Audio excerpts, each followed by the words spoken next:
I'd like to call to order the special meeting of the Anchorage Assembly and begin with a roll call. Madam Clerk, excuse me.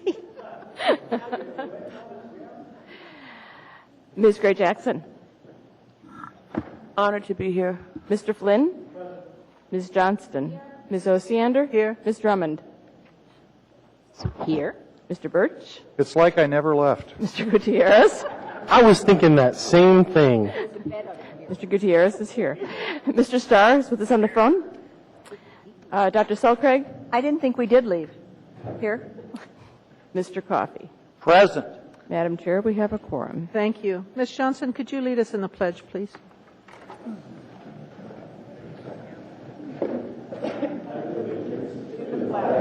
Of the United States of America, and to the republic for which it stands, one nation, under God, indivisible, with liberty and justice for all.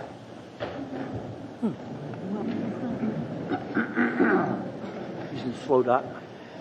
I'm going to begin with mayoral report, and then I have a few comments. Mr. Clayman? Thank you, Madam Chair. I wanted to report very good news. In 2007, as the Assembly will recall, the public passed a ballot proposition to allow a long-term lease between two different horse groups, the Rainbow Connection and the Anchorage Horse Council, for operating the Section 16 horse facility. And I'm pleased to report that shortly before the Assembly meeting, we finally signed the lease more than 2.5 years later. This is between the municipality and Anchorage and those two groups. I want to welcome people from the Horse Council and the Rainbow Connection. Debbie Tennyson, President of the Board of the Rainbow Connection, Annie Mabry, Program Director of Rainbow Connection, Sharon Jordan, Executive Director of Rainbow Connection, Tracy Sunke, Vice President of the Rainbow Connection, and Lori Hockenberger, President of the Board of the Anchorage Horse Council. There has been enormous work that went into the lease. I specifically want to thank Jenny Allen from the municipality for her hard work, and I'm pleased that we are now ready to go. This will go forward. It doesn't require Assembly approval because of the ordinance the Assembly passed a couple of years ago, and this lease fits the terms of the Assembly ordinance. And I know, Ms. Osiander, you wanted, not tonight, but in the next several days, kind of a debriefing about how we worked out all the details, and we will be happy to do that. And if there's other Assembly members that want that, we can certainly provide that information either individually or as a group. Thank you very much. All I have, unless there's questions. Okay. There appear to be none, sir. There are a number of issues that have come up just in the last 24 hours that before we open the public hearing, I think it would benefit us all to discuss a little bit. The first one being request for an injunction. I know that during during the meeting last night, there was an attempt to at least approach two Assembly members on that. I've asked our municipal attorney to respond, to give us kind of an update of what's going on there and if it has any potential impact on our meeting here tonight. Thank you, Madam Chair. The plaintiffs in the case filed a complaint along with what's called a motion for a temporary restraining order. In that motion, they asked the court to step in and prohibit you from having your meeting tonight and taking any action you might choose to take tonight on this matter, and also to prohibit the AMAT's policy committee from doing whatever it might do in a meeting it has scheduled for tomorrow. The court scheduled a hearing on that motion for Friday afternoon, which means that there is no temporary restraining order, and neither this body nor the AMAT's policy committee is impeded in any way by the pendency of this action. Okay. Thank you very much. Does anyone have any questions? Mr. Reeves? Go ahead. Oh, Mr. Birch?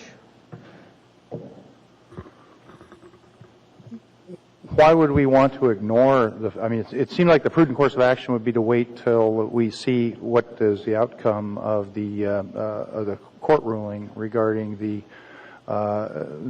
matter in front of the court. Having represented plaintiffs many times, I wish judges took that view. All it takes to file a lawsuit is the filing fee. And the mere filing of a lawsuit doesn't mean that the lawsuit has any merit whatsoever. I think that if this body were to make it a policy to refrain from doing anything whenever anyone files a lawsuit, that would slow things down considerably. That's certainly fair enough. And through the chair, have you reviewed the complaint, and does it appear to have any basis or foundation in your view?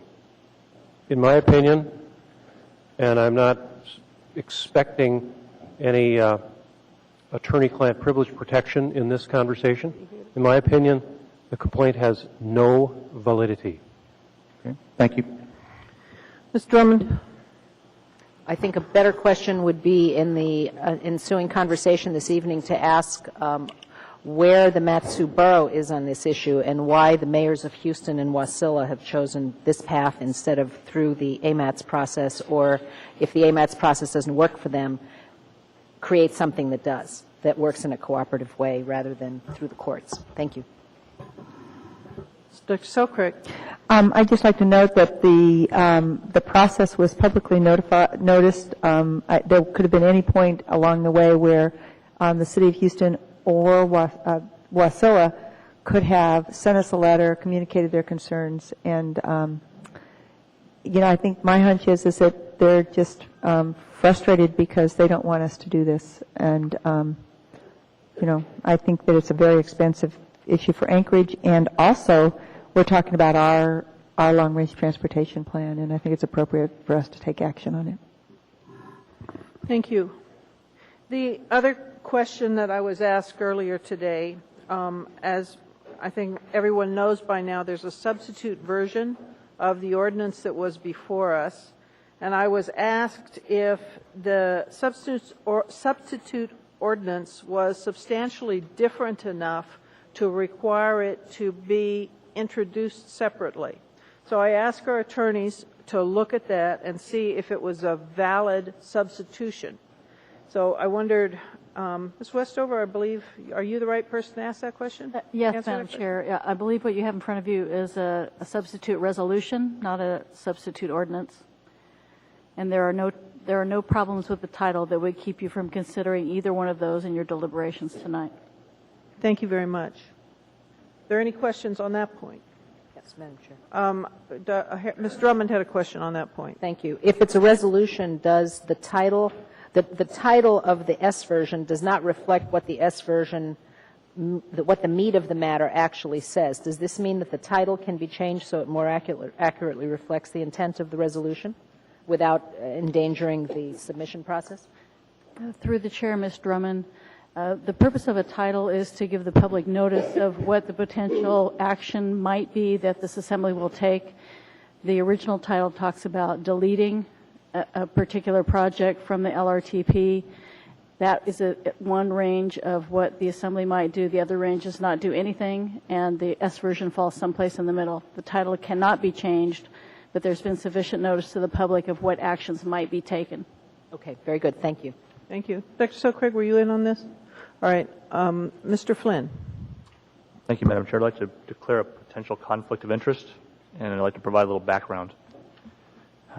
In April, I learned that Cabata was exploring making the Knik Arm crossing rail accessible. I further learned that idea may have come from a meeting between the railroad's president, Pat Gamble, and Cabata officials. However, I was not in that meeting and have not been involved in railroad discussions with respect to Cabata.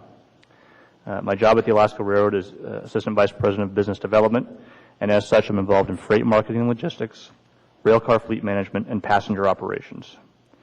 I would note that the railroad is governed by the Executive Ethics Act, and I do file disclosures as part of that, including my assembly role. Further, the Alaska Railroad Council has provided guidance to Pat Gamble on ethics matters specific to my role as an assembly member and shared that information with me.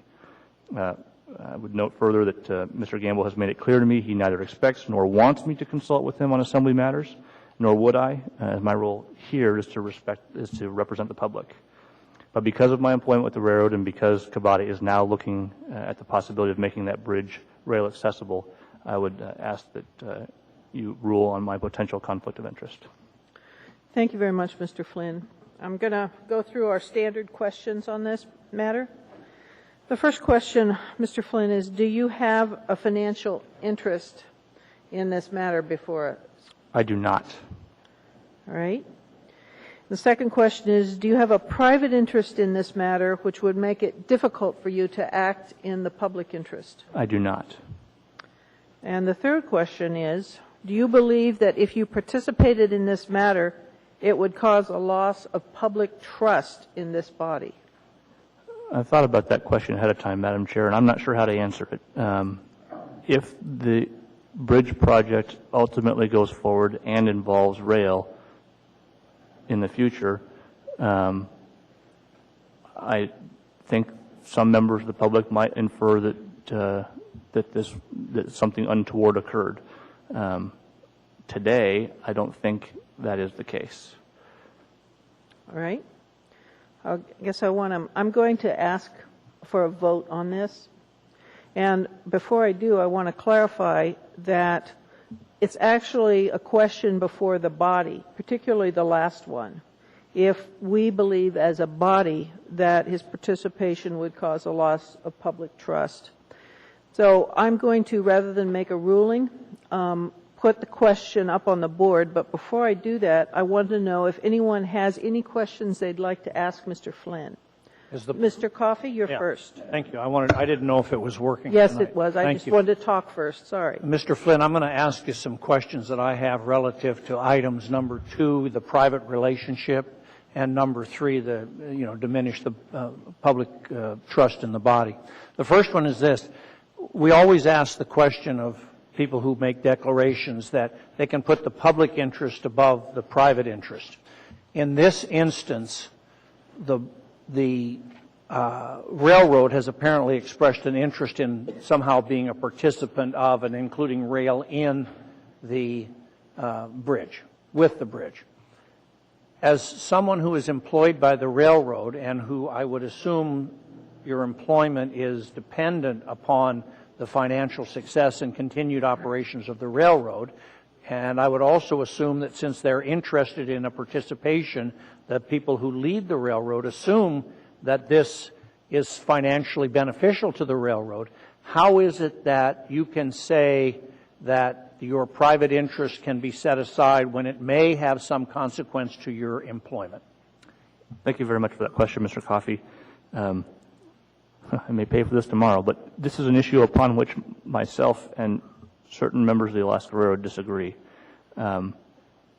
If a bridge is constructed with rail on it, I feel that would constitute an additional expense to the railroad without an identified additional source of revenue or an identified cost savings, and it frankly would have a negative financial impact to the railroad, at least in the near term. Perhaps in the long term it would prove to be a positive, but not in the near term, in my personal opinion. I would note that one of the things in our code is the tangential nature of whatever interest we may have. Is it remote or is it immediate and proximate? I would suggest that perhaps what Mr. Flynn just said would indicate that it is far from immediate and it would await a long time before we would know. My second question on the employment issue is this. Are you in any way, in your capacity for the railroad, involved in work associated with the bridge? I mean, you're not the bridge guy at the railroad, are you? Or anything like that? You are correct. I am not involved in conversations about the bridge with bridge officials or anything of that nature as my role at the railroad. Okay. And then finally, my question, and this is probably the most difficult for us to all get our hands around because we're trying to judge the consequences of our actions and how they might affect how the public perceives us, which I like us having to consider it, but I think it's very difficult. There are obviously proponents and opponents of this project. How do you answer those who say, we don't like this change and Mr. Flynn is doing it for his own interests and that he should be out of here because he works for the railroad? What's your answer to those people?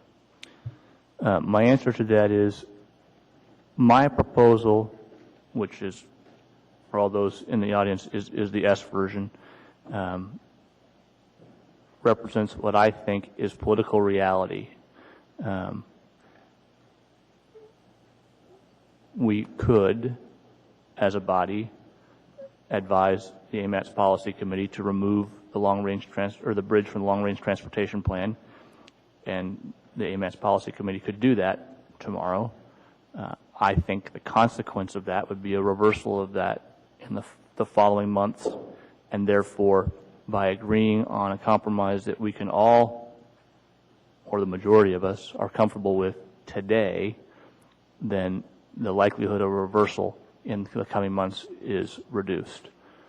In other words, my effort on this project was to come up with a solution that was maintainable. And I spoke directly with residents of my district who do not support this project, some of whom are here tonight, I think, about that fact, and I got the impression, at least, that they agreed with that approach.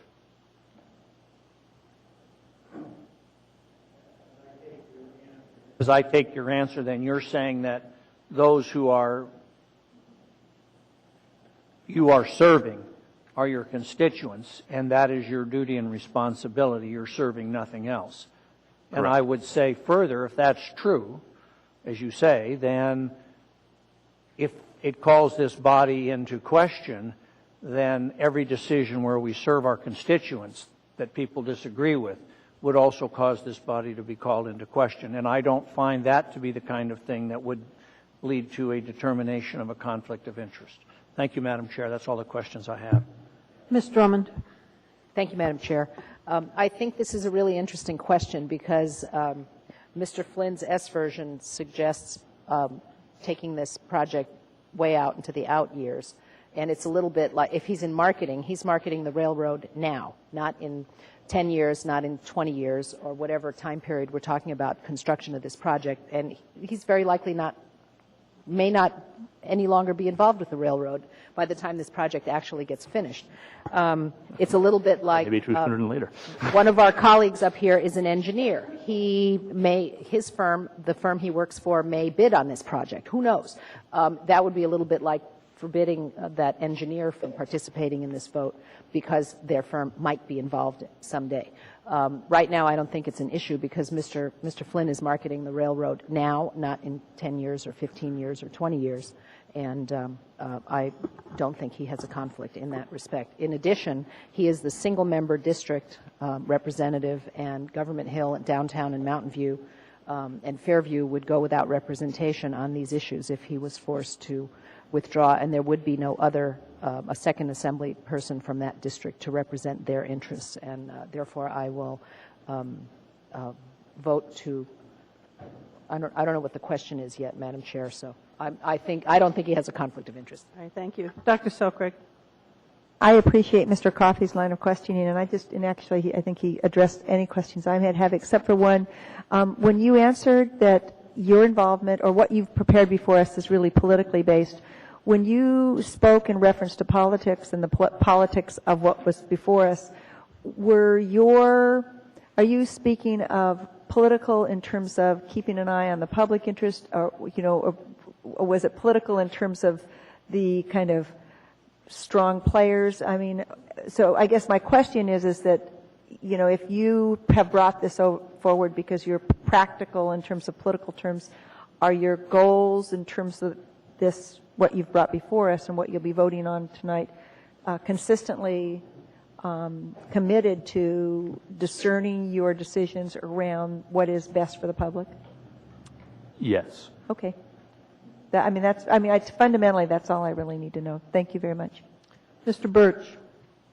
Well, I find myself sharing Mr. Flynn's concerns regarding his engagement in this issue. And I guess one question, has there been any discussion, and I guess I'm just not quite as up to date, regarding the railroad, basically the railroad being constructed prior to a roadway on the Kinnick Arm crossing area? And Mr. Birch, I have not been involved in that conversation. I read about it in the paper just like you did this morning.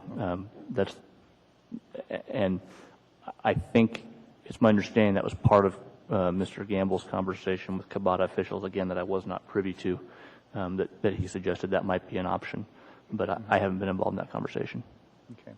Well, I think it'd be unreasonable for this body to compel Mr. Flynn's participation in view of his expressed concern regarding the affiliation with the railroad and the fact that the railroad is such a material component of this project. And I guess I'd recognize and respect that concern. Thank you. Thank you. Mr. Gutierrez? Thank you, Madam Chair. Mr. Coffey very eloquently brought out the point regarding the concern or the level of interest, I think, in Mr. Flynn's district on this issue. And just, Mr. Flynn, if you could expand on that a bit, would you say this is one of the top issues of concern in your district, the top issue of concern in your district? Where are the folks in the downtown district? Good question, Mr. Gutierrez. In my district, while not quite as large as yours, is just as diverse. There are very different interests depending on what neighborhood you're in. There are project proponents in the district, and however, the most directly affected neighborhood, Government Hill, has expressed serious concerns about the current or the existing proposal for the Knik Arm crossing, and is it's one of the bigger, probably the biggest topic of discussion when I talk with folks in that neighborhood. Other neighborhoods are less concerned. I think the president of the Mountain View Community Council is here tonight. He's expressed concerns about this project because he's concerned that it would distract from redevelopment efforts in that neighborhood. So it certainly resonates throughout the area with various levels of intensity. Thank you, Madam Chair. I think sometimes, Mr. Flynn is somewhat hamstrung by the fact that he is the only, represents the only single-member district, and this is one of the most important issues to that district as a whole. I think it would be quite unreasonable to, in a sense, disenfranchise that entire district with no other member to represent them because of a perceived conflict with the railroad. Thank you, Madam Chair. Thank you. Mr. Starr, did you have any questions? Only a comment to Patrick's role for railroad to change. I respect the position there that he currently states his duties and responsibilities. The only thing would be, should he change or take on a consultant role, I would think he'd want to revisit any potential conflict. That's all I have. I couldn't agree more, Mr. Starr. And Ms. Osiander, if you're ready to call the vote, I'll excuse myself. One more moment. Okay. Hold on. Mr. Coffey? Yeah, I wanted to address the question and not ask a question.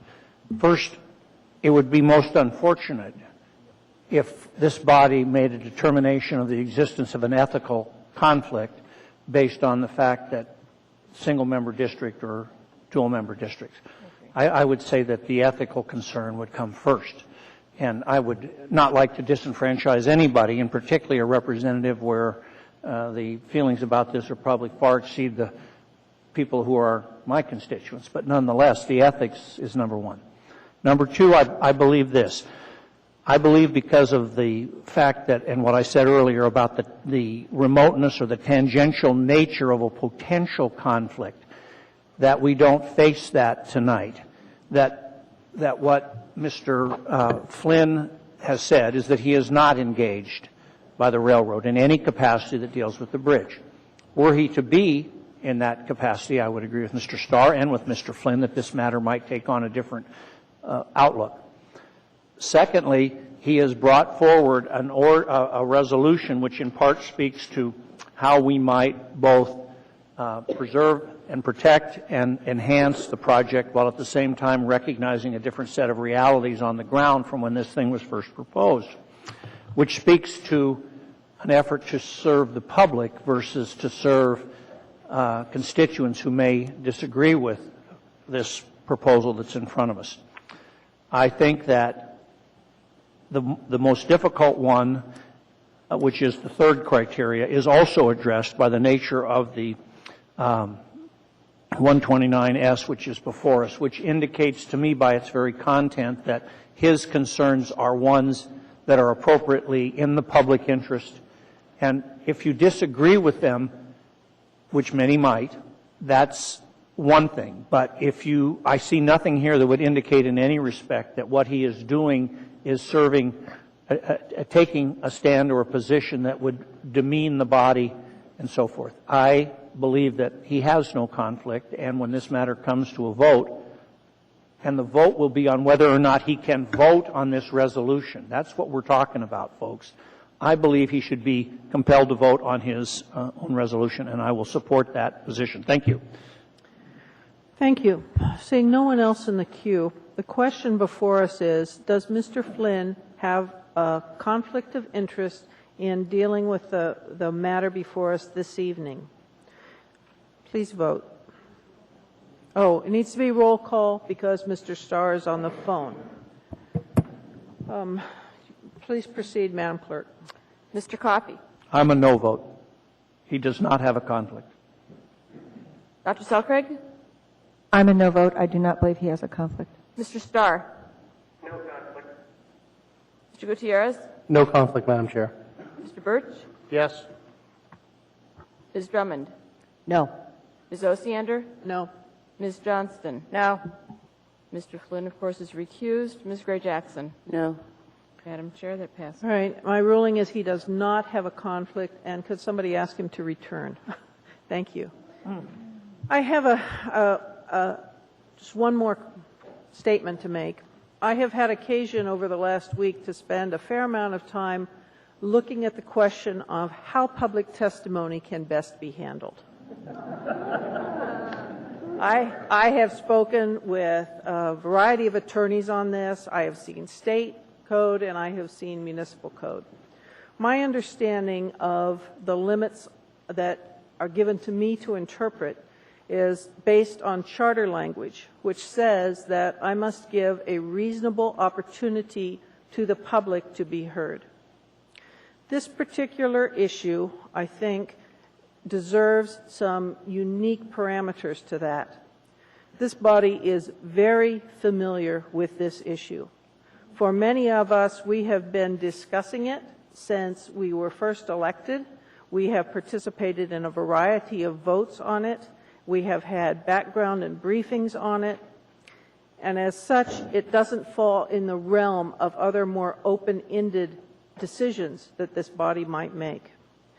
The other constraint before us is we are under a specific timetable according to the AMAT's procedural process that says we must give a response and an opinion to the AMAT's deliberative body within 45 days of a date that we've been asked a question. So in other words, and we have cut this pretty close, basically. By tomorrow, our deadline is over. At that point, if this body does not make a vote and take a decision, then basically the response that we give is the Assembly has no comment. And as such, the members of AMATS are free to proceed as if we made no comment. This body wants to make a comment. And as such, I am going to put a limit on public testimony tonight. The limit is 9 p.m., which should give us good, maybe almost 4 hours of testimony. At that time, if you have not had a chance to speak, I'm already apologizing to you because I'm going to cut off public testimony. I'm going to ask this body if there is a sense that I can certainly be overruled on that. And if there is a serious objection to that ruling, I'd like to know now. Madam Chair, I would move to approve your ruling. Okay, I don't think it takes a motion. I'd just like to know if there's an objection. I'd like it stated that we support what you're doing. All right. Okay, is there an objection to what I'm doing on limiting testimony? There is an objection, Mr. Birch?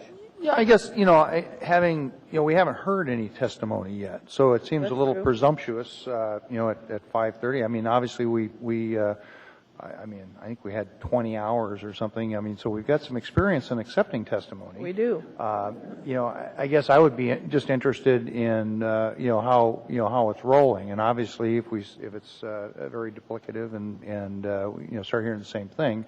But I know this is, a wide-ranging issue that involves not just Anchorage, but as we're understanding, there's two ends to the bridge. A lot of moving parts. It's been a lot of support for this project, and I guess I'm concerned about truncating. So I guess I would reserve my ability to object to, I mean, if it gets to 7 o'clock or 9 o'clock or whenever it is, and we still have people interested in talking, I'd like to revisit that. I actually did think about that, Mr. Birch, and my fear is if I make that ruling later on in the evening, my fear is that it will be interpreted as I want to give one side more credence than the other side based on who's left to speak. And I really think it's imperative that we be as fair as possible in this approach. All right, there's 4 people who want to weigh in on this. Ms. Drummond, go ahead. Thank you, Madam Chair. Perhaps it might help if we had a brief discussion of what's on the table before public testimony begins, so they have an idea of what the intent is of the first resolution and the substitute resolution before we actually get to the point where we have to move one or the other, amend and debate, or have a presentation from the administration. Whatever the plan is, have that first so that the audience understands what's ahead of us. Okay. I'm a little frustrated with the process in where the public comes to testify and they have no idea what our intent is with the various alternatives and I also want to make sure that everybody in the audience has a chance to see what is on the table. All right, let me ask the question. Is the S version available? And if you want to get a copy of the S version, you can get it on the counter down there. My experience is people seem remarkably well informed on this issue, but I hear your point. Let's see, Mr. Birch, you're back in the queue, or is that from the previous? Yeah, and I'm still struggling with the fact that the S version and the original version both have the same title, which includes in part the recommendations forwarded to the AMATS committee deleting the Kinnick Arm crossing.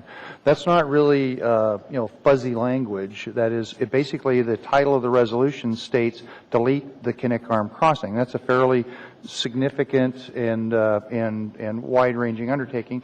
Now, as I understand it, the substitute and the original have the same heading, the same 5-line heading.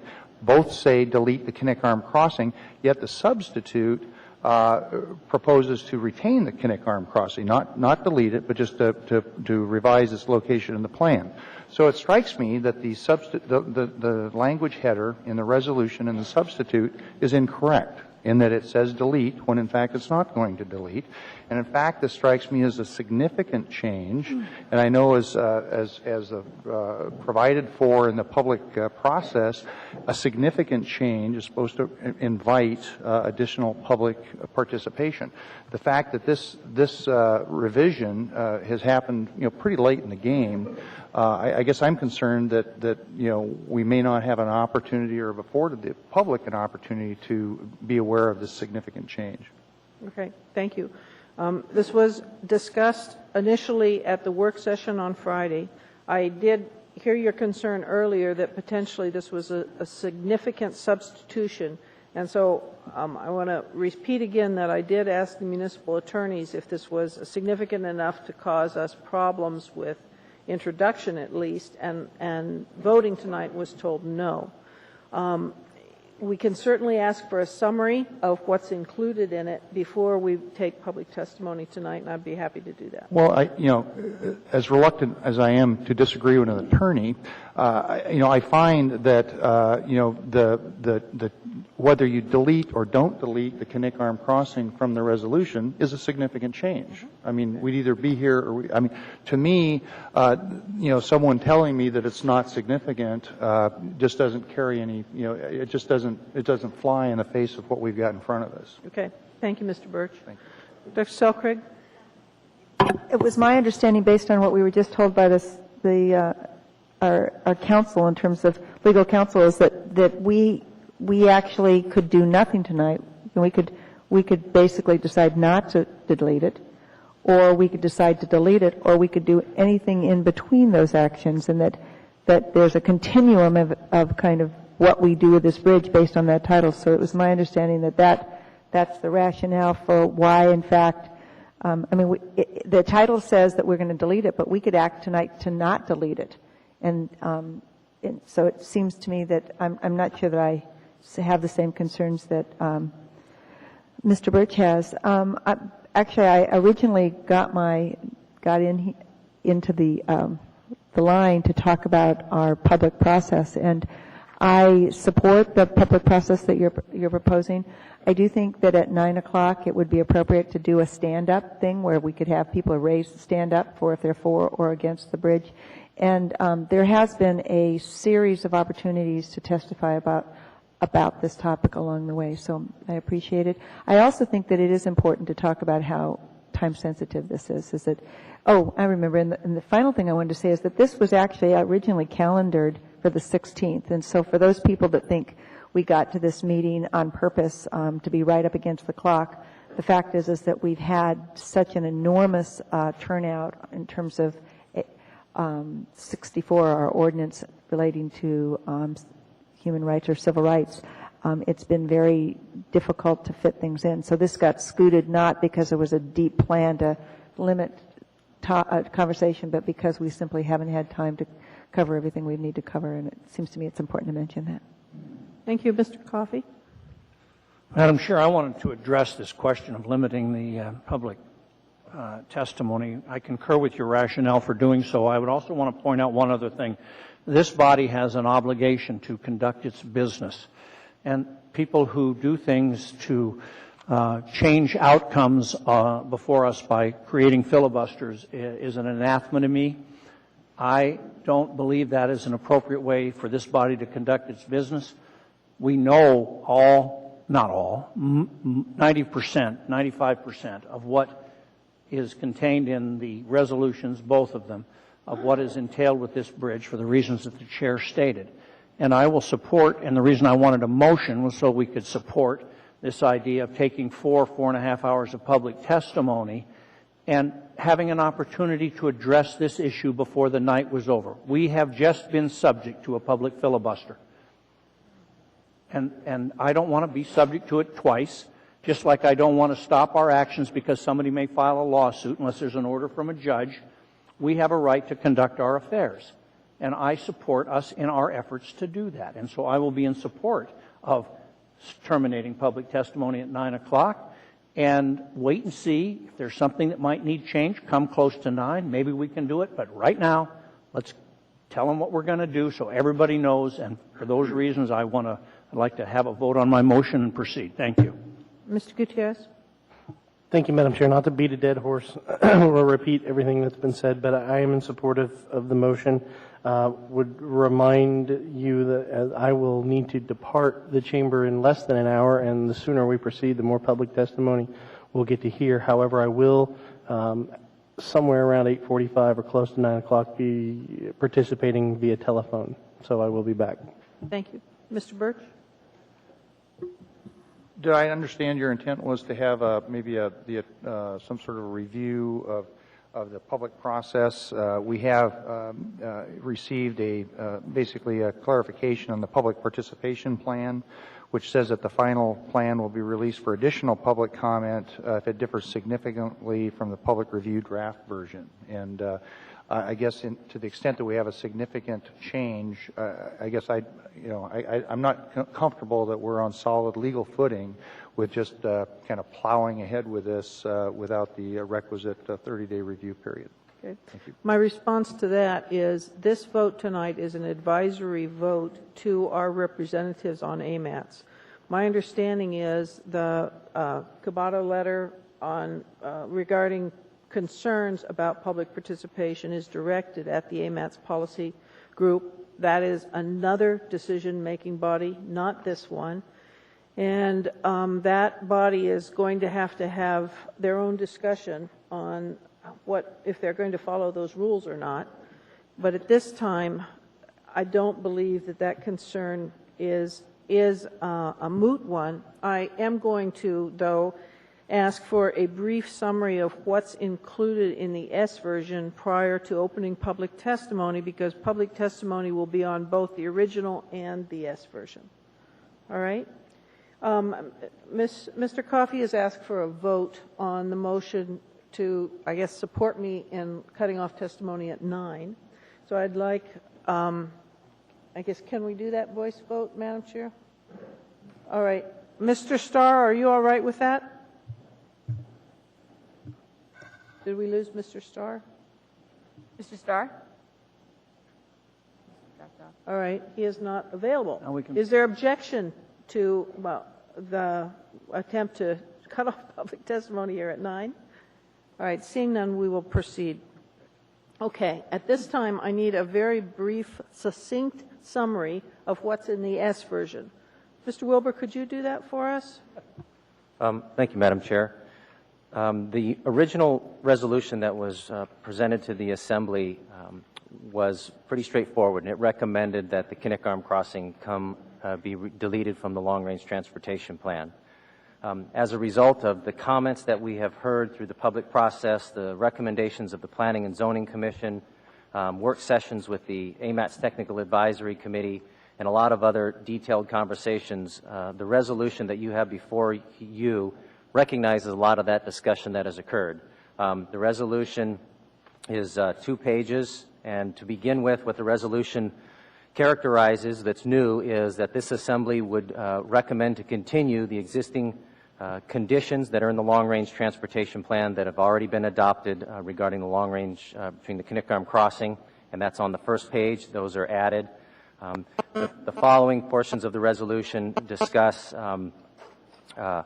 the action that was taken in October requesting that this process begin by the Assembly, and kind of summarizes what the reason that we began this was at the initiation of the Assembly and carried out through the AMATS process. The following page recognizes that the Assembly would support keeping the bridge in. However, it would move it from a short-range recommendation, which is between 2017 to a date after 2017. It would recommend that the bridge should incorporate a heavy rail and pedestrian and bicycle facilities in addition to a roadway, and that was not something that was considered in your original resolution. In addition to this amendment, not only is the bridge itself of consideration, we are required to incorporate some new planning requirements, and we recognize those in this revised resolution and ask you to support those. So, in a summary, that is what is different between this one. Provides a little explanation on process, a little more clarity on what is response to the public comments, and instead of just deleting the project. Thank you very much, Mr. Wilbur. Now, just 2 more very brief things.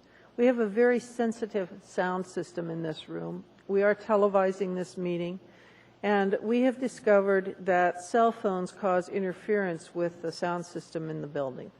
So I'm asking you please to turn off your cell phones during this public hearing. Additionally, if you feel that you need to have a conversation with someone, I'm asking you please, if you wouldn't mind, take the conversation out in the lobby, because we've also discovered that conversations in the back of the room obscure our sound system. So with those 2, please, I'm going to open this public hearing. You will have 3 minutes to speak when you come forward, and there's a light that goes off that lets you know. There's a potential you could have questions, and I'm going to be pretty strict on the time limit. Go ahead, please. Start with your name. Madam Chairman, my name is Tom McGrath. Thank you, Madam Chairman, members of the Assembly, and Mr. Mayor for this opportunity. Just one remark, I would maintain a filibuster by the public is the public's way of expressing discontent with this body, or a referendum on our current municipal government. And I believe that that's what our last election for mayor was, and that's why I think that we have the mayor that we will have next week. Management of the schedule is your job, Madam Chairman. This is the first time in 31 years that I've been coming to these meetings that public testimony is to be curtailed. There's overwhelming precedent that the public testimony will be accepted until the last man wants to testify. Americans have always used their initiative through innovation, and through innovation have created new opportunities. I see this bridge as a huge opportunity to open up a new part of Alaska, giving people a place to build homes and businesses and saving millions of aggregate hours by creating a shortcut to certain areas of the state. People forget when looking at our road grid in Anchorage and Alaska that time is money. Simple math would tell you the $1 billion expenditure will be repaid by 16.6 million hours at $60 an hour if you give a roundabout figure. By a loaded hour in this day and age, and $60 an hour is cheap. If a person could save 2 hours of travel time per day, 250 days a year, it would take 33,300 commuters 1 year to pay for this bridge and save time. That is a very, very cheap bridge. I've been in Anchorage for 35 years and can't tell you how many times I've driven to the Kenai and looked across from Bird Point and wondered why there's no causeway to the Kenai. And I've been many times to McKenzie Point and wondered why there's no bridge so that I could get to Anchorage in a few minutes rather than 2 hours. Time is precious, and this bridge has the potential to save us all time. I can buy just about anything, but I can't buy 1 single minute at the end of my life. I've read stories about the way the Golden Gate Bridge was derided when proposed in San Francisco. I've seen the number of bridges across the river from downtown Portland. I see bridges throughout this great land where people used to drive days and hours to get to the other side and now drive minutes. We need this bridge and we don't need to delay it. The S version is close. The only thing that should be changed is it should be on the fast track, not on the slow track. Horace Greeley said in 1965, "Go west, young man, and grow with the country." Looking forward towards new opportunities is what this country's about, and I encourage you to give us the opportunity to have more opportunities in this state. Thank you. Thank you very much. Please come forward. State your point of order. Would it be possible to, I see all these good people standing up, maybe take... We're working on that right now. Okay, because I was just thinking if you could just sign up, then they could sign up. I'm working on that. Thank you. Thank you. Go ahead. No overhead. I'm sorry, I don't. Madam Chair, I'm Diane Holmes. I'm getting too old to mince words. I'm going to tell you how it is. This project is not being fast-tracked, but it was when some of you put it on the LRTP a couple years ago. It's unfortunate that we have a 21st century land use plan that some are trying to implement with a 1950s mentality. I really don't want to be here because I think it's a waste of my time to try and convince you to follow the law, our comp plan. It does hold the weight of law behind it, and its subplans are meant to implement it, not the reverse. What is really so hard to grasp about land use and transportation interaction? They're meant to complement what we are trying to do for our city. We just completed a downtown comp plan and are remodeling downtown to ensure its long-term viability, which is really the key to our continued success as Alaska's economic capital. Voters approved funds to remodel the museum. Yet increased traffic along C Street from the bridge will destroy not only downtown, but will keep the museum from holding outside events. How can you face voters after we've approved the museum remodel, only to let the bridge traffic isolate it from town? Who will want to live in the proposed mixed-use residential and commercial area of downtown with more noise and traffic? Can you look the people in Government Hill in the eye as their neighborhood is being destroyed? And especially, how do you plan on replacing the revenues from lower property taxes and lost industrial commerce? How do you propose to foot the bill for the land portion of the bridge? But what's most bizarre is the idea of a rail component. We aren't using our rail well now. The city just signed a memorandum of understanding with the Valley for a regional transportation authority.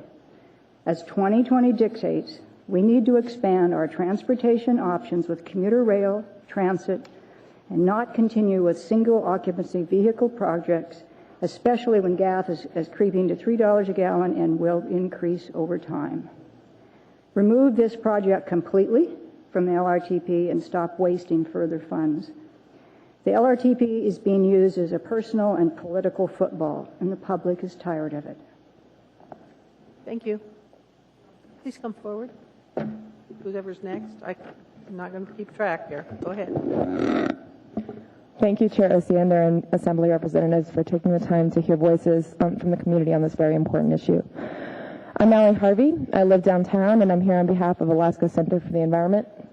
Alaska Center for the Environment has 6,000 members, many of whom are also your constituents, and we are grateful for the opportunity to voice our support for removing the Knik Arm Bridge from the Long Range Transportation Plan. I'll be brief, and I'll stick to several points. Let me just begin by pointing out that there are almost 11,000 Alaskans commuting between Anchorage and the Mat-Su Valley on a daily basis. Given this traffic situation on the Glen Highway and associated costs and emissions, we have strongly advocated for adding more options for commuters who don't wish to drive their personal vehicles into Anchorage every day. The alternatives have by no means been exhausted. Commuter rail and rideshare vans are just two avenues to explore. And with 700 commuters and counting on a waiting list for the vans, we know there's a demand for better options. We do not support the proposed Knik Arm Bridge because, frankly, it wouldn't address the needs of the vast majority of the commuters between the Mat-Su Valley and Anchorage. In fact, in a scenario where the bridge was constructed, most Alaskans driving to work in Anchorage from the valley would still use the Glen Highway because it would continue to be the faster and toll-free route into Anchorage. Only residents living in rural areas like Big Lake, Houston, and Point McKenzie would find the bridge route more efficient. Meanwhile, funding for more sensible transit alternatives between Anchorage and the valley would be scarce because the bridge would siphon money away. My second point, which brings me to your constituency, is that the bridge would be constructed at the expense of Anchorage residents. Anchorage home and business owners would not see their property increase in value as much as it would without a bridge. Additionally, taxes in both Anchorage and the Mat-Su Borough would likely be increased to fund access roads and/or new infrastructure needed because of the bridge. Finally, and perhaps most relevant to today's discussion, please consider the fact that our state currently spends $13,000 a day on the bridge. This federal money was once earmarked specifically for the bridge, but isn't any longer, which means it could be spent on other, more relevant transportation priorities, fixing roads and upgrading highways for gas line construction, for example. Removing this bridge from the long-range transportation plan will effectively put an end to this very costly and slow planning process. You will hear more testimony from many knowledgeable constituents this evening, and I'll let you move on. But thank you on behalf of Alaska Center for the Environment for your time. And again, we urge you to recommend removing the bridge from the long-range transportation plan. Thank you. Thank you very much.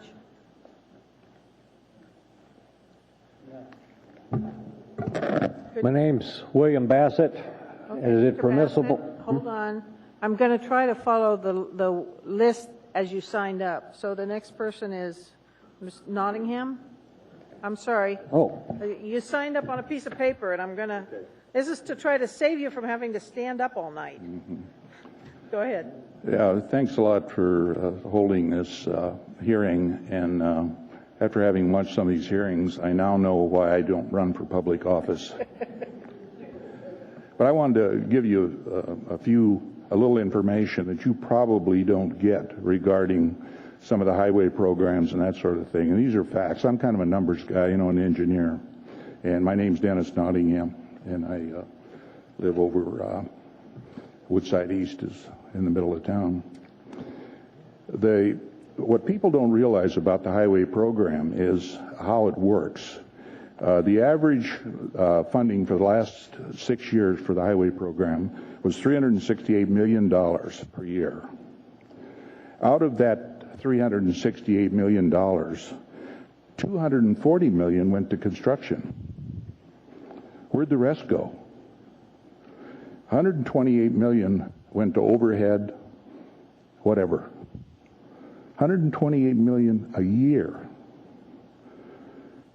That's 53% of the construction dollar went to something else. This is the kind of thing the public should be worried about, because this kind of waste can easily fund a project like the Knik Arm Crossing with no problem. Now, I've heard comments about the waste on the Knik Arm Crossing. They spent $40 million so far in studies.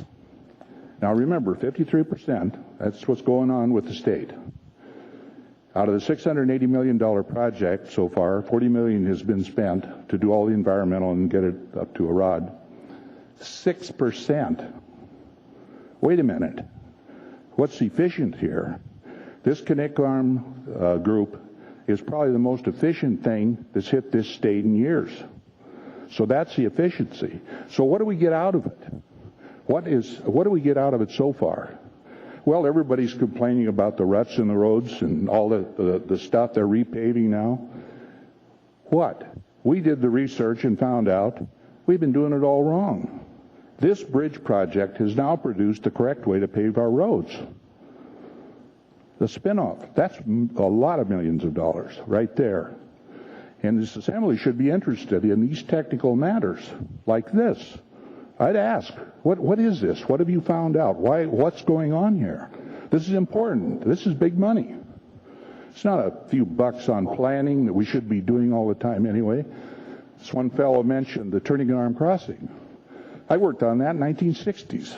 I've worked on this crossing since 1974. You know, nothing ever happens in Alaska. Oh, we did build Red Dog Road and the Hall Road, but that's about it. Oh, we built some left turn lanes too. That was pretty important. But anyway, in this project, we did a lot of ice research, and we found out how ice works in the Upper Knik Arm. Thank you. I'm sorry, sir, your time's up. All right, that's good. Thank you. There's a minute, Ms. a Drummond copy has of a this. question. Yeah, there's a copy of this in case Okay. somebody wants it. Ms. Drummond? Thank you, Mr. Nottingham. Does your copy include the entire sum of your testimony, and does it tell us how we should pave roads now? Say again? Does your written testimony that you're going to submit to the clerk include the entire testimony that you have been unable to finish, and does it tell us how we should be paving roads now? No, but it refers to the studies that are available. Okay, and I can call you and we can discuss Yes, this matter. I'd be glad to talk to you about it. Great, thank you very much.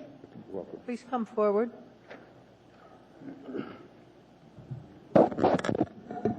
Go ahead. My name is Richard Braun. Please keep the bridge on the list.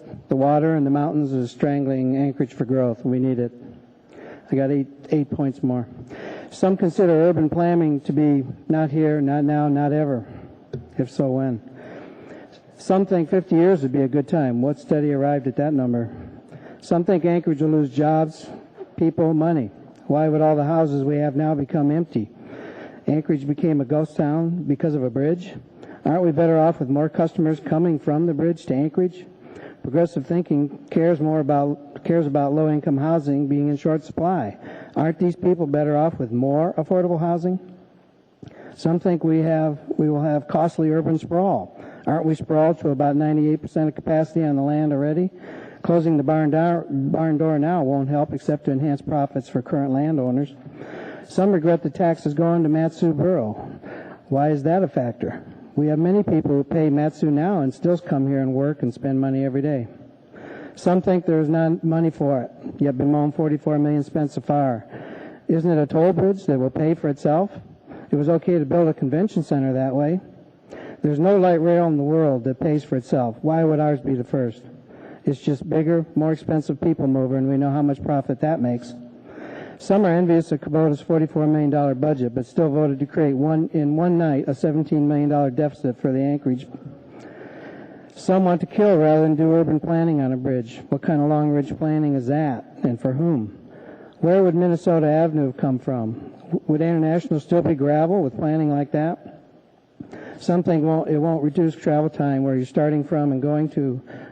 Depends on if that's going to be true. Leave it on the list and let the next administration iron it out. As far as running out of time, you guys had 45 days, you just said. You guys ran it up to the last minute. You guys are the ones who created the time crunch, not us. You should be letting us speak all along during the 45 days instead of waiting until the last bloody day and then saying, oh, we can't have time to listen to all you people. You're not important enough. We know everything already.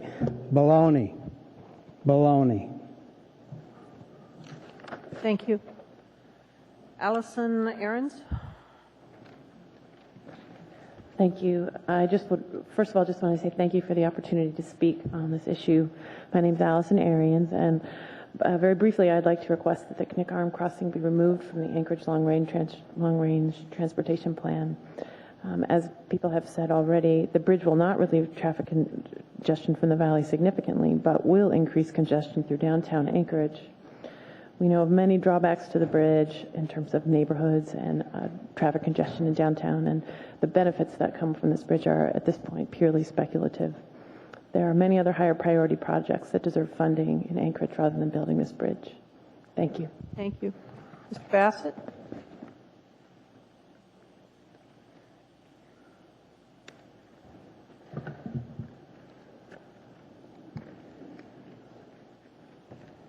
I'd like to hand out to you people. Could you give it to the clerk, please? The clerk will pass it out for you. Thank you.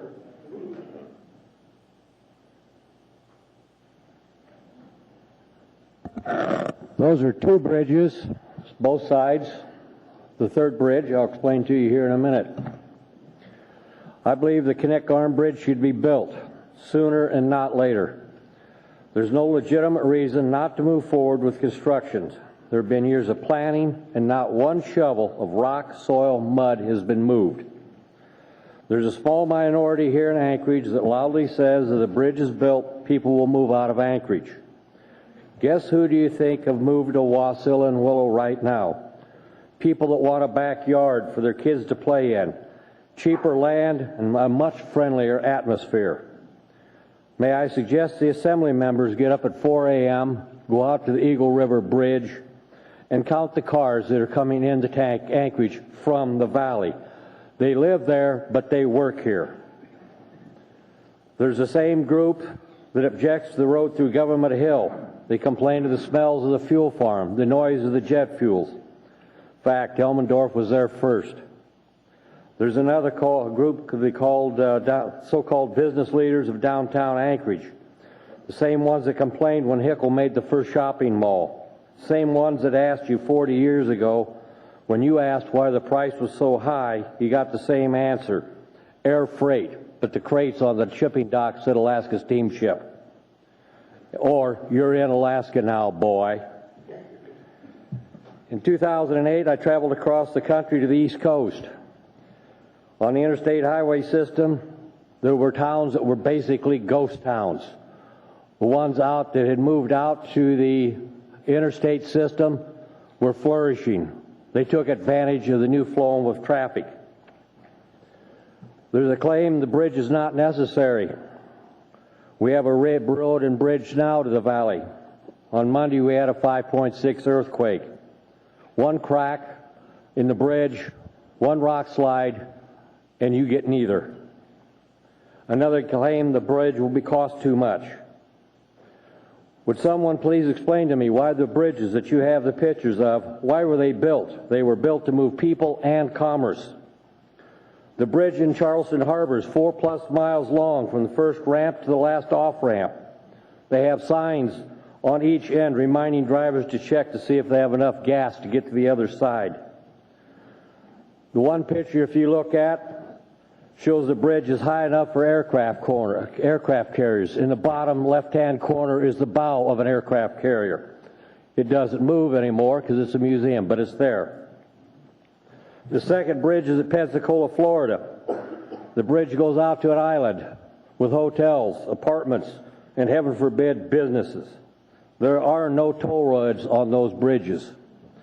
In 10,000 miles of travel, I hit one bridge with a toll road in Rhode Island. Thank you, sir. Time's up. Thank you very much. Can I submit this for public comment? You certainly can to the clerk, sir. Madam Chair, I have a question. Ms.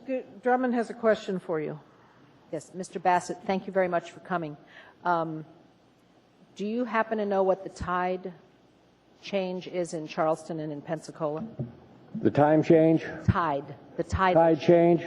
The range in Anchorage is about 30 feet from low to high. Yes, and 30 to 40 feet. And the tidal change in Charleston and probably 2 to 3 feet at the most. Thank you. Thank you very much. That has nothing to do with the bridge construction. Okay, thank you. Justice McPherson, please.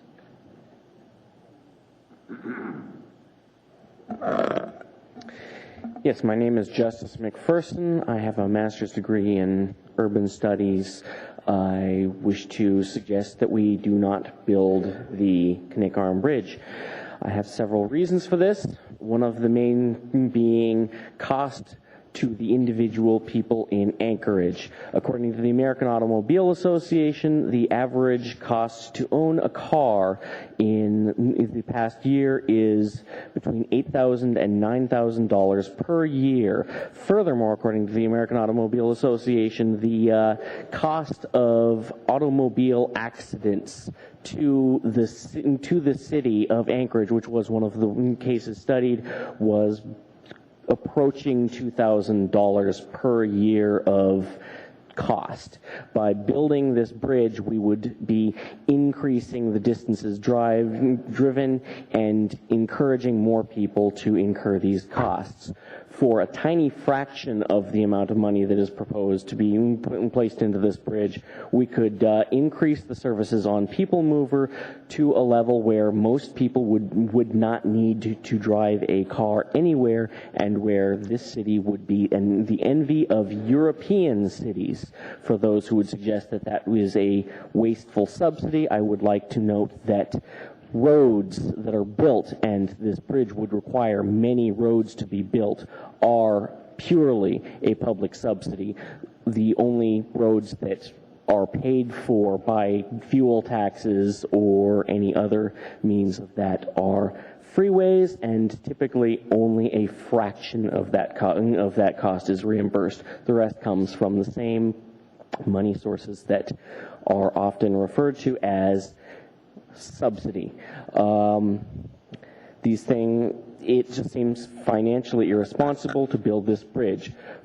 If one put in a rail corridor out to the Mat-Su Valley in the areas that are currently in existence, that one rail corridor could carry very close to the entire commuter traffic load currently seen on the highway leading out to the valley.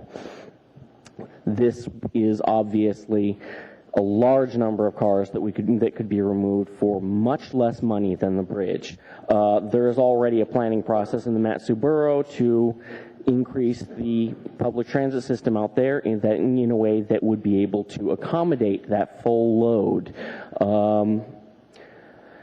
I simply believe that it would not be a good idea to go forward with the bridge at this time.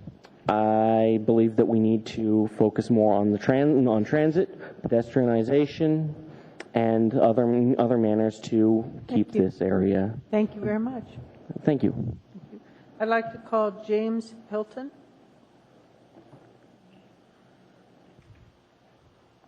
Wait a minute. I'd like to thank the ladies and gentlemen for hearing our comments. We recognize you're not required to. When I first came here to Alaska in '76, I was impressed with the attitude of the people that lived here. I came from Hawaii, where nobody does anything it hasn't done before, it can't be done. And the other attitude was, it'll be perfect weather tomorrow, we'll do it tomorrow. I moved up here because it's not easy. It takes being a little tough, right? It's changed over the years. It's gotten more easy to live here. There's more of a wait-and-see attitude. So when this bridge started coming up again, as a builder, I thought, this is a fantastic project. Maybe now it can happen.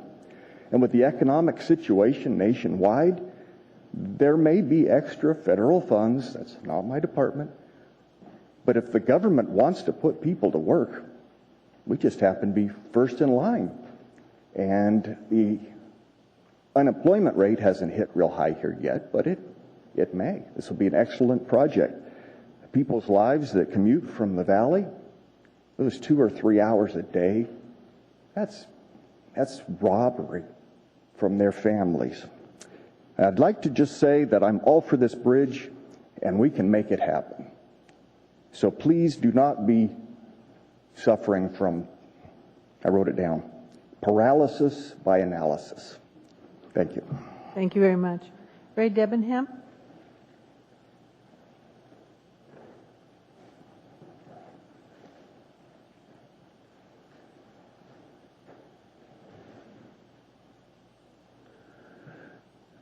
My name's Ray Debenham. I've been in Alaska since 1958, and most of that time I've been involved in part-time in real estate development.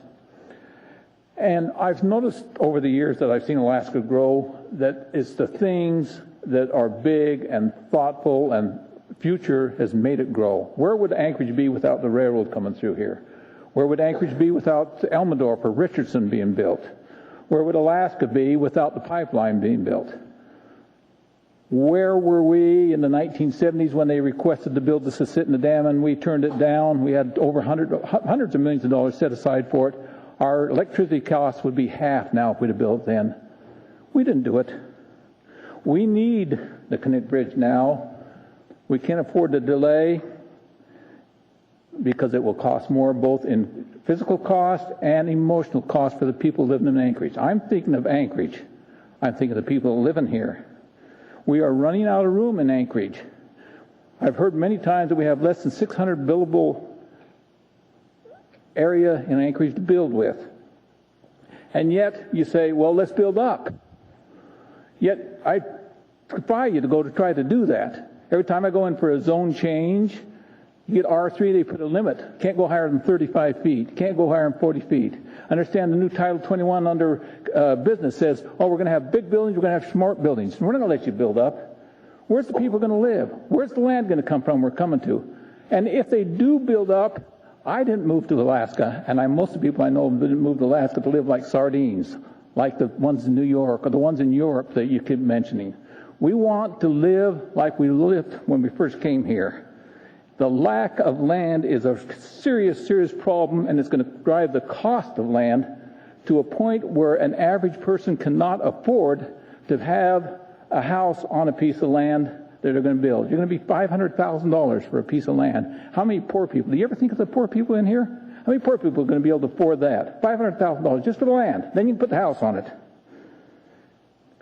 Let's go to congestion on the Glen Highway. There's a lot of ways of solving that. You can spend hundreds of millions of dollars to make that an 8-lane highway each way. I mean, is that good for the environment? I don't think so. You can spend hundreds of millions of dollars on a light rail system to go to the valley. And I've seen light rail systems work, but you're talking about far exceeding the cost for the light rail system. The existing system we have now is a heavy rail system used by the railroad, and these two ways, and the light rail system will only work if you run cars every half hour, 45 minutes, or something that they can rely on. The way it sits now, it will never work. So a light rail system, but you're talking about billions of dollars. You could spend increasing costs of allowing people to save their lives by not being on the road, to be able to get over to the McKenzie Point and places like that a lot faster. Thank you, sir. Sorry, your time's up. Thank you. Thank you. I'd like to call Paul Kendall.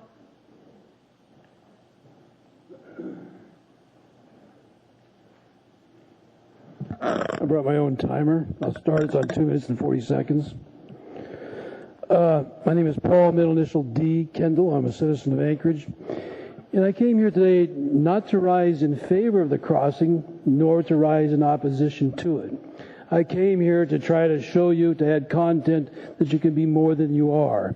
That this bridge is exemplary of something that could be done better. And in my world, it should be added, there should be some hydroelectric generation.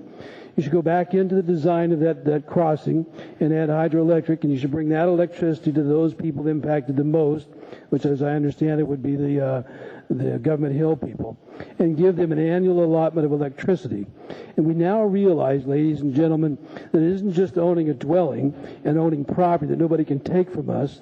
The third and final element for us to be a free people, of which I think you've forgotten what that mission is electricity. And we now have the capacity to give electricity to entire communities, not just some self-sustaining individual in the outland. So you have a chance here to bring those people of Government Hill electricity in an annual allotment, make them a free people. And to give you an example of what that means, if you go to alaskaoceanpower.blogspot.com and look at item number 70, you will see there are over 40 major manufactured electric vehicles. The rest of the world is moving at lightning speed in opposition to carbon fuels. They're moving to all electric vehicles. If it moves, electrify it. The new frontier is the single-family home, clean energy, and electricity. So you have an opportunity yet again to be something very, very special that you could be through leadership. Now, setting that aside as a neutral position, this is the case of which you should have the long debate. And let me again say that setting this aside, because I only have 50 seconds by my timer, and I like to control my own dignity. I don't like authoritative people over me. So here's the thing. You didn't cut off public participation. You denied it. This government continues to be one three-ring circus or carnival moment after another. I am staggered by the depth and breadth of leadership failure we're seeing, not just from bodies like this, but from institutions like the school and other entities. There seems to be some denial of us to participate in the process. This is a great example to learn from, and just because you were remiss in your duty of serving us like you should have, you would in essence make us the guilty parties. We're continuing to see this failure. I thank the public, but not you, because I find it offensive the way you're conducting this hearing. And you've made me hold the line and not be a 10-4, the word of Mr. Coffey go. Thank you. Thank you very much. I'd like to call Sean Debenham, please.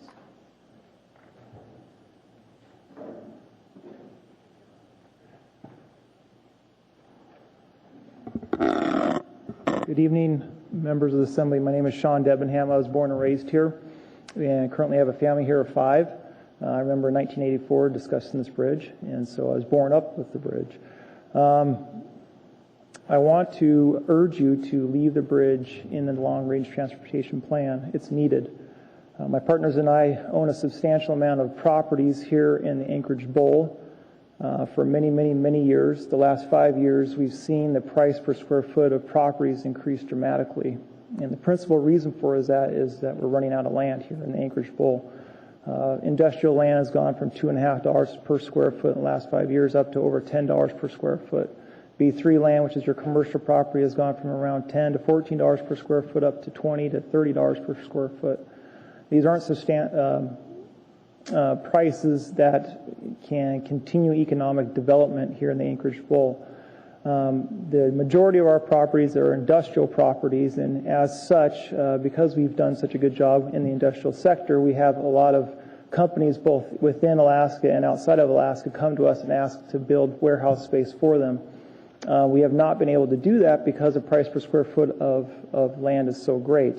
To build industrial space right now, you'd have to demand rent of about $1.50 per square foot. Rent right now in the Anchorage Bowl is at $1 per square foot, which is one of the largest, highest rent levels in the entire nation. And that's actually not a good thing. You'd think that's a great thing for us that we're getting so much rent, and it is. Right now it's a good thing, but long range it's not a good thing. It's not sustainable. The real way to increase this is obviously to give Anchorage some accessible land that's not too far away, which is not currently possible. With the bridge, you can have industrial space that is accessible to Anchorage so that these large companies don't have to stay in Seattle. We're seeing a lot of companies that are staying in Seattle. They're just barging up the stuff that they need right then up to Anchorage and distributing it. At times they do go out to the Wasilla and Palmer area, but it's not too much. For the most part, they're staying in Seattle. So I would urge you that you keep the bridge in the long-range transportation plan. Thank you. You have a question. Dr. Sokrat. Are you familiar with the industrial land development that's being proposed in the Chugach area? I am, yes. And I believe it's right along the railroad tracks? It is, yes. Yeah, does that offer any sort of relief at all? It would obviously offer some relief. How much is debatable. If, assuming the bridge was built, would you take the opportunity to go ahead and develop industrial development right on the other side of the bridge, just because it'd be convenient and cheaper? Absolutely. Just in the past 2 years, we've had over 5 users come to us requesting warehouse space anywhere from 40 to 50,000 square feet, and we're unable to give it to them because literally the industrial space occupancy level right now is about 95%. If there was a truly efficient ferry system that just went back and forth, much like you see in Seattle for a variety of things, would that be useful? That would be very useful, yes. Thank you. Thank you very much. I'd like to call Lois Epstein.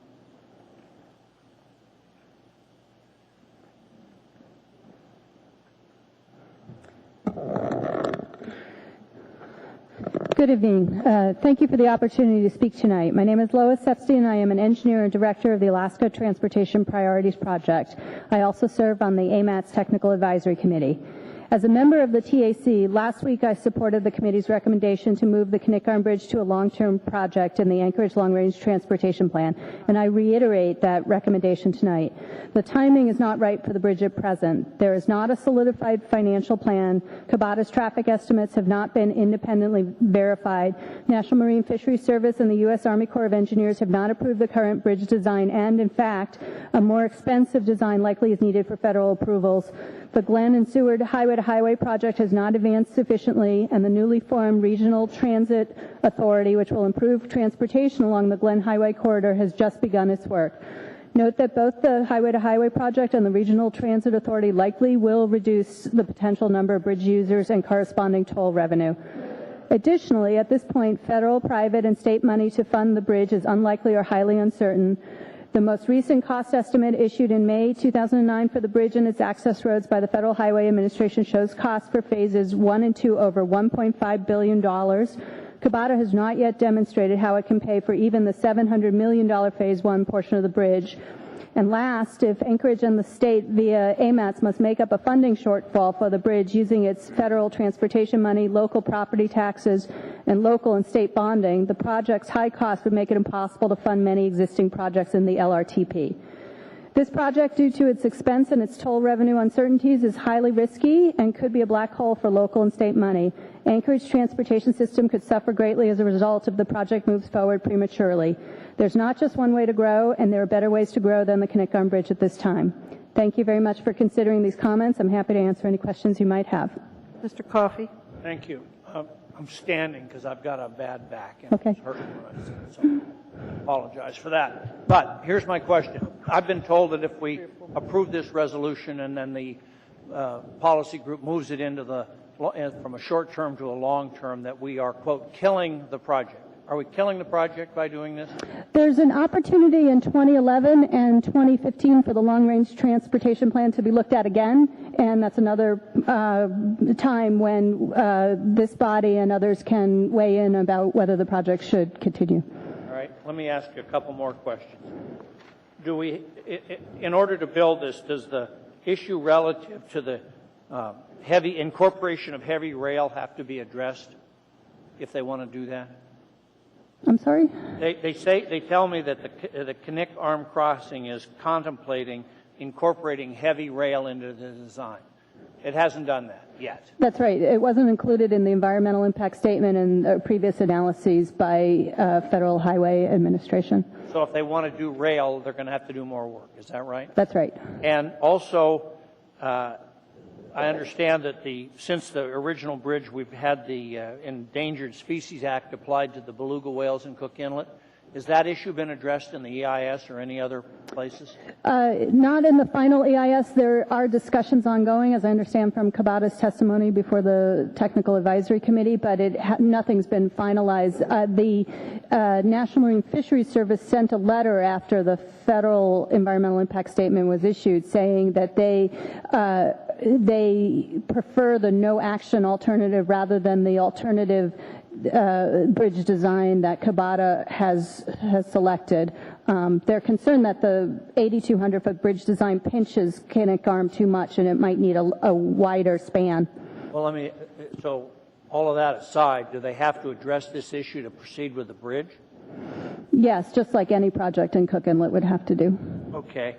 And you mentioned financing and so on. You've read the S version, the 129S that we have? Does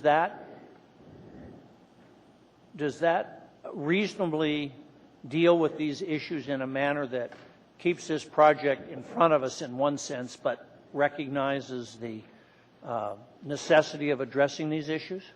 I believe so. I'm not the most up-to-date on all your procedural issues, but it does incorporate Chapter 13. It does maintain the 2007 Assembly Resolution conditions, and for those reasons, I think it deserves support. Thank you. That's all I had, Madam Chair. Thank you. I'd like to call Ellen Bingham. Thank you very much. Thank you.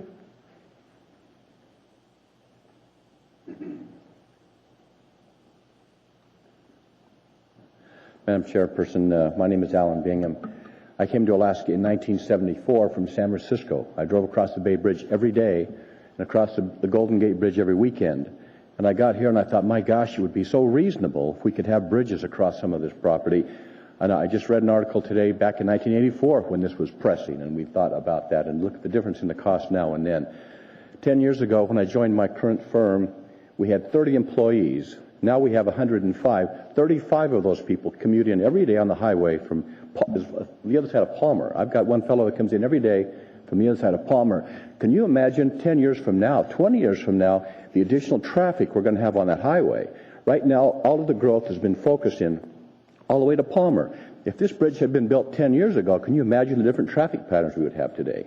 It's only going to get worse when we continue to have growth going all the way out to Palmer. Freight, it would be so nice if we could get freight from all the way to Fairbanks and cut an hour off that time. One of the gentlemen mentioned that time is money. An hour's time savings on hauling freight to Fairbanks, that would be a great savings. The Alaskan dream is not to ride the bus. I don't know how many people here think that's the Alaskan dream. That ain't the Alaskan dream, to ride the bus. We all enjoy our cars, and we're going to commute, and Alaska is going to continue to grow. And we're going to have that growth in Palmer, where it would be much easier, much time savings, if those individuals could commute 45 minutes to half an hour, rather than, I have people take 2.5 hours in the wintertime when there's one accident on that road out there somewhere, the S-turns, and it's 9:30 before I have people show up for work. We need to have some alternatives, and I'm not sure that riding the bus is going to be that alternative.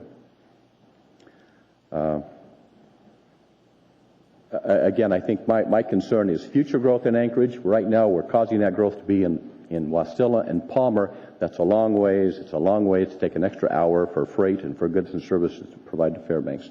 Thank you very much. If there are any questions, I'll be pleased. Yeah, actually there are, but I just want to remind the body we have more people on the list that I think we can get through in the time period. So be succinct if you would. Ms. Drummond? Sir, thank you for coming. I don't think that this bridge project will cut off the travel time from Palmer. Do you know the growth will not be in Palmer if there's a bridge that goes across there. Mm-hmm. The bridge is going to take place 45 minutes from here. It won't take place 2.5 hours from here. Mm-hmm. That's why I say if this bridge had been built in 1984, we would have the commute would be different. We wouldn't have nearly as many cars. I see. We have a tremendous amount of cars on that highway now, and it's only going to get worse. We only have one road going north from this city. Only one road going north. I think it's unreasonable to think that we could not have another artery, another road going north. Thank you. Dr. Selkirk?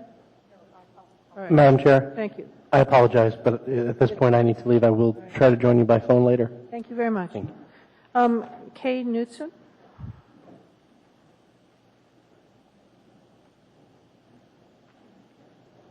Thank you. My name is Kay Knutson. Sorry. That's okay. Thank you. Yes, I was born and raised up here, and I can tell you how much fun it was when C Street ended at 10th Avenue, and we used to slide down there with all my friends and school chums.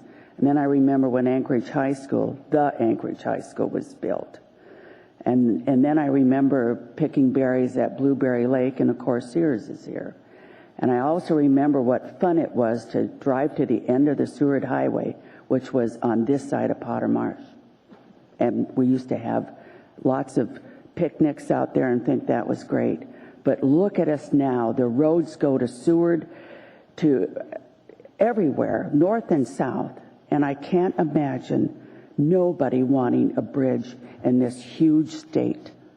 And the growth and the commerce, forget about the commerce and the new growth of families. And I knew something was wrong when I started seeing properties and homes being built with no trees and where you could spit to the next home. And my family, my children, and yes, we do own property across the inlet. And my kids would give anything to move out there. I don't want to, because we have a home where we've got trees and lots of animals that come through. But they do, our grandchildren do.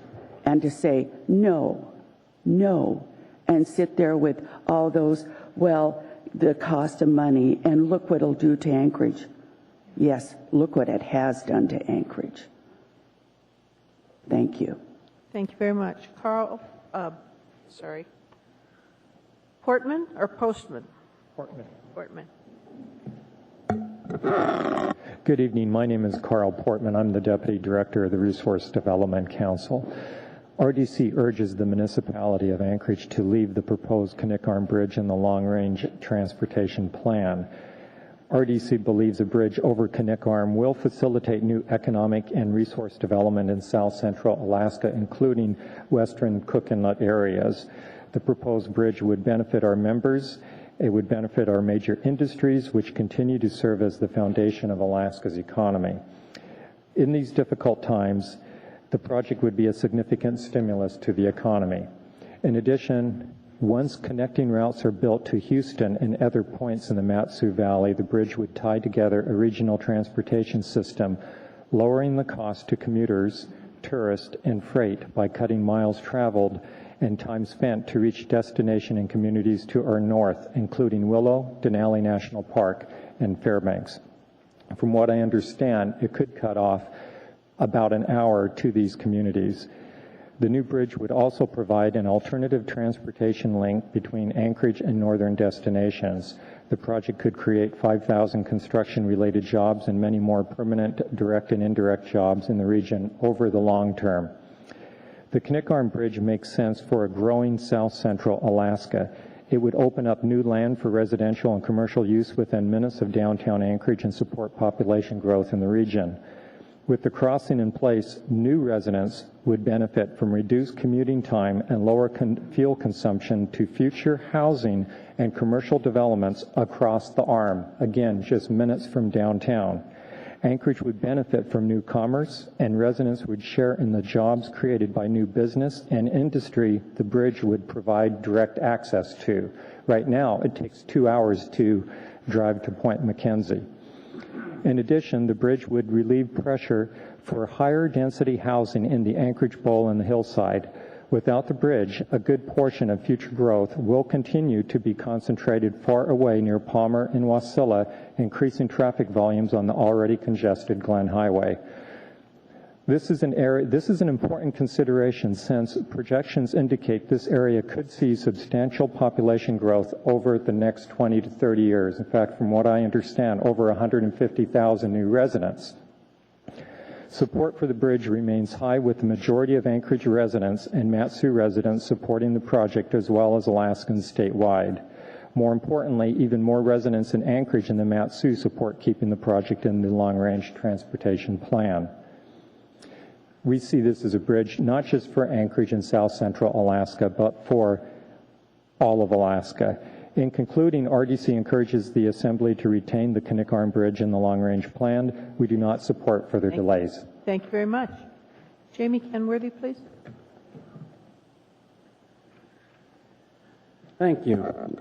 I spent some time looking at the September 07 financial statement to finance the bridge, and I know Kabata of the Knik Arm Bridge Authority states that financial plan is out of date, and it is because there's not private investors.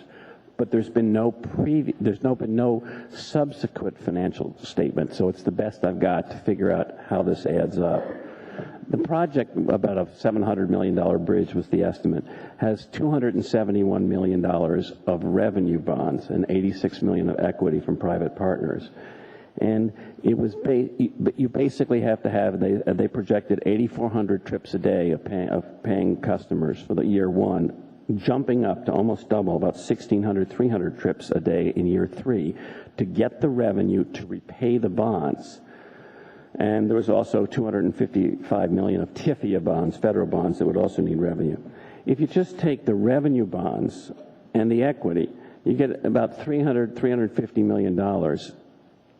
Right now, in all these financial estimates were pre-market freeze-up.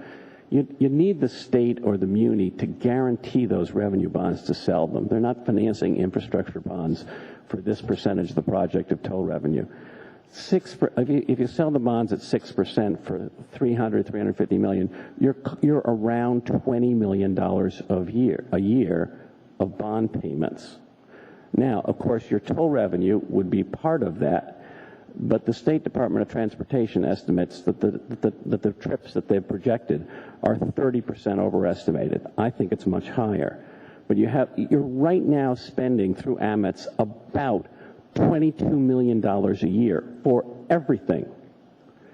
And you're talking about a bond payment of $20 million minus any toll revenue, but plus operating costs. So I am very concerned that if you go ahead with the bridge, you're going to be spending a very large sum of money of your annual draw of your gas tax, your state tax revenue. Now, it's somewhat different pots, but politically, Mat-Su and Anchorage are only going to get a certain share of the state revenue, and maybe most of it. But if you have $22 million you're spending, and you could look at the TIP projects that the Amex just approved, which are barely covered by your existing revenue, and you have the subsequent liability of having to cover $20 million of bond payments a year, you're going to take a huge hit for projects that you've already approved in the TIP. Now, there's certain things that can be done right now. And there's the existing demand. You could broaden, the Eagle River Bridge right now is 2 lanes each way. It could be, there's existing demands to go 3 lanes each way. You could have emergency vehicles picking up the crashes in the winter. There's things you can do to address existing demand. My South Anchorage favorite project is putting Elmore between Abbott and O'Malley. Thank There's you, a sir. bunch of things that are not right now covered by money. I'm sorry, your time's up, but you do have questions. Ms. Drummond and then Ms. Selkrig. Thank you very much for coming, Mr. Kenworthy. So are you saying that, in other words, this bridge either needs more traffic over it faster or a higher toll fee if we're going to avoid spending significant amounts of other local funds to build it? Well, first of all, toll revenue. I think they projected a $5 toll for passengers in 2012, but of course it's going to be later than that. You can't put the price too high or people will not take it. The problem is that the people living in Palmer and Wasilla are still going to take the Glen, because you have to be about 5 to 7 miles out Knik Arm before the bridge is a shorter route to town. So there's too few people living there who will be paying any toll. Right. Thank you. So that was a lot of information. Thank you. So if basically there's the potential that the state could sell bonds to help finance this, or at least guarantee bonds, how would that affect the state's capacity to do other things in terms of issuing bonds for other things? I mean, what's our capacity at a state level to guarantee bonds, and how does it affect the whole, the other opportunities in the state? In the Cabada legislation that was passed by the state setting up the Knik Arm Bridge, it said that if state bonds were using their guarantee, it would have to go through the state bond committee. So there's a state bond committee that would approve that and look at that issue at that time to say, okay, what's our bonding capacity? Do we want to prioritize that, et cetera? I haven't done a study of state bonds, but this would be a significant project of $20 million a year of transportation dollars. Because look at Anchorage and Mat-Su, you were over 50% of the population of the state is right here. Think of the bond capacity. So $20 million would be. It's $20 million. It's paying back $20 million a year. Well, what is 20? When you say 20, I use the $20 million number because their own projections show that they had to sell 271 million bonds. Now remember, the original financial plan was private investors would construct the bridge and take on the risk of any downside if there wasn't enough toll revenue. But we haven't seen the private investors, and Cabada just a month ago has now said, oh, well, we're now talking, our preferred alternative, Foster's statement to Amex was, we're now talking with the state about a bond issue. Macquarie is not able to sell their bond issues right now with one of the two bidders unless they get some sort of credit guarantee. They're going to look to a unit of government behind that before Wall Street is going to be able to finance those bonds. Thank you. Mr. Coffey. Yeah, hi. Keeping this in or changing it from short-term to long-term doesn't address any of those questions, does it? The only way you address that question is by pulling it out of there entirely. Then you don't ever have to worry about it. Isn't that right? Well, Your question assumes that you don't care about the $1 to $3 million sort of operating costs of keeping the Knik Arm Bridge going, because that's coming from the original $100 million that was the federal appropriation. It is now state funds that could be spent for anything. So there's a cost of basically postponing but keeping the Knik Arm Bridge authority, because they're continuing. There's about $60 million left of that original $100 million that could be spent on the Eagle River Bridge, the Elmore project, or just doing what's grandfathered in the TIP projects that AMET's passed. But your comment was on funding and bond funding. Right. So I didn't say I didn't care about what it costs every year. My question was much more, it was a very different question than the one you answered. My question was, short-term, long-term, doesn't address the question of the financing that ultimately might have to be in place, which is what I understood you were talking about. Yeah, that is correct. You're going to need $700 million of revenue from some source to build the bridge, inflation corrected, if they don't require a redesign of the bridge. And that was, of course, pre-railroad. When you put that much weight on the bridge, you have to redesign the bridge. You're going to get a different number. So my argument is you only have so many transportation dollars. And what do you want to spend them on? Precisely. Thank you. Thank you very much. Randy McCain. The Assembly will be taking a short break fairly soon. So go ahead, Mr. McCain.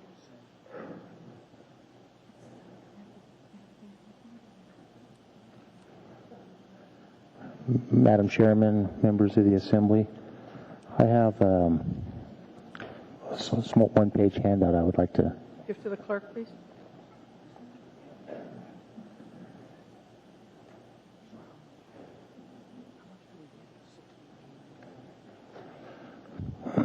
My name is Randy McCain.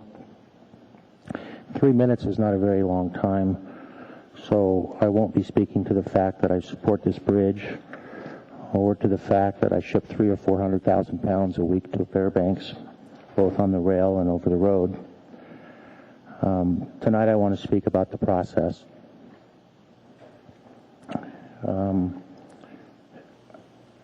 I've participated in this process for the last couple of months. I've spoken in front of the AMATS committees, and I've spoken in front of the planning and zoning.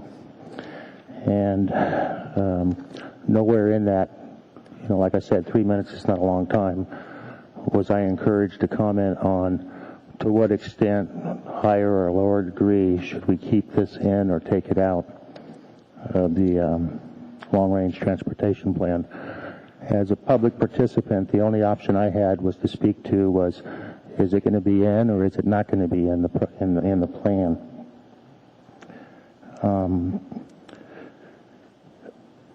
The reason I gave you this handout tonight is because I want to speak to the Assembly's resolution number 2008-198 and point out a possible scribbler's error in your current S version. On line 29, where it speaks to the whereas continued inclusion of the Knik Arm Crossing project in the Anchorage Bowl 2025 Long-Range Transportation Plan, LRTP 2027 revisions, has been the subject of public review in response to the Assembly's resolution number 2008-198.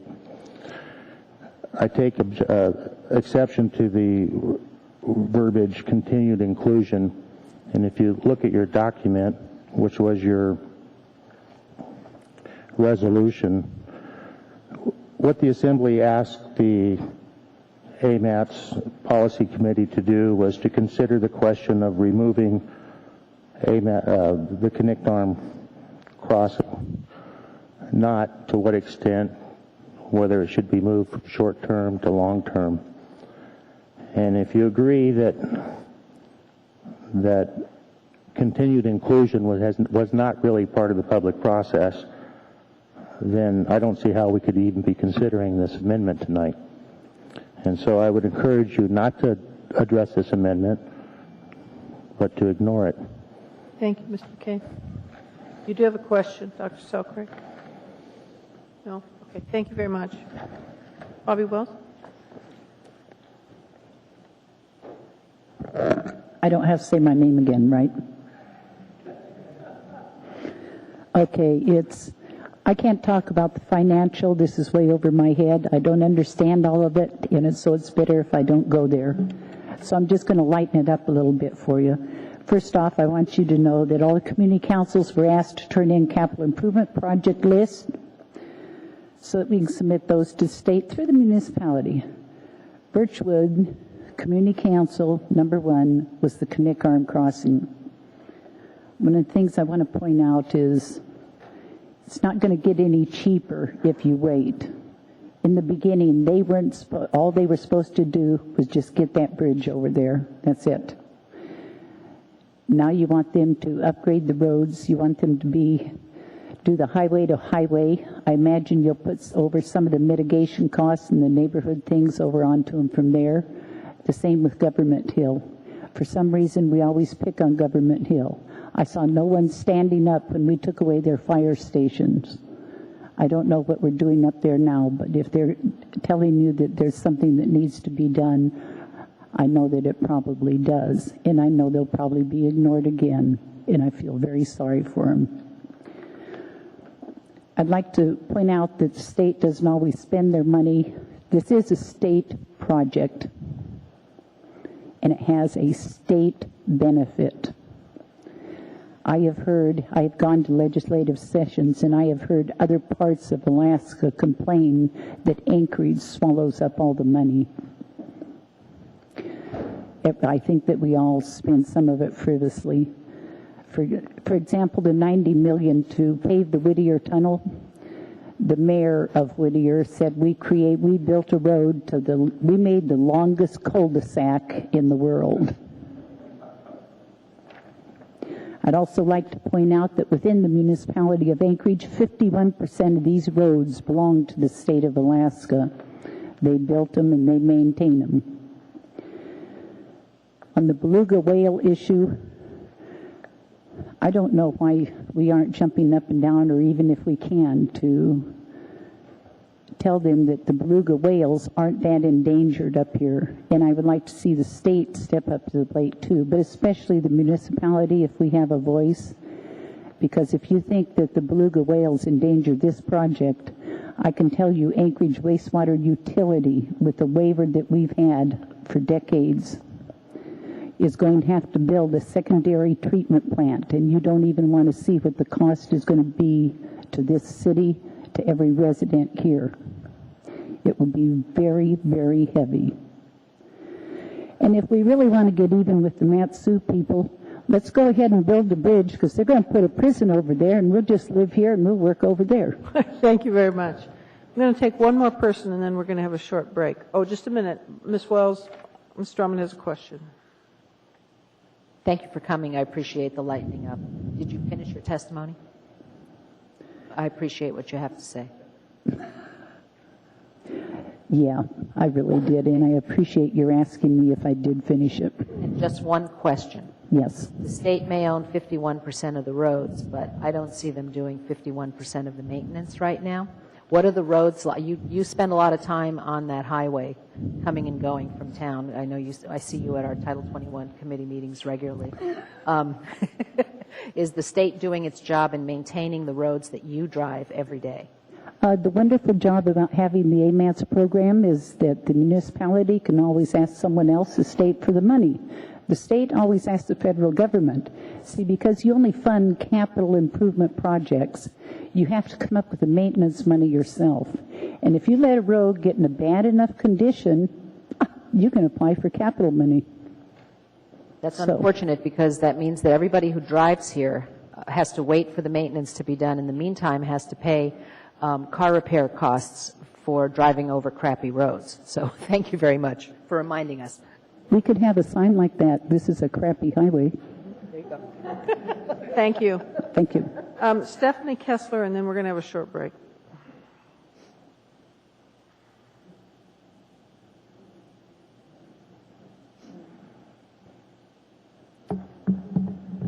Hello, my name is Stephanie Kessler, and I want to thank the Assembly for allowing me to testify tonight. The vision of a bridge across the Knik Arm has been with us for over 50 years. At least prior to this proposal, 2 other major proposals went through significant public process during those earlier years. However, the version of the bridge that's before us today is fatally flawed and is exponentially weaker than the previous 2 proposals. The current version is based on questionable cost estimates and traffic studies. The proposal is incomplete in regards to approaches and connections. The design is a 2-lane bridge instead of a 4-lane bridge. And finally, it would have a severe impact on downtown Anchorage and surrounding neighborhoods. I am not anti-growth, but I do believe in smart, fiscally prudent growth based on good design and good process, which this bridge does not represent. The bridge is grossly weak in every one of those categories. There's a reason why Cabata has not been able to come up with private sector financing. As proposed, the bridge is not economically viable. The only reason the bridge is still alive and still before us is that it has received $100 million in government funding that has kept it on life support. The private sector has recognized the bridge's lack of financial feasibility, and as a result has declined to invest money in the project. If we're going to build a bridge, we need to build it right, and this particular proposal is a long way away from right. I urge the Assembly to recommend that the Knik Arm crossing be removed from the LRTP. Thank you very much.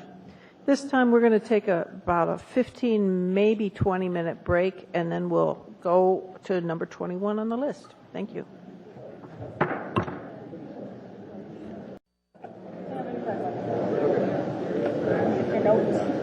It stinks. I know. I know. We're back in session. I want to remind people, I just actually had a complaint that people cannot hear. The acoustics are not wonderful in this room, and the audio pickup is very poor. So if you could hold side conversations down or go outside to have them, it would be helpful. Remind you again to keep cell phones off. And when you testify, if you could speak directly into the microphone, it would be very helpful. At this point, I'd like to call, I believe it's Kathleen King. Is that correct? Thank you. Please come forward.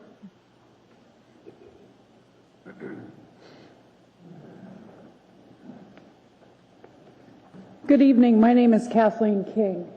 I have been a resident. Actually, I was born and raised in Alaska, and I've been here since 1957. And I've been a resident of Government Hill for the past 10 years. I don't have any new information for you, which is probably a relief to some, but so what I'd like to do basically is just make a statement, and it ends up actually reiterating what a lot of folks have said before me. This project faces ongoing technical and financial challenges that greatly impact its success. It has and it will continue to do so. And so I believe that in these uncertain times, it's more prudent to maintain and improve our existing transportation sources such as roads and bike trails rather than embarking on a project that is questionable at best. And so therefore, I encourage you to advise removing the Knik Arm crossing from the Anchorage Long Range Transportation Plan. Thank you very much. I'd like to call Gareth Howlett.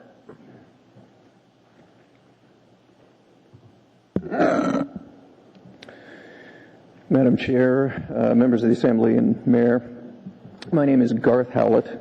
I have been an Anchorage resident since 1965. I am for the development of the Knik Arm Bridge and retaining the Knik Arm Bridge in the AMAT's planning. I see the bridge providing much needed redundancy for the Glen Highway, providing shorter haul for northbound traffic beyond Palmer. Also, it will provide close access for industrial lands away from urban development. This will allow us to appropriately relocate industrial facilities outside of Anchorage and relocate industrial land to reallocate industrial lands that were previously industrial to business and other residential use, providing some urban renewal for many of our areas, including like Ship Creek area as an example. One comment, the number 2 import into Anchorage currently, the way I understand it, is gravel in tonnage. This will provide a shorter access route to many of the supplies that are on the west side of Knik Arm. Thinking green, that'll certainly save fuel. As Anchorage and the Mat-Su Valley population densities increase, it will increase the traffic density of the Glen Highway. I suspect that expanding the Glen Highway will be substantially more costly than building a highway along the rather undeveloped side of Cook Inlet on the west. The right-of-way on the west side, of course, will be much cheaper. Anchorage is obviously geographically constrained. I'd suggest let's maximize Anchorage's position as the center of business and development by making roads that lead to Anchorage. In my opinion, cities that have been landlocked, such as Anchorage, have to either expand somehow to be successful long term. Otherwise, they get bypassed. My understanding is that the mainline rail is currently a significant bottleneck. A bypass, I think, is an important option for the railroad to consider for the future. I previously was the project engineer for the Port Mackenzie Deep Draft Dock, and used to not enjoy the 2-hour drive all the way around. During the summer months, when the water was clear, we were able to drive that in about 10 minutes with a boat. It's much more palatable. The view is beautiful over there, by the way, and I would encourage you to take the drive sometime. That said, I don't think the ferry will be much more than a stopgap for a very short period of time. These projects do take a long time to develop, and I would encourage your continued support for this project. Thank you. Thank you very much. Mr. Coffey has a question. Yeah, quick question. One of the concerns I've heard expressed is that if we export our industrial base, if you would, from, say, the railroad yard or other places over to the other side, we're going to lose a substantial tax base, and that would, and yet they would still use use the municipality of Anchorage for a whole variety of things. Now, do you have any information, any insight into that aspect of this? I don't. I'm sure Dr. Selkirk has got a lot more insight on income from taxing industrial facilities rather than businesses and residential. I don't have that kind of information. All right. Thank you. Okay. Thank you very much. I'd like to call, I believe it's Aves Thompson.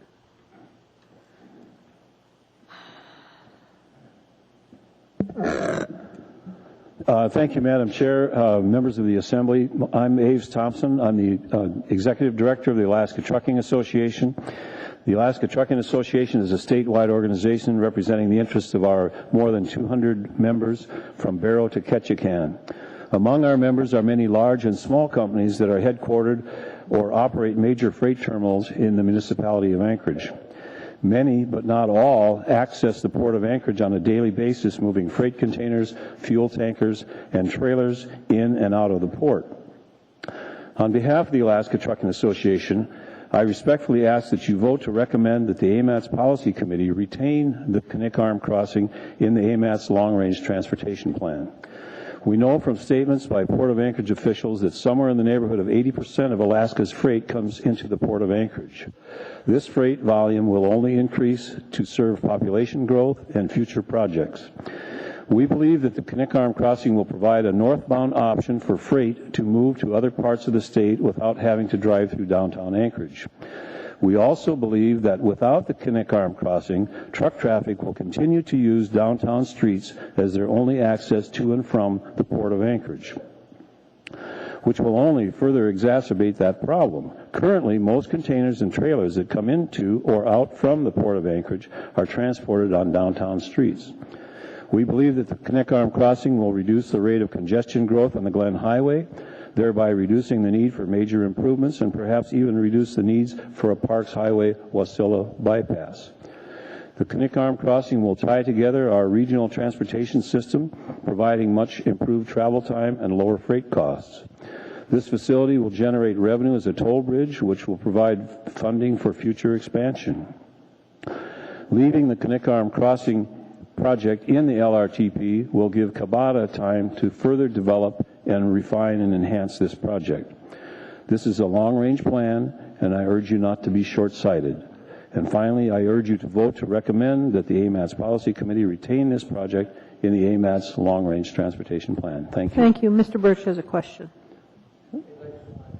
Excuse me, Aves, I just wanted to thank you for your contributions and your work with the Trucking Association on this, and I too share your interest in redirecting so much of that traffic that is northbound.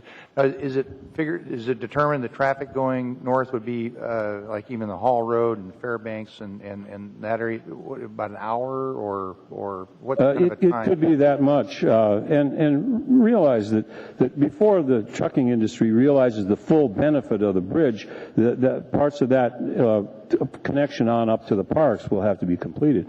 But as I say, this is a long-range project, and we're very hopeful that you'll vote to recommend to retain it. Great, thank you. Thank you very. Oh, Dr. Selfridge. I'm just wondering if the Truckers Association has assessed the impact of spending the money on the bridge rather than the highway-to-highway project, or rather than improvements on the Glen, because there's a fixed amount of money ultimately in terms of the money that we've got available to us, and you're probably familiar with the downtown plan has 3rd Avenue connecting with the highway-to-highway so that you would be bypassing downtown. But have you looked at the impact on other roads that you might be using? Have you looked at that at all? Well, it's our understanding that a good bit of the money for the Cabada project is going to come through private financing, and that they have made statements repeatedly that they're not going to come back for more money. So I'm not sure that we're competing for those same dollars. You didn't see? Did you see the state's kind of independent evaluation that indicated that private financing was unlikely? I haven't seen that one, no. Thank you. Okay. Thank you very much. M. Freeland?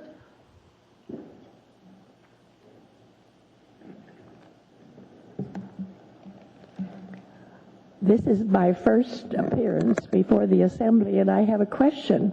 I thought that you were getting comments from citizens who voted in Anchorage, and I know that on the anti-discrimination session, you had a lot of people being brought in from surrounding communities or even out of the state. So I guess I misunderstood. It's the general public, is that right? Yes, ma'am. I'm here tonight because I've been in Anchorage for 30 years, and this is my first appearance before the Assembly. And I'm not in favor of building the bridge. I lived in Wasilla for 5 years. And during that time, when I heard about the bridge, I decided I would take a ride out to see how long it would take to get where the bridge might come in. And I found that it took me just as long to go from my residence in Wasilla as it did to come into Anchorage. You're not saving any time. And if you use the bridge, you're not saving any money because you're using your car, you're spending gas, and you have to pay a toll. I don't see how people who live out there and work in Anchorage could afford it. I want to congratulate your Assemblywoman, Sheila Selkridge. She wrote an excellent article in the Daily News on the 23rd, Nick Armbridge No Good for Anchorage. It's obvious that she has researched this, and I really felt more qualified tonight to come and voice my objection. I think that I wonder also, why does it cost $13,000 a day and that the entire project is, they have already spent, they've gone through $44 million. It seems to me that we need more and more studies for everything that we want to do in Anchorage. And that's not really the way I look at things. I think that sometimes we study things too long. And in the Anchorage Daily News, the editor also pointed out that he wondered what happened to the Anchorage 2020 plan for developing the city's traffic and so forth. I think I agree with that editor when he said that bridge may make sense someday when growth has spread further on the Point Mackenzie side, but I don't think that we should think about it today. Then I wondered what happened. Why is it that the Alaska Railroad is constructing a second set of tracks at the Fairbanks Intermodal Facility? Why can't they afford to build second tracks here? Thank you. Now, your time is up. However, Dr. Selkirk has a question for you. I'm just wondering, do you want to take a moment and just sum up? Pardon? You want to go ahead and sum up your testimony and close? Do you have Yes. Do you have anything else to say? Well, are you talking about what I do in What Anchorage? you're covering right now, yes. Well, I'm a veteran of the Marine Corps. Oh. And I don't think we would have won the war if we were approaching the problems that we had in the Marine Corps. And I do all the landscape gardening for the Anchorage Senior Center. You shared your age with me during the break. Would it be all right? I think it's quite amazing that you're here, and she's 91, and it's the first time she's been to the Assembly and testified. Oh, thank you for coming. Yeah, it's very nice. Casey Sullivan? Sullivan? No? All right. Helen, I'm sorry, no glasses. Helen Neinhauser?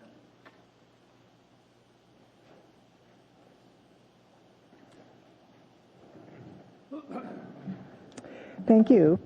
I'm Helen Nienhauser, and I've lived here since 1959. I worked hard on the comp plan. I represented my community council, Rogers Park, and we supported the vision of Anchorage that comp plan paints. I also served on the advisory committee to the Long Range Transportation Plan. My only stake in this issue is I care about what kind of future we leave our children and our grandchildren. Regarding the Long Range Transportation Plan process, the advisory committee never discussed this Knik Bridge. I actually advocated that we do discuss it, and I was asked privately by one of the consultants to please drop that because, as I understood it, they believed it was never going to happen. It was going to be a waste of money and time for us to discuss it, and it would, if included, it would result in an unrealistic plan for Anchorage's roads. Regarding the bridge, I urge you to delete this project or recommend deletion of this project from the LRTP. I found the Planning Commission resolution very compelling and thoughtful. The most important reasons for my objections to this bridge is the effect on Anchorage and the fiscal issues. And the effects on Anchorage, I think you've heard about. It undermines Anchorage 2020, where we set out a vision for Anchorage. It would result in costly urban sprawl. It would increase traffic congestion in downtown Anchorage and fail to relieve it on the Glen. And it would result in decreased property tax revenues for Anchorage and probably decreased property values. Regarding the fiscal arguments, what has changed since this bridge was added to the LRTP is our economic situation. And the federal dollars for transportation projects are declining. The private investors seem to have disappeared. The municipality has budget problems. The state's fiscal future is uncertain. There are legislators who paint a very gloomy picture of our future, a scary picture. Oil production is declining at 5% a year as it goes, and that's our revenue. That's what our budget is based on. The state would be foolish to underwrite this project. I believe we cannot afford this project, and that the S version will mean we continue to spend money on it. So I urge you to argue for deletion of the project. It can be reconsidered in 20 years, and I don't mean in 5 years, I mean in 20 years, when maybe the economic situation will be better, or maybe not. Thank you. Dr. Selkirk has a question. I don't. You don't. Okay. Thank you very much. I'd like to call Linda Kovac, please. Oh, wait. Hi, I'm Linda Kovac from Chugiak. I'm a member of the Chugiak Community Council, and I'll briefly state that the Chugiak Community Council is on record for keeping the bridge in the long-range transportation plan. And this is my own testimony. I implore you not to throw away the concept of building this bridge. This bridge would handle vehicle traffic and ease commuting on the Glen. It would serve as an emergency evacuation route. It would establish transportation infrastructure for population and economic growth in the Mat-Su and Anchorage. It could include the railroad if it's feasible economically, and the coastal trail. You could put in a utilidor. You could put in a power plant titled by tidal action. The sky's the limit. You have to think out of the box. Please consider Anchorage's unique role in the state of Alaska. We are the residential, industrial, and commercial hub of the state. Building this bridge could solidify Anchorage's role as the leading city in Alaska. Or we could give the role to Wasilla by not building this bridge. They're going to grow in spite of any bad decisions made by us. This project requires leadership, long-range thinking, negotiation, bartering, and unconventional thinking. To accomplish great things like this bridge, you need time and a good political climate. You need time for these major infrastructure projects, so please keep it in the plan. Now a tiny bit of movie trivia. In the movie, A Beautiful Mind, the John Nash character, played by Russell Crowe, significantly revised the conventional wisdom about dynamic economics. It used to be thought that the best economic result comes when everyone in the group is doing what's best for himself. Nash proved that the best economic result comes when everybody in the group is doing what's best for himself and the group. In this case, himself is Anchorage, and the group is this region, if not Alaska. We would all benefit from this if this bridge is built. Increase tourism, business, industry, and new homes. Please do not limit the debate to effects on Anchorage. Broaden and elevate this discussion to the whole region and to the state. Thank you. Thank you very much. Grant Hunter, please.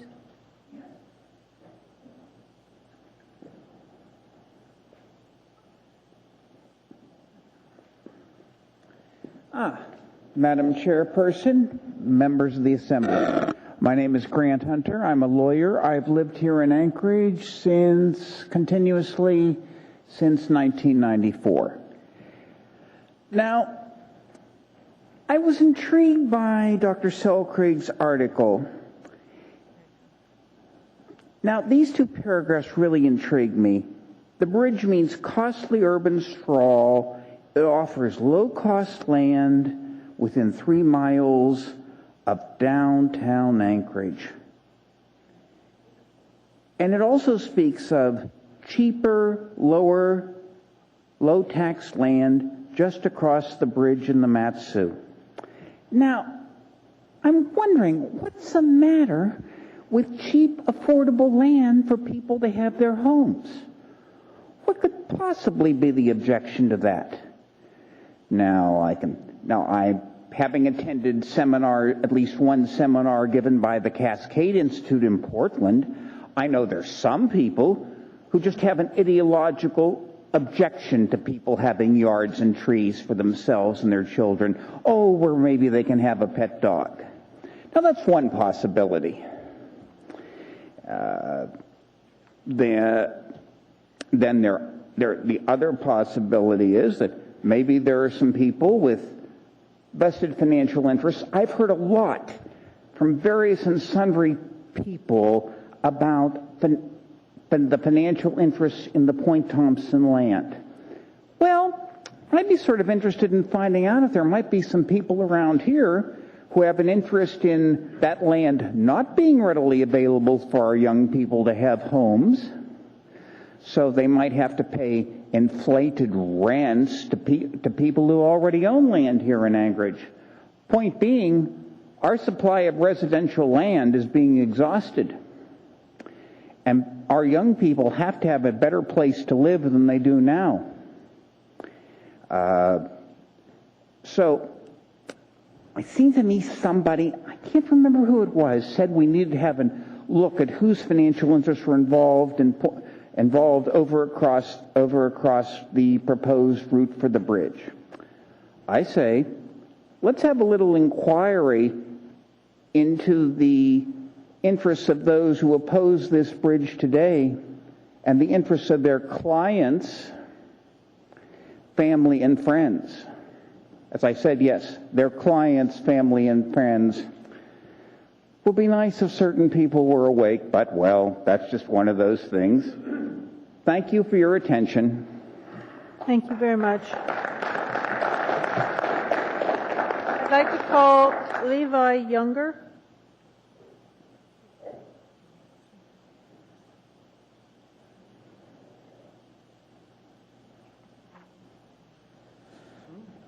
Hello, I'm Levi Younger. Do you want me to spell this? No, it's all right. Okay. All right, as a young Alaskan and resident of Alaska, I don't support this. I foresee it as another step in the wrong direction in our failing infrastructure, and I refuse to pay for the project. So let me ask you a question. Why are young people leaving Alaska? I know this is something that should be of your concern, hopefully. And let me give you a couple of reasons. One, we're too spread out. I live in Eagle River, and that's the only place I've been able to afford rent, and it's with my parents. I have to drive 30 minutes to school every day, into work. I can't work on the south side because I can't get to there, so that's unfortunate for me. Also, the roads are too decrepit. I don't know if anyone's been in Minnesota around 15th. It's like riding the White Rapids. So you want to plow all these roads, we're just going to make more roads. Also, there's not a good urban environment. Downtown's okay, but it's downtown. The rest of Anchorage is turning into strip malls and stuff like that. I don't want to go there, okay? Call me biased, but I see this project as a way for people with seats of power to add to their collection of accolades. I would like to know whose name's going to be on this bridge. Also, why would I leave Alaska? One, there's bad public transportation. I have to walk 20 minutes to the bus stop and then wait another half hour if I miss the bus. That's not okay. Also, there's a degrading urban environment, and this bridge is only going to ruin downtown that we've already paid money to support. Also, this is not supportive for biking and walking. If my friends go out on the town at night and I don't want to get a DUI, I have to either call a cab and pay $50 to get home or walk. That's not okay either. I'd rather have some sort of public transportation that works to get there. That's just supportive of a younger culture. To me, this project is like the Alaska Pipeline. Yes, it will create immediate jobs and cash flowing into our economy. Yes, it will have a large amount of users at first. But like the pipeline, it's founded around a revenue source that's fading and on the way out. And it will be paid for by future generations. Me. Don't build a $1 billion monument to the automobile. So, as a member of the younger generation and obviously a qualified voice for our desires, don't waste my money. Don't build me a bridge that I don't want and foot me the bill. Don't continue to build our infrastructure in an old-fashioned way because it's tradition and because certain people stand to gain from its construction. You know who you are. You know. Let's build for the future, a smarter future, my future. Thank you. Thank you very much. Just a minute, sir. Ms. Gray-Jackson has a question for you. Thank you, Madam Chair. It's kind of a question, but really not. But I want to thank everybody who's here tonight. I respect and appreciate your testimony. But I just want to say to you, young man, that it's really nice to hear a young person's perspective on this bridge, because I don't think I really heard anybody your age voice their opinion on this bridge. So thank you very much for coming out this evening. Thank you. I'd like to call Brian, I think it's Light. Yes? Okay.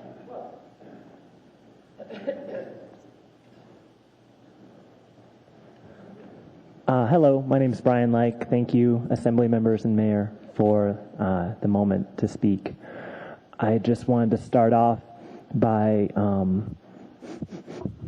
smelling the air. I think that there's fresh, young land available on the other side of our inlet, and there's a lot of people who would like to get to it. Of course, why shouldn't we? It's development. It'll keep our economic engine going. But as a young Alaskan, born and raised, as a young person who's a student, who can't afford an automobile, who finds biking and busing difficult around the city of Anchorage because we are just this huge city that is sprawled out to every corner of our geographical limitations. I wouldn't like to see the bridge built. It'll keep that sprawl going. And in a nasty way, imagine that if I have a friend, another young friend like myself, buy an affordable house on the other side of this bridge, I might want to hang out with them, right? So I'll hop on my bicycle and bike over to the bridge. I don't know if there will be a toll for that, for a bike to cross the bridge. But that's one of those things that distances people in Anchorage who are trying to live in Anchorage and be friends with other people in Anchorage. It's a financial distance. It's a geographical distance, too, to have to bike all the way across an inlet. I'd rather see Anchorage grow up and not out. And I've heard some people here tonight say that that's not a very Alaskan thing to do, to be in spitting distance of your neighbor. But we have to come to grips that we are a city, and we are the residential and commercial and industrial hub of this great state of Alaska. And as long as more and more people are going to live here, we have to act like a city, and we have to get used to having neighbors, and we have to grow in a sustainable way that understands that personal automobile use, however Alaskan that is, to have your personal automobile, we're not going to have it for too much longer because gasoline's just going to get more and more expensive, and pretty soon it'll be everybody riding the bus and bicycling around town. Let's keep our long-range vision goggles on, and let's plan with that in mind. If you don't like it, you can move to a lot of other places in Alaska with less people in them. Sorry, you might not have your same job that you have here in Anchorage, but you won't be within spitting distance of your neighbor. I guess to sum up, please don't build this bridge. I don't want to pay for it either. I'd like to not pay for it. Thank you. Thank you very much. Thank you. I'd like to call John Weddleton.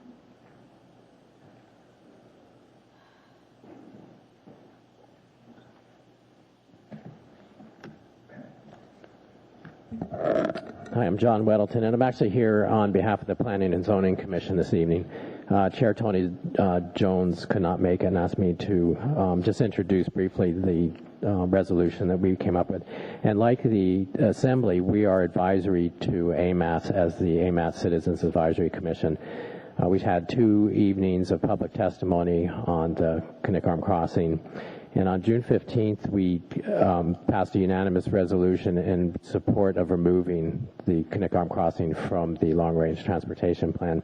We had about 3 dozen findings related to that, but the core finding that kind of is woven through the whole thing is that the Anchorage 2020 very clearly promotes going up, not out, avoiding sprawl, and this Knik Arm Bridge very clearly would encourage sprawl. That's a fundamental problem. Our resolution, finding number 3, points that out. Also, number 24 discusses that land is available for residential and industrial and commercial in Anchorage in the time frame of the long-range transportation plan. And in our resolution, number 25 reiterates the municipality's stance that this would create sprawl for the city. Hope you took time to read our resolution. Thank you very much. I'd like to call Bill Martin, please.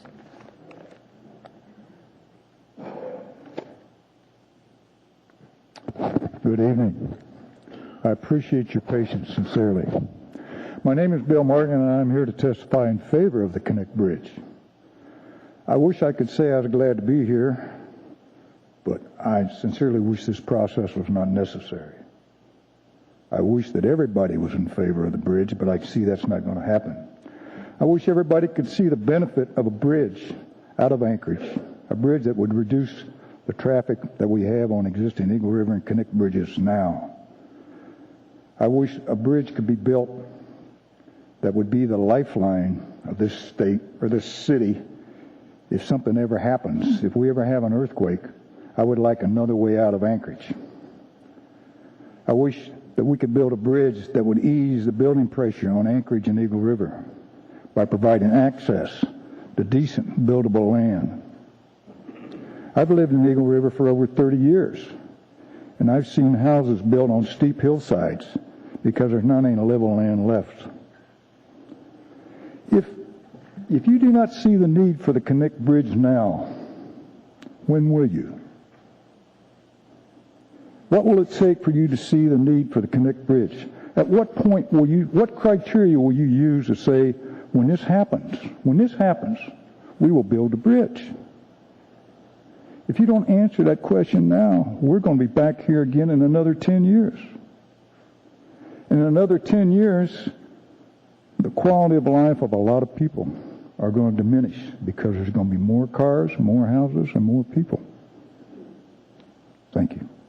Thank you very much. Janet Kincaid.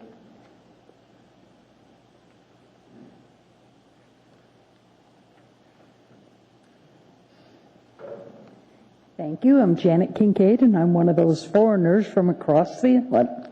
But I'd like to say that I would hope that you would leave this in the long-term transportation plan. I speak for opportunity. I know I raised a family of entrepreneurs. When I moved here in 1954, we lived a block off of Fireweed and Gamble. We were too far in the country to get a phone. So I've seen a lot of change. I had 2 children born in the territory, 1 in Homer and 2 more in Palmer. So in my immediate family, there are 40. I have children, I have grandchildren, and I have great-grandchildren. I see an excellent opportunity for entrepreneurs to take effect. There'll be a new town built at the other end of the bridge. There'll be hotels, there'll be restaurants, there'll be stores, there'll be a whole new city. It's exciting for our state to think that this is a place where the young people can go in if they're challenged that way and they can make their own way. This is what my children have done. And by the way, one of my sons has commercial property in Anchorage, and you don't have to educate his kids. We're doing that in the Valley. So it works both ways. We have a family hotel. We bought the Valley Hotel in 1976. I wisely got it over to my younger daughter. But we have a bar, we have alcohol trucks, we have food trucks, Sam's, Costco. They come out daily. So we do a lot of business with the Valley, with Anchorage. We're not an isolated anymore, and we interchange. So what's good for the Valley, what's good for this area, will also be good for Anchorage. It will help with your economic development. And then I would like to read a couple of paragraphs from Linda Menard. Linda is our state senator in the Valley, and this is her statement. I fully support the bridge. I wholeheartedly encourage Palmer to join Wasilla and Houston in advocating against delaying the project. The Mat-Su Borough and its businesses will benefit from the bridge and the growth it will bring to the Valley. This year, Alaska's 50th year of statehood, is an apt time to do what must be done to advance infrastructure projects. What an opportunity Point McKenzie holds for development and urban congestion relief. So I hope you think of that and think globally. I realize that you see the benefits coming to Mat-Su, but trust me, it'll go both ways. The highway goes both ways. So I would urge you to leave it in the plan. Thank you very much. Thank you very much. You do have questions. Just a minute. Mr. Birch has a question for you. Oops, sorry. I just wanted to thank you for your comments and for taking the time to come in. There's a correctional facility, I believe, reasonably close to the north terminus of the bridge. I just, you know where the new jail facility is to be located? Where the correctional facilities building? Yeah, I think it's out the end of getting built there, and I suspect some of the workers will live in Anchorage, and this would certainly aid them getting back and forth. Was it within a mile, or how proximate? I don't know the exact distance, but it's really important to attract good employees to correctional facilities, to have a pleasant place to live, and those that already live in Anchorage can commute. It would certainly help us with staffing that, and that is us. That's the entire state when I say us. Right. And it requires true dedication. I live on Finger Lake, and the sun was shining, and my grandkids were over there to get in the water, and I said, nope, I'm going to Anchorage. So do you understand my passion? Thank you. Thank you. Thank you. I'd like to call Michael Foster.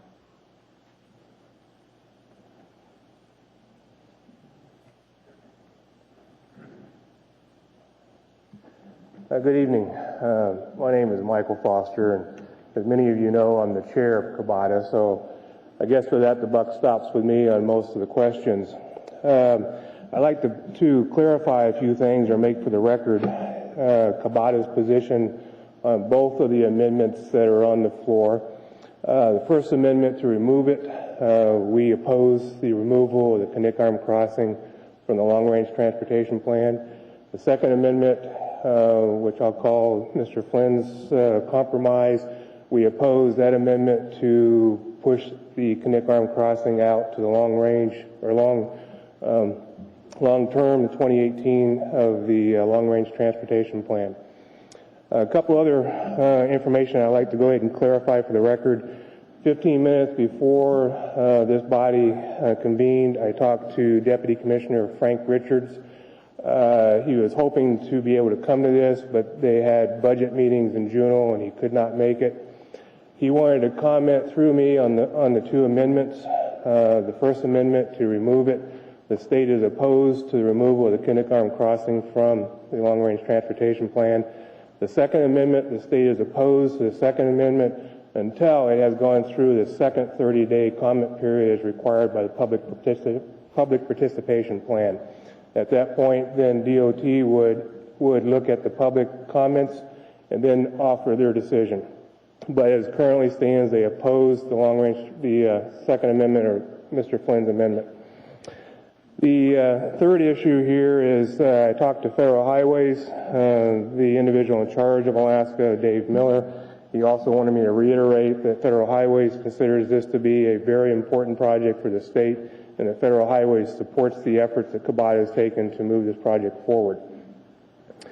There are some other information here that I'd like to go ahead and clarify. I came on, the governor appointed me to this position in February, I believe. Since that time, we have made we are looking at the project being rail ready, and in some respects, that's what's raised some of the questions recently. I have not met with General Campbell. I anticipate meeting with him in July to discuss that further. At this point, it's still in the concept. The support, actually a couple other points is I've had several discussions with many of the Assembly people here. Rail Ready was discussed at a meeting in April. And in fact, I was told that if the bridge was rail first, that it would be supported by Patrick Flynn as a meeting with Mr. Thompson. On another meeting with... Thank you. You do have questions. Okay. Mr. Birch is first. I guess I just wonder if you could summarize your comments in completion. Well, let me try to get through this a little quicker. Our biggest issue is if the decision is right today, the decision will be right 30 days from now. The amendment, as was put out for public review on April 23rd, was the deletion. The amendment that was put out on Tuesday is to keep the project but move it out into the long-range transportation plan. In accordance with the public participation plan, a second 30-day public comment period is required. We support that 30-day comment period.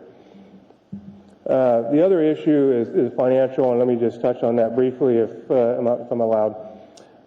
In the financial sustainability that the municipality is going through, you'll notice a line item. There's $800 million that's made up of about a $1.2 billion deficit as a revision of the long-term, as a condition of the major amendment change. Out of the $800 million, you'll see a line item that says Alaska Transportation Fund. The current administration has twice tried to get that transportation fund started. It's a project like this that will fund that transportation fund, so the mere effort to remove this project, but also line item it as the makeup money, doesn't quite pencil out for me. Thank you. Mr. Coffey. Thank you. Again, I'm standing because when I sit too long, my back. One of the justifications for this proposal is the EIS and the endangered species classification for the beluga whale. Mr. Coffey, could you lift that mic up? Turn it off. No, Sorry, my apologies. Okay. One of the justifications for this amendment is the 129S is the classification of the beluga whale as an endangered species. My understanding is you'd have to address that issue as part of your environmental impact statement? It's a separate permit, different from the environmental impact statement. It's a biological opinion under the Endangered Species Act. Okay, let me just be real simple. Do you have to address it before you can do anything with the bridge? That's correct. All right. And another one of the considerations, of course, is this heavy rail, which you mentioned yourself. And you've got to do some work relative to your plans as to that, do you not? That's correct. All right. What's the time frame for doing this? Well, more than likely, the rail portion of this project will put us into a supplemental EIS, and we currently are doing a reeval to determine that. But I think, honestly, we're going to do a supplemental EIS at some point. It's probably a 12 to 18-month project or process for the supplemental. It could go as far as 24 months, and that will address the beluga issue and the rail issue. All right. And if you do that, and the LRTP is revised in 2011, I'm advised that whether this project be classified as long-term or short-term could be adjusted at that time. Is that your understanding as well? Could you restate the question? I didn't. The long-range transportation plan is up for revision in 2011, subsequently in 2015. My understanding from discussing with DOT officials, Mr. Gordon Keith, is that if you have these questions answered in 2011 or 2015, as the case may be, that the transfer of the Cabada project from long-term to short-term could be done in the revisions of the LRTP. Do you understand that to be the case? Well, as I was told by one of your assembly members, we can try to move it up in the 2011. If you resolve these problems. Even if we resolve them, we can still try. It's not automatic. No, I understand. It's not automatic. That's correct. So does 129S stop the Cabada project from going forward? No.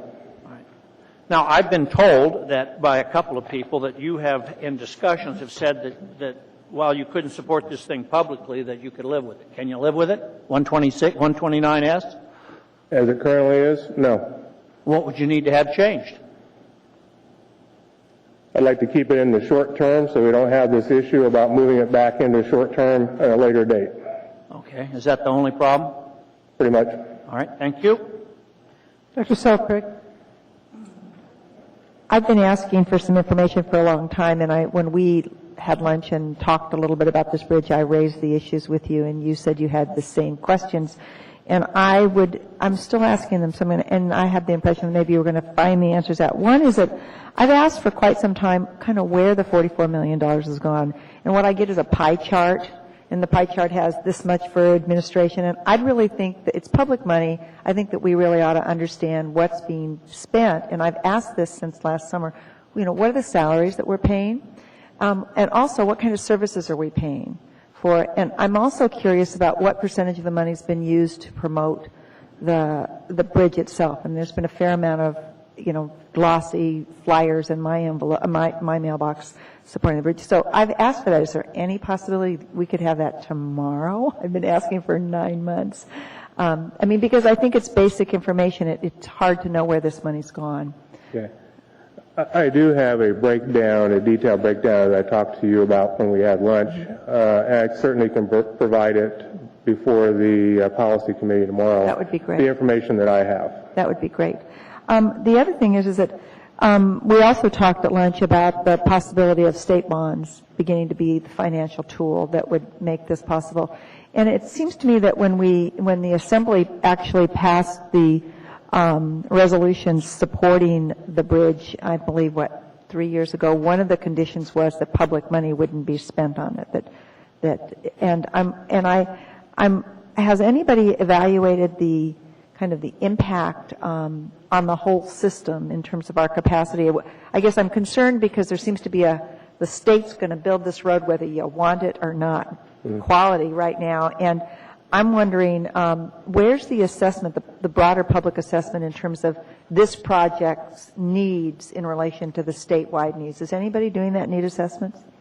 Well, to answer your question, there are two basic funding mechanisms. One is the PP3, we call, or P3, public-private partnership, which is currently the model that Cabada was moving forward in.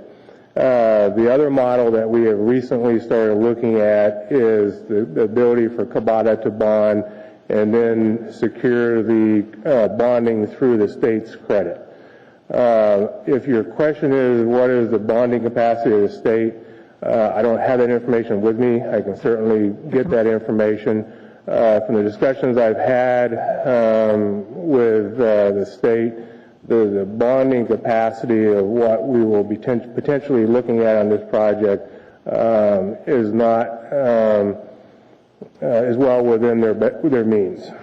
Madam Chairman, I have more questions for him, but I'm going to pause and wait until deliberation and invite him back up after we're. I would appreciate that. Thank you. I'm sorry I took the time of just on. People yeah, waiting. thank you. So I'll wait and just ask him in the later time. Thank you. Thank you.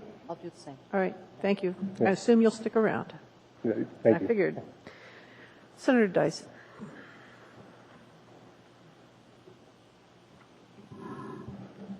Greetings.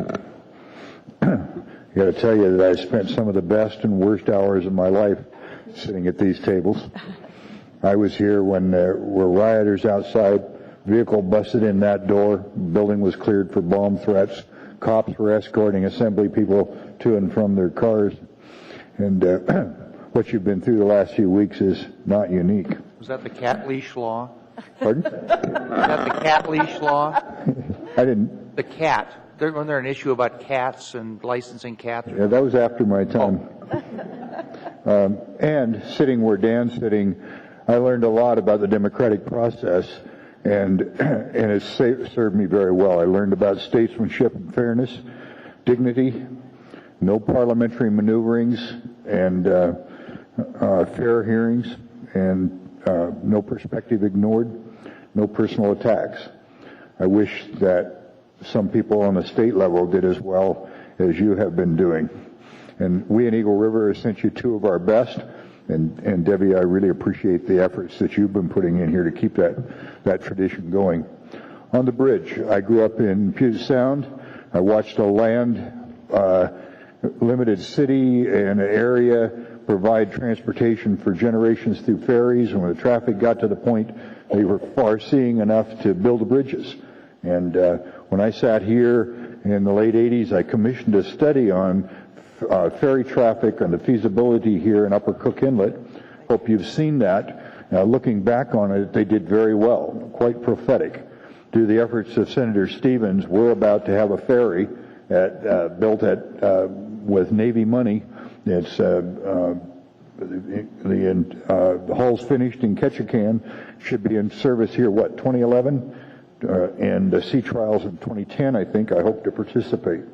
I'm a mechanical engineer by trade and training. Hold a Coast Guard master's license and have for a number of years. I ran vessels here in Cook Inlet on two different science studies and a technical study, including the sediments out here. And I know a little bit about the underwater topography and the marine environment out here. To the best of my knowledge, the engineering study that's gone into this bridge is excellent. The people who are doing that have a worldwide reputation. On the economic study, I personally was kind of amazed at the optimism of that economic study. Economics fascinates me. I have no credentials to evaluate that study. But I would strongly encourage you, if and when you are thinking about reevaluating the timetable of this, that you have some way of refuting or questioning the assumptions and the analysis that went in that. Minus that, I would encourage you to go very slow at tinkering with this process because that economic study was done by some very credible people. Senator, you do have questions, and your time is up. I apologize, but Ms. Johnston has a question for you. Right here. Continue. Just the last paragraph I had. I encourage you as our city elders to be visionaries, to look out future and see where we're going. The resource richness of our state means that we're going to grow very significantly. Anchorage will always be the logistics, service, and financial center of the state and will grow as our state grows, partly driven by the services required by the rest of the state. People where I grew up fought both Lake Washington bridges. They fought the Hoods Canal Bridge, and in the Bay Area where my wife grew up, they fought the Golden Gate State Bridge, the Golden Gate Bridge, the Oakland Bay Bridge, and then even the Dumbarton Bridge. And now they look back and praise the visionaries who could look out and see ahead of time when it's needed. I, of limited vision, sat over there and fought against the Coastal Trail. I called it the Taxpayers' Trail of Tears, and now it's a crown jewel of this city, and I couldn't see it, and I couldn't look out there. I encourage you guys to look out and be visionaries for where we're going and what the needs will be. Thank you. Thank you very much. Mr. Flynn has a question. Just a comment. Senator, I'm honored you would refer to me as an elder. You're welcome. I was hoping Dan would stand up to honor my presence here. I can't stand up. Thank you all. At this time, Mark Grover.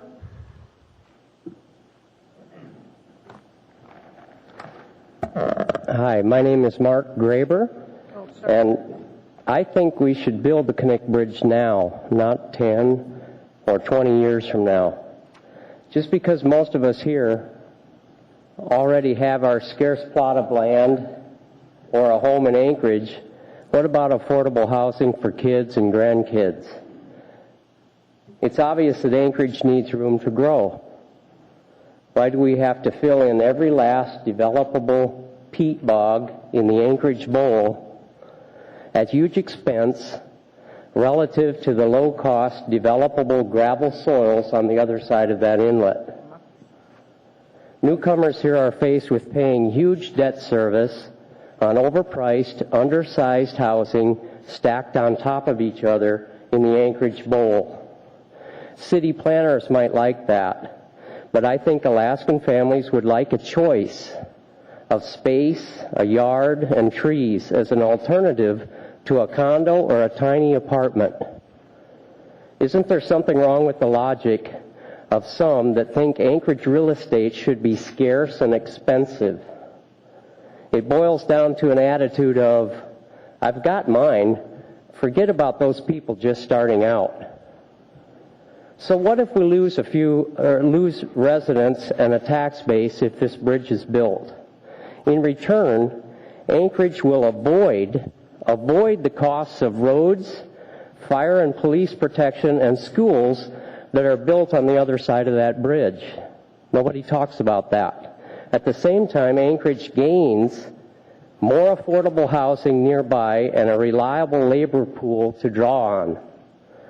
I think it is disingenuous and a bit cynical for the political elite to try to slam the door shut on the Connect Bridge now, $40 million into the project, probably 4 or 5% of the total cost of the bridge, not a huge number relative to what that bridge is going to cost, and 1 week before a new administration takes over this city. I think voters will remember this end run being attempted here to thwart their desire for this crossing. This bridge continues to be popular with the majority as it winds its way through all of the studies and roadblocks and demands for gold-plated road approaches and whatnot that the various interests continue to use in order to slow it down and drive up the official scorecard on the costs. It's still, in fact, a $700 million bridge, not a $1.5 billion bridge as some would like to claim. For the future of this community, let's build this bridge as soon as possible. Thank you. Thank you very much. Jerry Budd.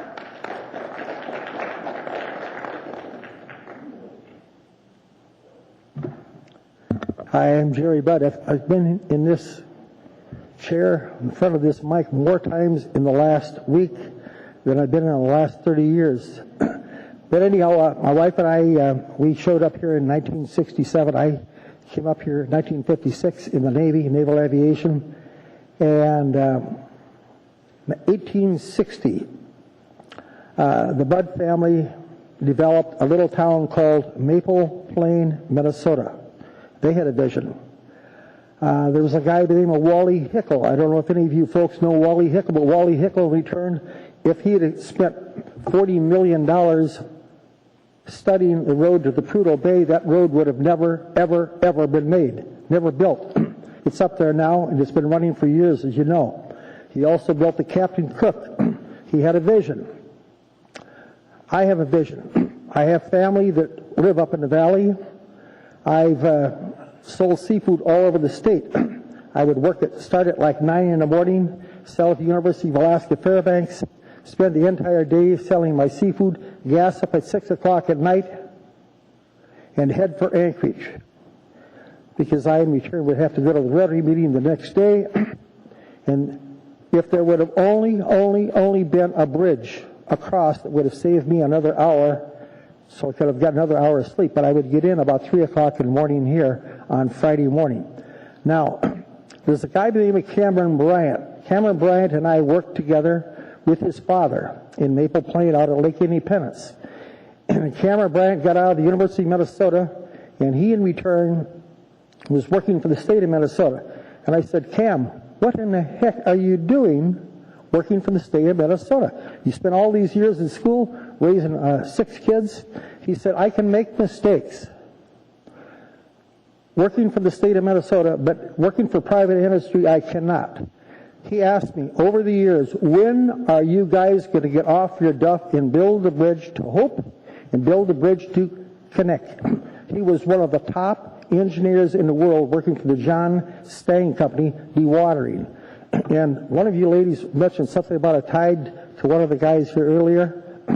Very, very, very important, because the dewatering around the pillars that would go underneath that bridge is extremely important.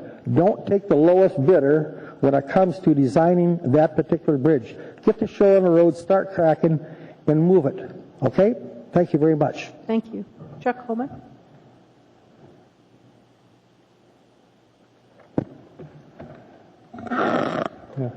Madam Chairman, Assembly members, and Mayor Kleiman, I'm Chuck Holman, President of the Anchorage Home Builders Association, a remodeler and a home builder. The Anchorage Home Builders Association represents the home builders, developers, remodelers, and industries that serve the Anchorage building community. Over 260 companies are members of the association. We take a very active role in legislation that affects our businesses. I just became aware of this meeting Monday evening and the AMANS meeting scheduled for tomorrow, this past Saturday. The short notice of these meetings does not allow me to present our industry view to you.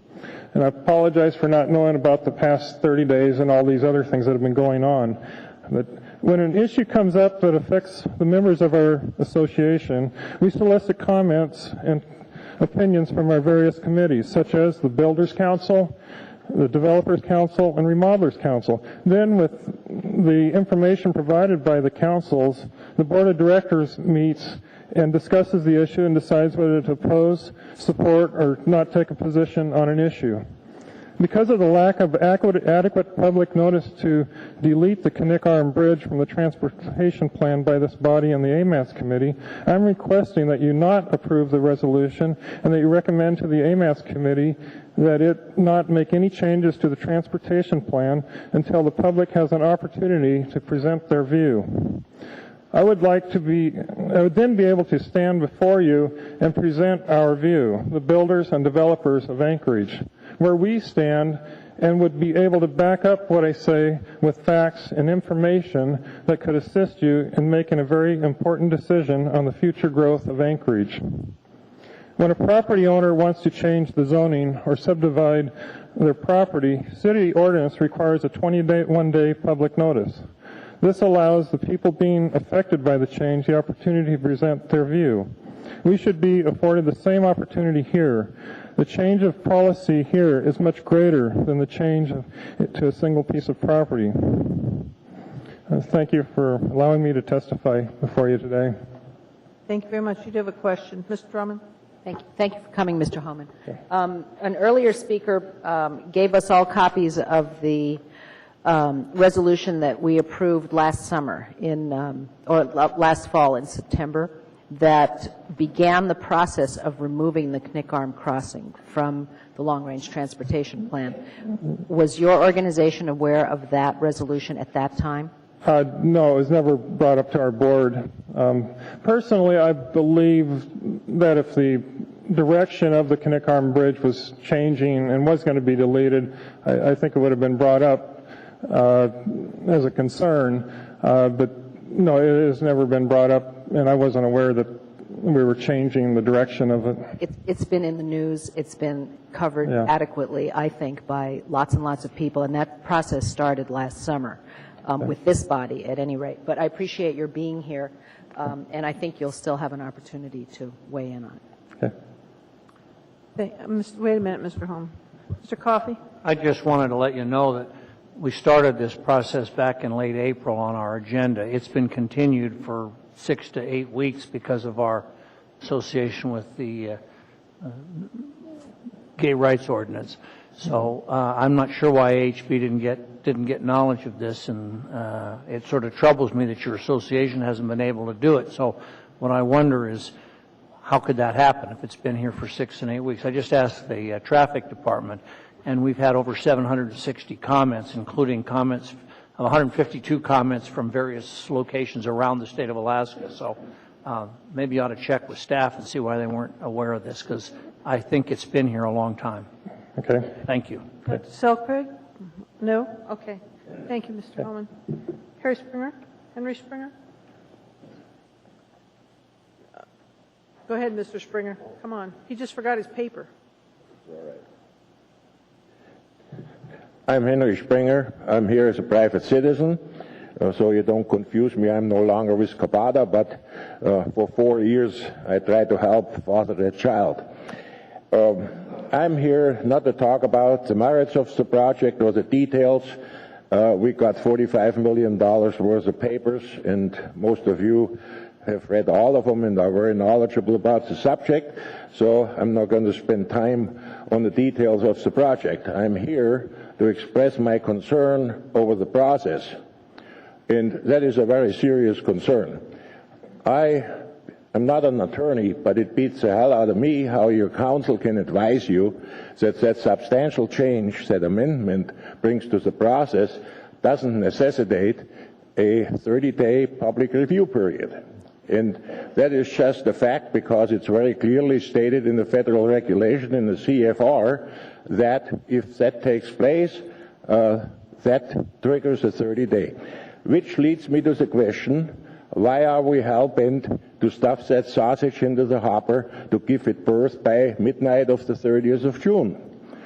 Because there has been, and this project is still, in a very deliberate long-term process called NEPA. That is, by federal law, required. And this project has gone in a very deliberate manner, including the inclusion of AMATs in the process. Through that, and we have issued a final impact statement, and through some occurrences, for example, the placement of the belugas in the ESA, that process is not finished. We have some work to do that wasn't foreseen, but before the ROD can be issued and that federal part of the process is finished, that has to be addressed. In light of the time, I'm concerned about a couple of things in regards to questioning the process. You have all been furnished letters from the headquarters of DOT, which under the agreement with the Federal Highway Administration are the official body on that process, that the process has been compromised and flawed through the Planning and Zoning Commission and through the actions of the TAC Committee. That is an official letterhead, copies furnished to you. There has been a legal opinion by the council, by the legal counsel, also copies furnished to you. There have been 2 lawsuits filed, granted from other municipalities, but also on the merit of process. How you can just shove that under the table and say, that's not really our concern, we are an advisory body, that is the easy way out. You can't do it. And the reason you can't do it, because 2 of your members and the acting mayor are the voting members on the committee. Thank you. Therefore, you have a lot to say more than advisory. Thank you. Just a minute, Mr. Birch. Well, Henry, I did want to thank you for your comments and your summary, and I too share your concern on the process, and it seems fairly well written and succinct to me in looking at it that there is a 30-day review period required. I guess in looking through the effort and looking through the letterhead and the issues and the concerns voiced by the state, who's actually the parent, what do you see as an appropriate remedy? Maybe move into July or extend the public process through for another 30 days, or? Right. I don't want to take the time of other people up in light of the 9 o'clock deadline, but it beats the heck out of me why we wouldn't wait for a Friday decision what the court does, because that sheds further light on the legal aspects of it. And we heard the chairman from Cabada. That has been reaffirmed by the Federal Highway Administration and by the headquarters of DOT, that they have not relinquished that concern over the process I just talked about. Yeah, thank you. Thank you very much. Steve Straight.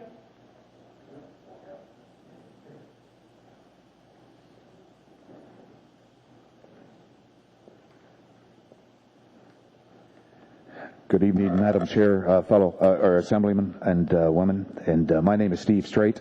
I'm a resident of Anchorage since 1957. A little bit of history there. A question: how many transportation corridors do we need? I'm speaking tonight in support of the bridge and the promise this transportation engine can be for the residents of the municipality of Anchorage and the Matanuska-Susitna Borough. Transportation founded this community, from Captain Cook's seeking a shorter transportation corridor to the Northwest Passage and this bridge question before you now. In 1888, gold was discovered in Turnagain Arm, then on the Nome, and then Fairbanks. This in turn created a dream of a railroad transportation system originating at the port of Seward. In 1915, the construction began on this railroad between Seward, Anchorage, and Fairbanks. A new transportation corridor was born. Surely one railroad running between Seward, Anchorage, and Fairbanks would be enough for the foreseeable future for transportation corridors. Not to be. In the 1930s, the Anchorage-Palmer Highway and its bridge were built, thus allowing Anchorage access to fresh, new valley produce. In 1951, the road was built between Seward and Anchorage, establishing 2 transportation links to Seward. Today's Connect Bridge is yet one more corridor building South Central Alaska's infrastructure. The people who built Anchorage into what it is today did not fear development of transportation corridors. They knew the value of planning for Alaska's future growth and opportunity. Now, in closing, as I look at you Assembly members, your seats, your desks, the shape of your desk, hang on with me just for a moment to your desk. We're going to take this arch of your desk and we're going to rotate it 90 degrees. You're sitting on top of this bridge. It starts here, it ends there. You're not only sitting on top of the bridge, you are the bridge. You are the bridge between Anchorage residents and the city. You are the bridge between Anchorage and its neighbors. And you are the bridge between Anchorage and the future. I wish you well in your deliberations, and I thank you. Thank you very much. Don Crandall.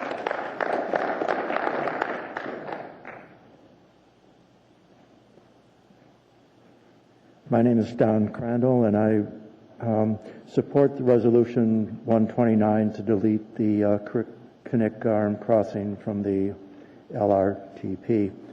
I think the Knik Arm crossing is a project we just can't afford, and worse yet, it doesn't address the traffic congestion problems on the Glen or the traffic congestions and movement of freight problems in downtown and midtown.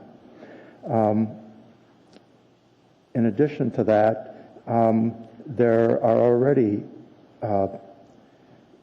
in place plans to address future growth in Anchorage, namely the 2020 plan.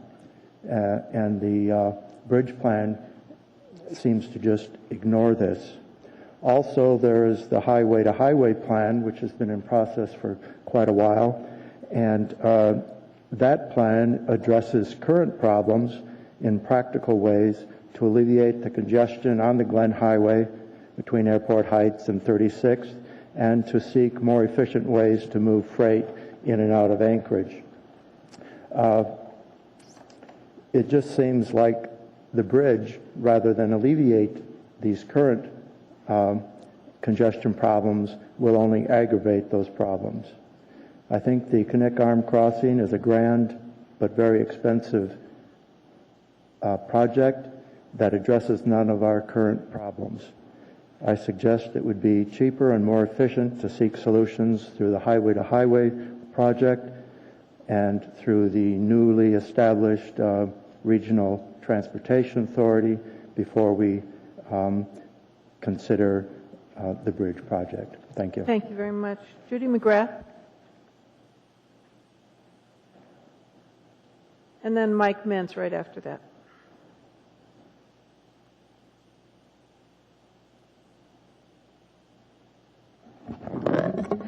Thank you all for the opportunity to speak here tonight. My name is Judy McGrath, and I live in Anchorage, and I'm also one of those people who have never, ever spoken here. I did not feel that I knew a lot about this issue, so I went online to knikarmbridge.com to read about it. Per the website, it lists 4 different purposes of this project. The one that interests me the most is number 3, transportation infrastructure for existing and projected population and economic growth. I believe in and want economic growth in the state of Alaska in our local area. We are a state of vast land and resources. It is those resources that have provided the economic growth, jobs, and comfort that we all enjoy. Development can be done responsibly. We have also taken and spent federal money for the planning and environmental impact studies thus far done on this project. The environmental studies began in the summer of 2004 and have continued in several areas. The environmental permitting process has progressed during 2008 with draft permits being completed. Kabata will be consulting with the National Marine Fisheries Service concerning the beluga whales and the Endangered Species Act. This needs to continue. Yes, there is much more work to be done by Kabata. Yes, this costs an enormous amount of money. But there is also tremendous opportunity for growth and responsible development and thousands of jobs, which is good for the economic survival of our state. To delete this from AMATS is to destroy the potential of this project. I urge you to support keeping it in AMATS. I don't want Alaska going the way of California and shut down the possibility of responsible development of our resources. California's way has led to their potential bankruptcy. We are in better shape than most of the other 49 states economically, and we need to stay that way. And this project is one of the ways we can do so. Thank you. Mr. Birch has a question. You did very well. Thank you for your testimony, and we'll hope to see you down here again. Thank you. Thank you. Mr. Mintz?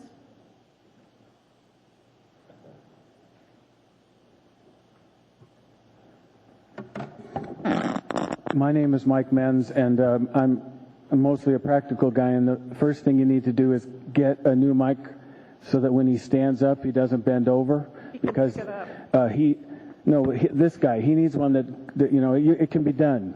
Okay. And then he won't complain so much. You don't know Mr. Coffey very well. The other thing that I want to say is that it makes me real uncomfortable to be here and seem to be on the anti-visionary side. Those of you few who know me, that isn't where I live, but it's not how it is. First of all, there's this thing about we don't want to be San Francisco or we don't want to be Manhattan. It is a fact that the thumb of San Francisco has a population density that is 20 times the population density of the Anchorage Bowl. 20 times. We could grow 100%, and then we would have a density equal to 10% of the thumb of San Francisco. So it's a little early to have that panic. We are a northern city. Everybody, some people, we want to wait for the conservative to become the mayor. Where are the conservatives? Where are the conservatives, Mr. Coffey? Where? This project in a northern city where water has to be buried 10 feet, where utilities are just a nightmare, where, as we've heard, roads are very, very hard to maintain, where it costs a fortune to shovel snow. We need a denser city just because it costs more to maintain a city in the north. Where are the conservatives saying, whoa, the way we're going to reduce our taxes is by building a smarter city? Then this unbelievable, and again, I mean, this is for the conservatives. Give me a break. Where can I build cheaper, affordable housing? On this street, which has water, sewer, police, libraries, fires, the works, right? Or out here in the woods that has none of that. Now, how could that be affordable housing? In fact, this guy that wanted industrial land, how could that be cheap industrial land? Oh, only if you and I are going to subsidize it through our taxes. It sure as heck isn't cheaper, Mr. Birch. It's not cheaper to do any of those things on the other side of the Knik Arm crossing. And finally, the railroad. I find myself on the side, on the other side, on the wrong side of this one. I think that, in fact, the railroad represents the most plausible explanation for why. Thank you. You do have a number of questions, and I'm going to caution Assembly members, we need to get through as many people as possible, so please be quick. Mr. Koff, oh, you took off. Ms. Drummond? Thank you, Madam Chair. Thank you, Mr. Mentz, for coming. Have you been to Nome?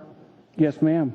I went to Nome a couple of years ago on business, and I was shocked at how close together the buildings are built in Nome. In fact, L-shaped buildings actually cuddle up to one another. When I asked the folks that I was working for there, why are these buildings built so close together?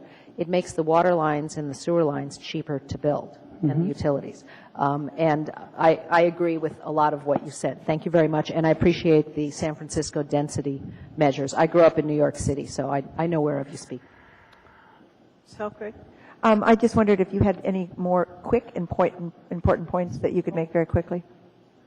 I mean, that you were just on the edge of getting out of your mouth. It is part of the frustration of this process that almost no one seems capable of telling the whole truth.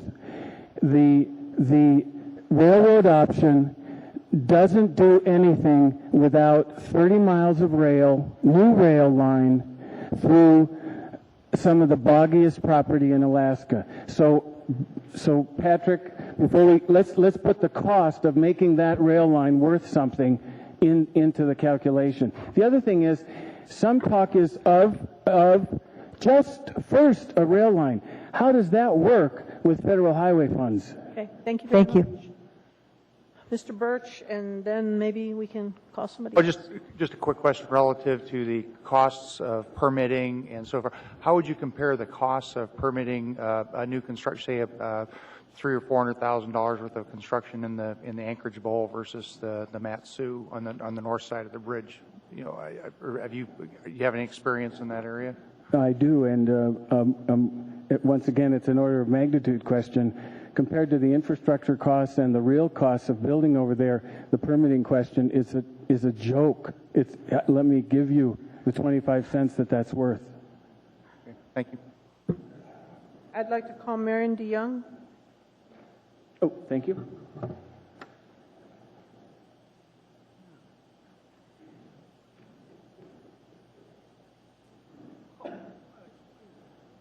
Good evening. I've lived in Anchorage since 1960, and I can't understand why people in Anchorage wouldn't want to expand. We live in the Anchorage Bowl. I've seen the bowl fill up since I've lived here since 1960. The bowl is overflowing. Why wouldn't we want to overflow across the Knik Arm Bridge for the sake of our children and grandchildren who are not going to be able to afford to live in Anchorage. They may be able to work here and drive the long road. Why can't they live right across so they can just come here? And the thought came to me, the old saying about it's better to be a big fish in a small pond than to be a small fish in a big pond. And I wonder, who are the big fish in Anchorage that want to keep the Anchorage values going up, up, up, and the cost to our children and grandchildren going up, up, up? I'm for the small fish, our grandchildren. Build the bridge for them. The big fish can take care of themselves. They can't have this small pond all to themselves. We need the big pond for the rest of us. Thank you. Thank you very much. Pamela Jackson, I'm going to ask if you can try to summarize your comments in hopes of getting through more people. And so if you could just not repeat things that have been said before, that'd be helpful. And you're going to have to pull that mic way down. Thank you. Go ahead. Hello, my name is Pamela Jackson. Thank you for allowing me to speak to you today about the Connect Arm Bridge project. And I'm very nervous because this is my first time, so please be polite. I was born and raised in Anchorage, Alaska. When I turned 18, I moved to Oregon because it was supposed to be so much better. It wasn't. I graduated with a bachelor's degree in 2005 from Portland State. It took me almost 1 year after I graduated to find a job with a bachelor's degree. And the only reason I found that job is I got lucky. I found out they needed a person before they advertised for it. So I convinced them I was the person for the job. But unfortunately, we couldn't afford to live there. My husband and I moved back to Alaska in 2007 because we couldn't afford it. The price of everything was not allowing us to save any money or make better lives for ourselves. We were spending $100 in gas a week. And we had 2 cars. We moved here, now we have 1 car. And I walk to work, or Matt walks to work. We live like 3 blocks from where we live. But I still support the Connect Arm Bridge project because it allows for economic development for Anchorage and the Mat-Su Borough. It would allow for the creation of new jobs, both here and in the Mat-Su Borough, which in the U.S. economy today is a rare occurrence. It allows families to save money, make their lives better by reducing the wear and tear on their cars, reducing gasoline usage, and reducing commuter times and reducing pollution. To delete this project before all the environmental impact studies are completed, that's including the beluga whales, is irresponsible on the part of the Anchorage Assembly and the Mayor's office. Without the completed environmental impact studies, no one, not the public, not the elected officials on the Assembly, and not the Mayor, can make an educated decision about whether or not to build the bridge. This decision should not be made until these are done.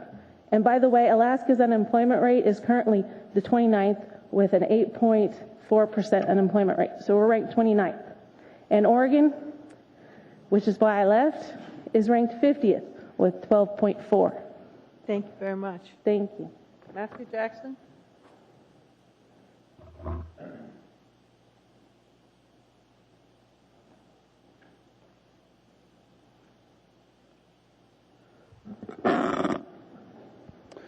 Good evening. My name is Matthew Jackson, and I'm a resident of Anchorage.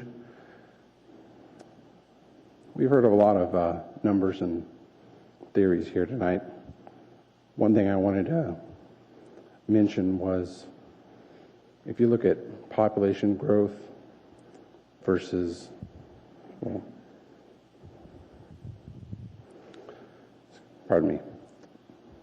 If you look at population growth in relation to transportation needs through Alaskan history, when Alaska first built the Alaskan pipeline, our population soared, and with the recent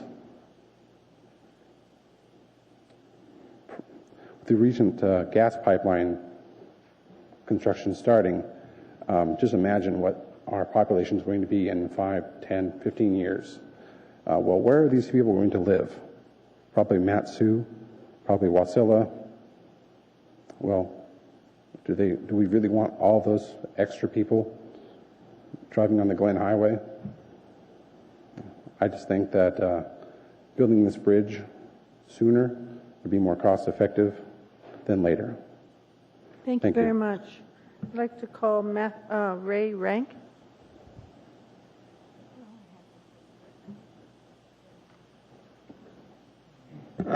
Good evening, Madam Chairman and Assembly.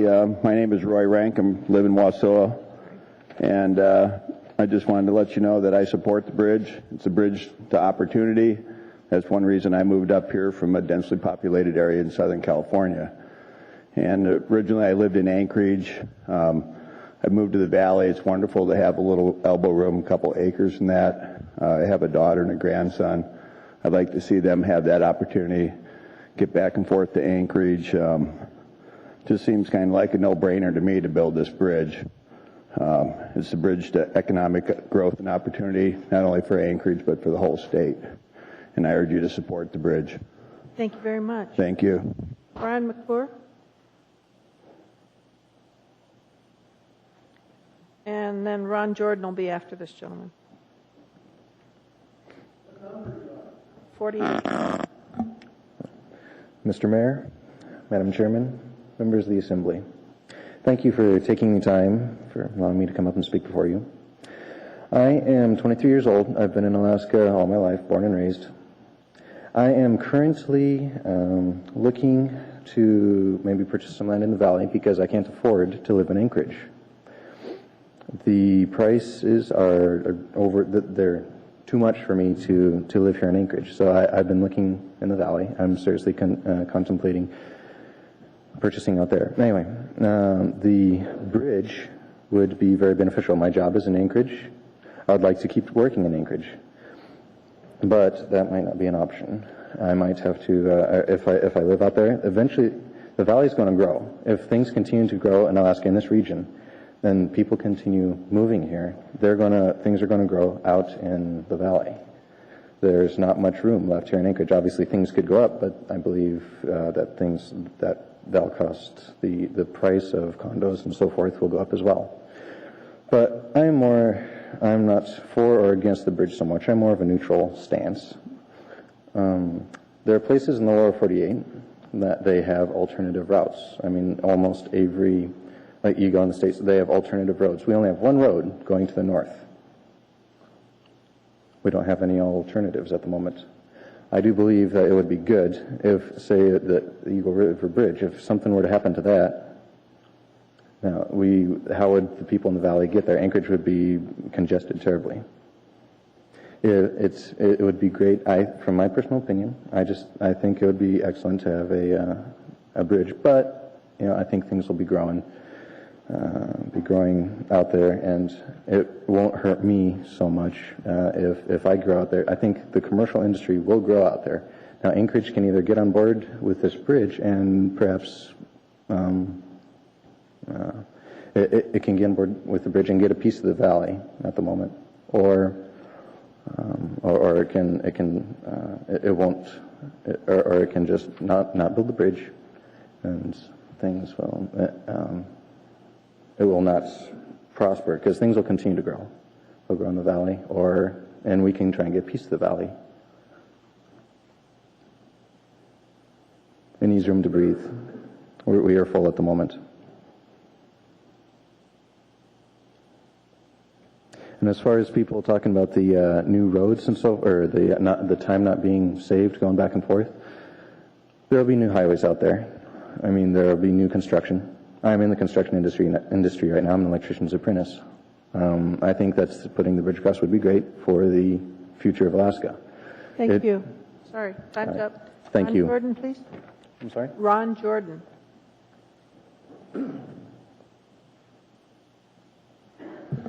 Yeah, Ron Jordan. I'd like to comment in regards to the Glen Highway and the need for the bridge. The Glen Highway currently holds about 55,000 commuters each day. Every time there's an accident on that highway, it blocks either outgoing or incoming people that are wanting to get to work or go home. When that happens, the people and the city lose about $300,000 or more dollars in revenue, business, and lost time. I think that bridge is way overdue, 20 years past due. I think that this needs to stay in the long-range plan and go forward. Thank you. Thank you very much. Senator Morris?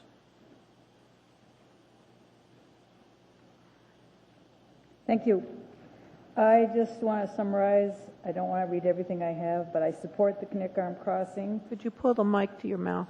Thank you. I support the Knik Arm Crossing because I see no other projects that have been brought forward that have the same possibilities for increasing our opportunities in Alaska. And I would also like to say, I didn't hear anybody say that you could probably count on one hand the bridge projects in this country that are economic from the start. That's not why we have bridges. And also, I didn't know if everybody has been over there on Goose Bay Road lately and driving back towards Anchorage on this route that would probably be developed if the bridge goes in. Wasilla is about halfway there already. Many of you people know that, but I'm not sure everybody knows that. And I would like my adult children to be able to come to Alaska and afford housing. Thank you. Thank you. Can I leave you this? To the clerk, please. Eddie Burke? And then Jess Ellis is after Mr. Burke. I have some quick references to the Constitution and the Declaration of Independence. Thank you.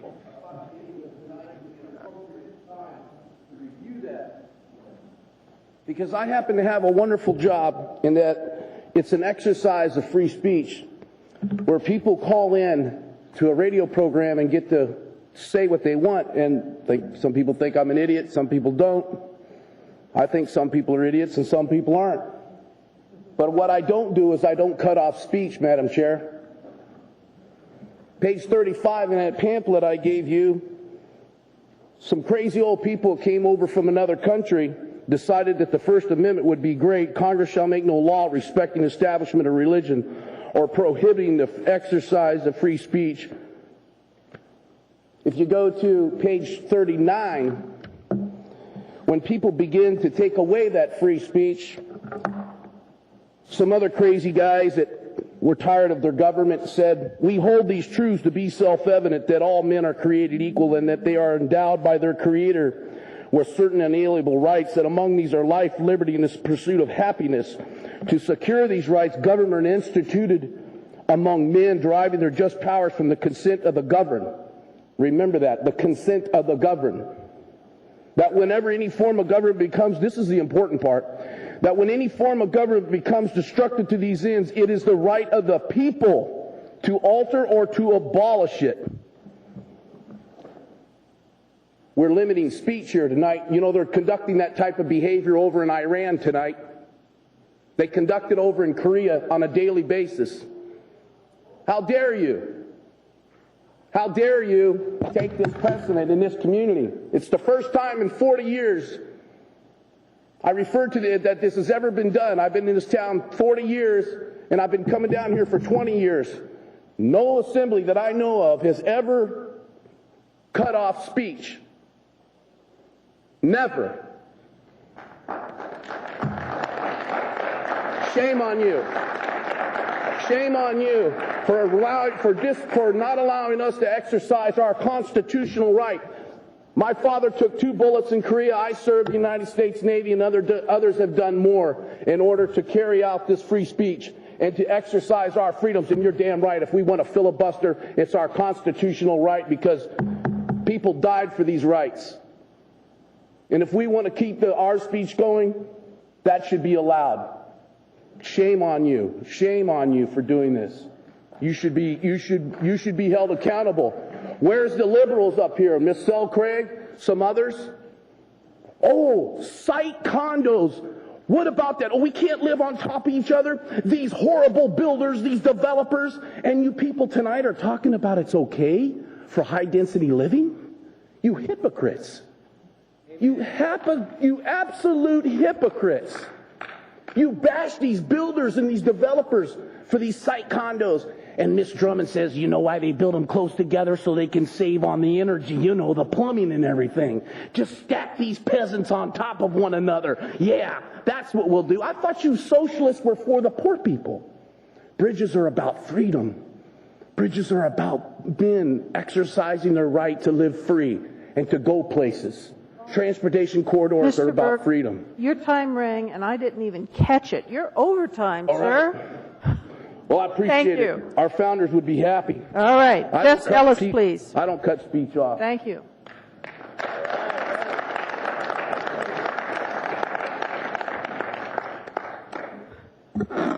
I'm Dr. Jess Ellis. I'm an endodontist. I've been working in Alaska now for about 20 years.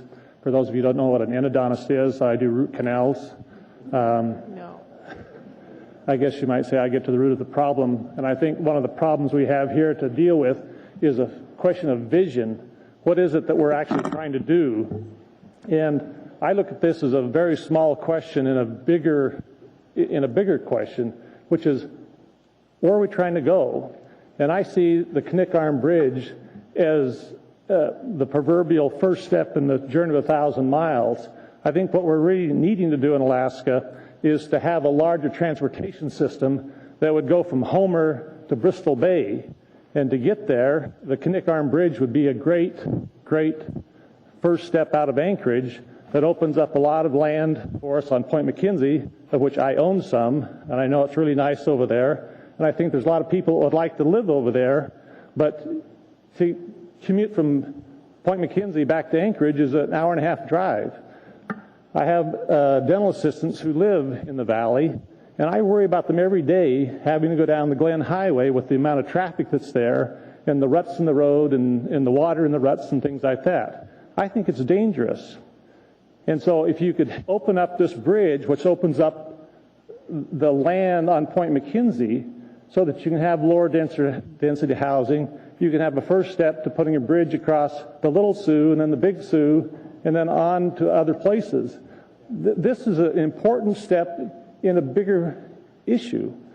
The building of America was largely aided by various transportation systems, the Erie Canal and things like that, and the Transcontinental Railroad. When those were built, you had the development and the allowing of a lot of people to come to America and pursue their dream.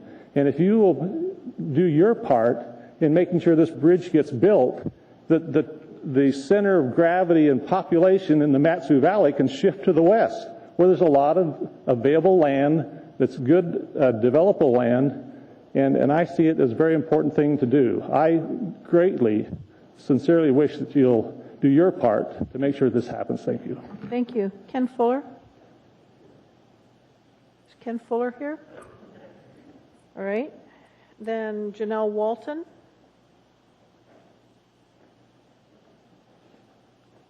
And then after... Yeah. Good evening. Thank you for giving us the opportunity to speak about this tonight. I grew up in the valley, and my family lived at about mile 5, Knik Goose Bay Road. And every day my dad drove to Anchorage, a little over an hour, not quite, just a few minutes over an hour every day.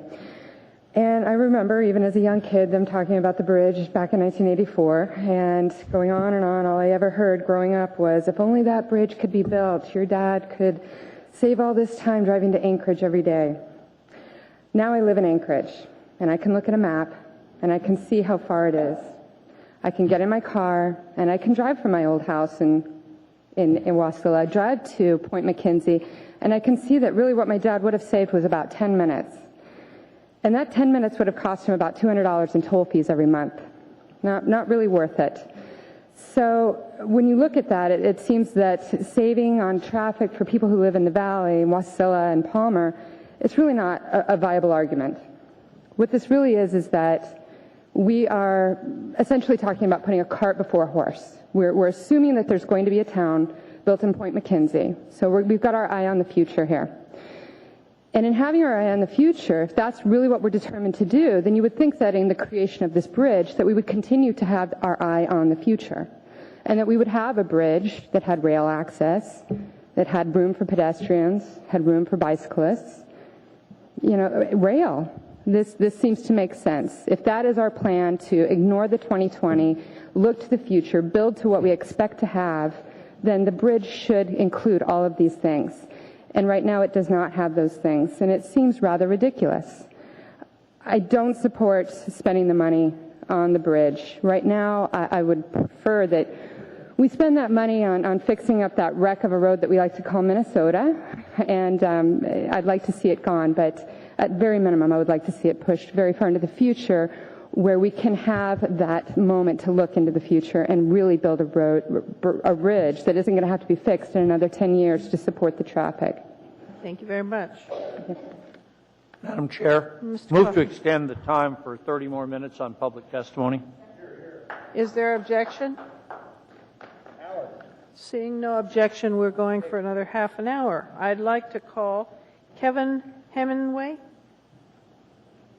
Point of order, Madam Chairman. Mr. Birch, state your point. How many people are signed up and where are we at in the list? Okay, this gentleman is number 55, and I've got 82 names. Thank you.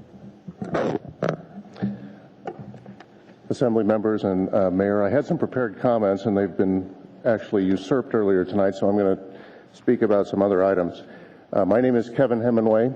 I'm the Chief Financial Officer of the Kinnick Bridge and Toll Authority. I have over 15 years of finance experience as a controller or CFO in the private industry for publicly traded companies, including Alaska Communication Systems and Atlantic Telenetwork, both national markets listings. And I've done over $2 billion of transactions in the capital markets and bank credit markets during my career in the private sector. I've been at the Kinnick Bridge and Toll Authority now for about 3 years. You've heard a number of opinions about the financial feasibility from the public tonight, which are simply speculative and for the most part inaccurate. What you've not heard is that the Federal Highway Administration, or the US DOT, has approved, after an extensive risk analysis, or recommended the approval of $261 million of TIFIA funding for the project. They have also allocated $600 million of private activity bond capacity to the project, that the traffic and revenue studies that have been done are not Kabatas, but are independent studies that are recognized for a firm that is recognized on Wall Street, Wilbur Smith Associates, and have been obtained at the cost of over $1 million and 3 years of work. You've also been told that the private sector is no longer interested in the project. That is simply not true. The fact is that without a record of decision, the private sector nor the public sector will go to the markets and finance the project, because without a record of decision, there is no project in the eyes of the marketplace, because the risk is too great to take without that environmental process completed and the critical permits obtained. I want to talk a little bit about the two private sector teams that are competing for the project. One of them is Macquarie. It's been implied that they are having financial difficulty. The fact is Macquarie's stock trades for over $30 Australian, and their market cap is several $billion, and their money under management is over $200 billion. The other team that is competing is led by Bouygues Travaux Publics. They're a subsidiary of the second largest construction firm in the world, that last year's revenue was equal to $42 billion. That $42 billion is actually equal to the total infrastructure funding in the ARRA bill that was passed by Congress. Let's see here, I had some other notes. The fact is that this is a toll project. It will be paid for primarily by user fees. Those user fees are pledged first for operations and maintenance. There was comments made tonight about what state this infrastructure will be maintained in. The reality is that bondholders will not allow, whether it's for the private sector or publicly issued bonds, will not allow the road to fall in disrepair until after those bonds are paid off. Thank you, sir. I'm sorry, your time's up. Okay, thank you. I'd like to call Andrew Anemic. I hope I said that right. And then after him will be Dale Paulson.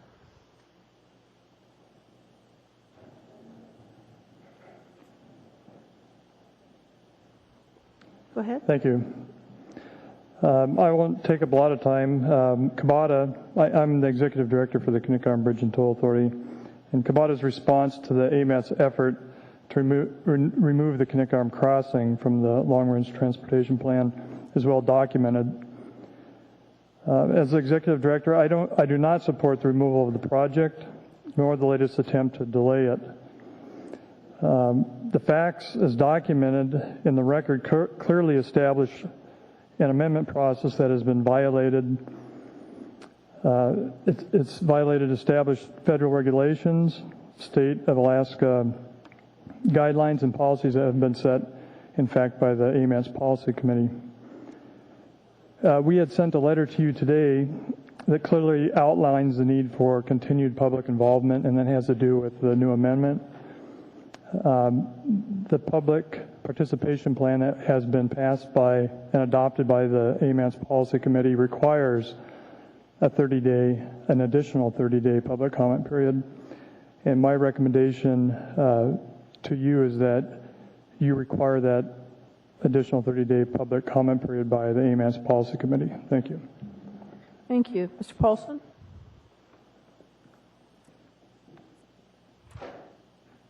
And then after Mr. Paulson will be Mary Ann Pease. And it helps if you come forward because we're really tight on time. Thank you. I got a handout for you.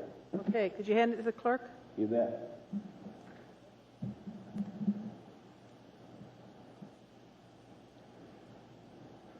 Thank you.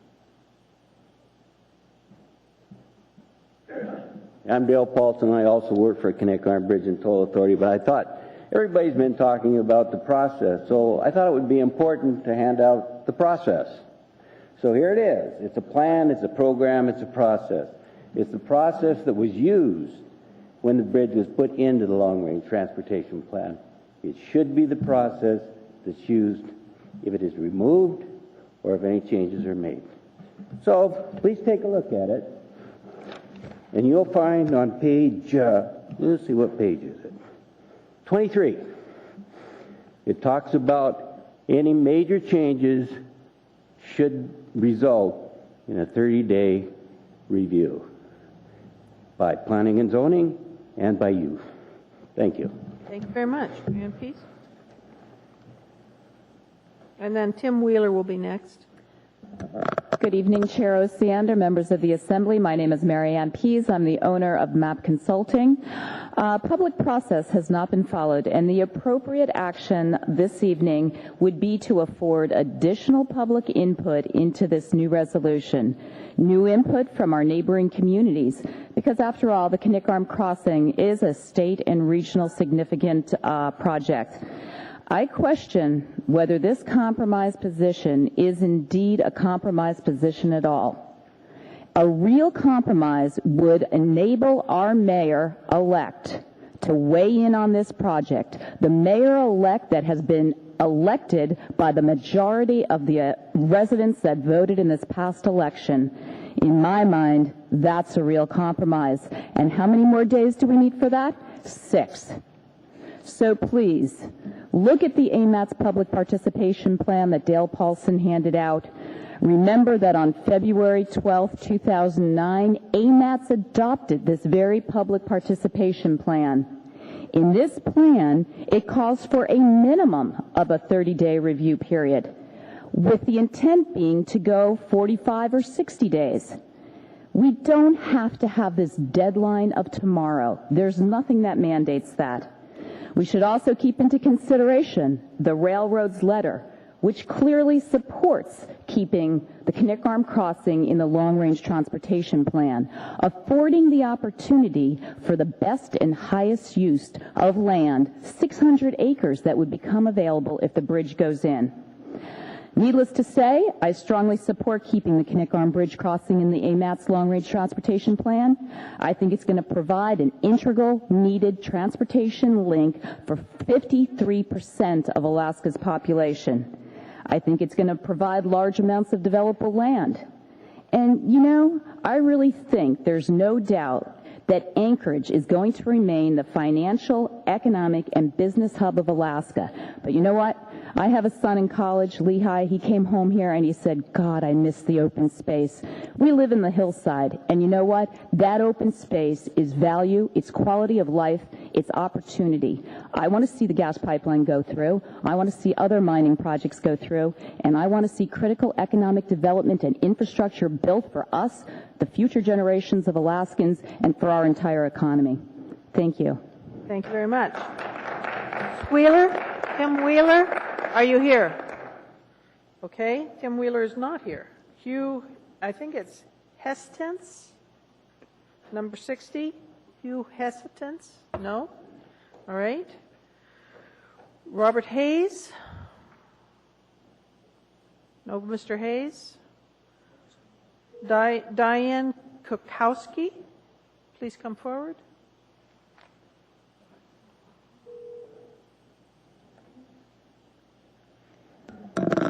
Madam Chairman and Assembly members, my name is Diana Kukowski. I have lived here in Anchorage for 44 years.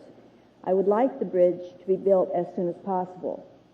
We need to have room to expand. Reasonable starter homes for young couples are almost non-existent. If we limit expansion and growth of Anchorage, I believe we are going to stop being a vibrant city and we are going to become like some of the dying cities in Middle America. Numerous times, the Glen Highway is closed due to accidents. Another way to get to and from the valley is very important. The longer we wait to build a bridge, the more it will cost.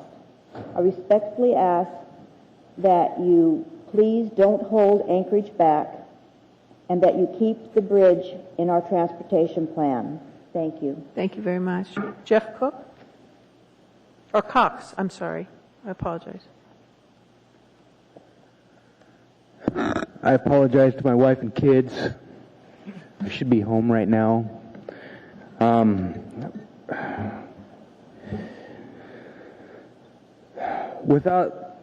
appalled at the short-sightedness that we have, this can't-do attitude that we have to all stack upon each other and live in this city.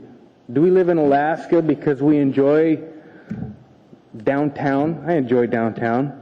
But we live here because it's Alaska. People come here from down south because they got access to this beautiful state. We got one road north and runward south. Okay, I've been building, I'm an electrician. I build houses. I've built over 1,000 houses in this city. When I first started, a person starting out could buy a home like I did my first home. I thank God that I got my home when I did. It's gone to the point where an individual can't buy a house in this city for less than $275,000 for a basic cookie cutter, zero lot line house that we don't like.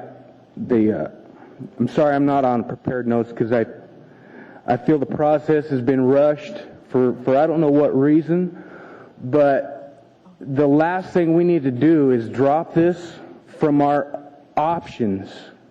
What this city can do is it can grow. It can compete with the valley.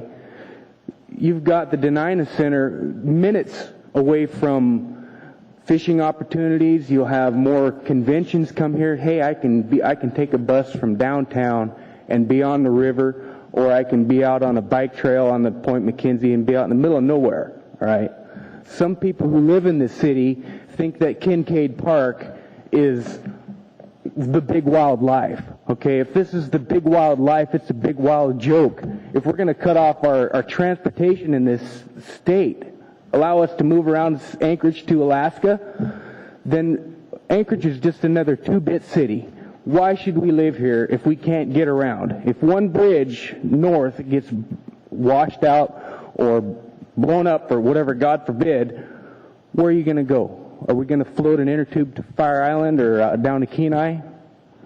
Why would we want to limit our opportunities, punt something down the road, cost more money to bring it back? What's the big hurry? To go ahead and stop development, opportunity, the future?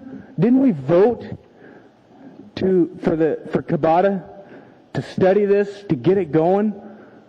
What is the big rush? I do not understand. All right? I have 2 children. I would love to have them the opportunity to buy a house in this city if they choose. Thank you, sir. Thank you. Bob French?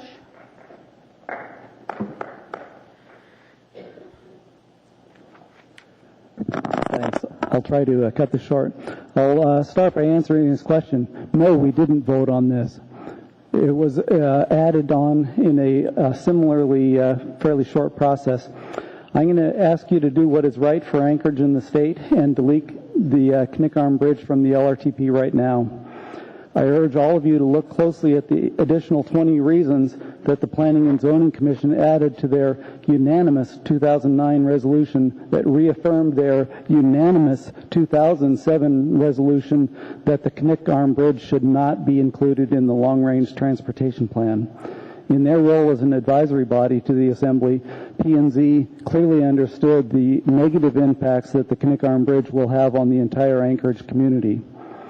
Some here have argued that polls show that Anchorage supports the bridge. I believe that support evaporates once people realize that it will not be free. It takes more than vision and dreams of fresh land. It takes money. The reality check here is that Kabata's idea for the private sector financing of the bridge has basically evaporated along with the rest of the world economy. When this project was added to the LRTP in 2007, it was supposed to be paid for entirely by federal funds and tolls. That's no longer the case, as we've heard from Kabata themselves. We've also heard that Kabata has a very expensive and accurate transportation plan or transportation forecast that the traffic study done by Wilbur Smith. Let's not forget that Wilbur Smith also did the traffic study for the Whittier Tunnel. They thought it was going to have 5 times the traffic that it has had, and DOT is spending millions in operations and maintenance subsidies every year to support keeping the tunnel open. Let's look at some of those forecasts. The Kabata's toll and revenue forecast that they sent to P&Z estimates that they'll have 8,400 one-way trips per day at the end of the first year traffic, and that there will be 12,500 one-way trips per day at the end of the second year of traffic. That is equivalent right now. The Glen Highway has 14,000 one-way trips per day, and Kabata thinks that they're going to manage to get all of that across a 2-lane bridge instead of a 6-lane coming in through Anchorage. So Kabata is relying on their forecast that a community the size of Eagle River, Chugiak, and Peters Creek, not to mention half of the Mat-Su, is going to spring up within 5 years of the bridge opening, and that they're going to be going across the 2-lane road that winds through a wildlife refuge without it through the winter without any lights. Thank you very much. Thank you. I'd like to call Glenn Beagle. Could I just, do you have a copy of your presentation, or is that of it? I could certainly email it to us? Yeah, I could email it to you. Thanks. Okay. Thank you very much. And then William Green after the speaker. Hi, Glenn Beagle. I'm pleased to be in front of all of you today. I am sad to see that we're in a process here which runs directly against the grain of our representative democracy. We did not elect Mr. Clayman to judge for all of Anchorage. We actually elected Mayor Sullivan, who represents the people here in majority and represents the people outside of this chamber in majority in support of this bridge. If you do this action tonight, you move directly against the representative democracy, the very power upon which your power is based. I did want to remind a few people who sit on the Assembly, as I have a radio program, had the pleasure of interviewing Mr. Coffey, Mrs. Selcraig, Mr. Birch. I don't think I interviewed you, Ms. Osiander, Mrs. Johnston. And I would like to remind you that Mrs. Johnston, I know in your race you supported the bridge, though I don't believe that I interviewed you. Mr. Birch and Mr. Coffey all supported this bridge.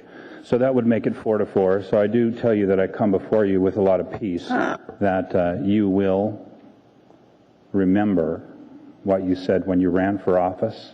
If you do not, it will be up to the people of Anchorage to remember that. You know, what I fear is that this Assembly, who does not represent the people currently in the action that they're about to take tonight, will give in to Ms. Drummond's comments, where she likened her view, her vision of Anchorage to New York City, where people live in 30, 40, and 50-story high-rises. I hope that your vision doesn't come true, but I guess we'll have to see. I do have a preview of next year's election if I have time. Before I get to that, of course, I'll remind everyone, this bridge is of greater economic importance than the gas pipeline. This bridge will have a greater impact on future generations of people in Anchorage.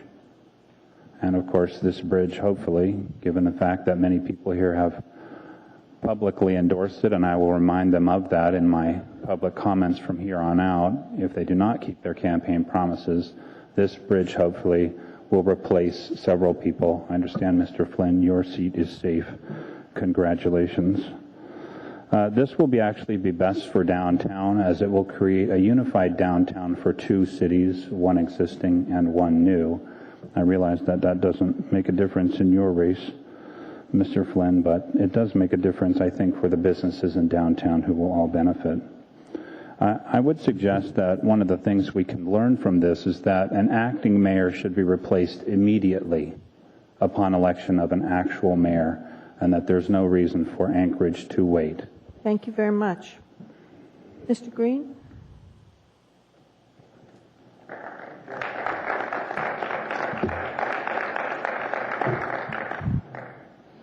Madam Chair, members of the Assembly, my name is William Green. I'm Project Counsel for the Knickarn Bridge and Toll Authority. I'm going to try as an attorney to be as brief as possible. That's a little difficult, but I'll try.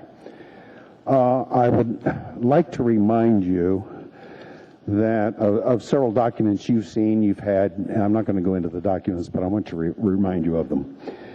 You were copied a December 3, 2008 letter to Gordon Keith, Chairman of the AMATS Policy Committee, that discusses the legal ramifications of taking the project out of the LRTP.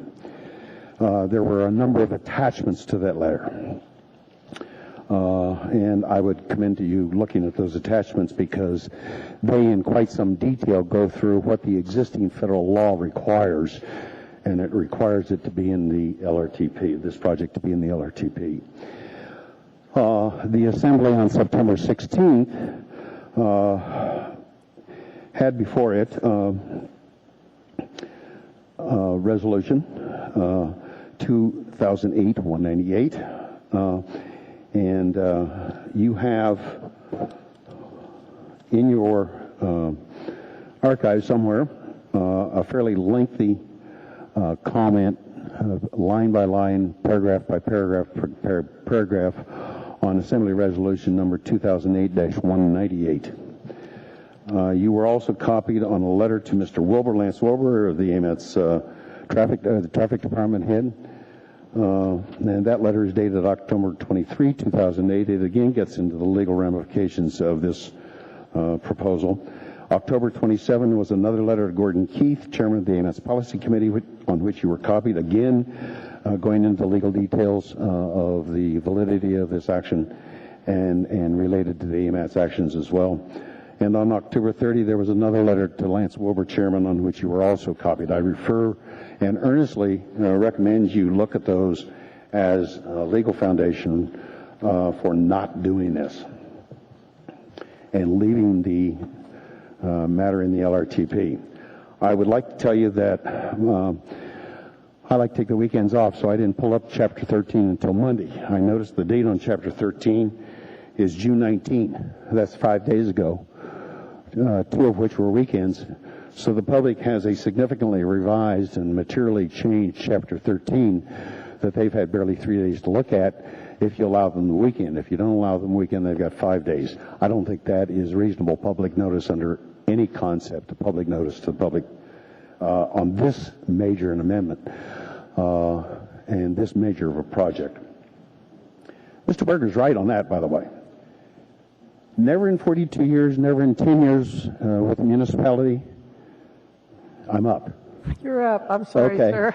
That's all right. Thank you I very told you it'd be difficult for an attorney to get to the bottom line. Okay. Mr. Birch, very quickly. I just would like him to conclude his comments since there's a lot of legal issues that seem to be circling around the discussion, including a legal action in front of. Okay. We have 5 minutes left for testimony. Thank you. Madam Chairman, I will cut it short. Let me go to a particular provision that I think everybody is very concerned with, including me, and that is the provision in the comprehensive plan.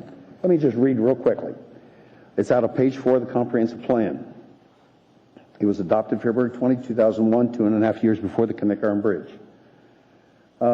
It says, the most important land use planning issue to be solved by a Connect Arm crossing making land available for expected growth, the most important land use issue, close quote, for the Anchorage Bowl is room to grow, not only for homes, but for business, industry, and public uses. There has been a long-standing recognition that growth within the Anchorage Bowl is physically limited. As the city builds out to the natural limits, more development is taking place outside the bowl in nearby Chugach Eagle River and in the Palmer-Wasilla area. A connection across Connect Arm between Point McKenzie and Anchorage, which would open thousands of acres to development, remains under discussion.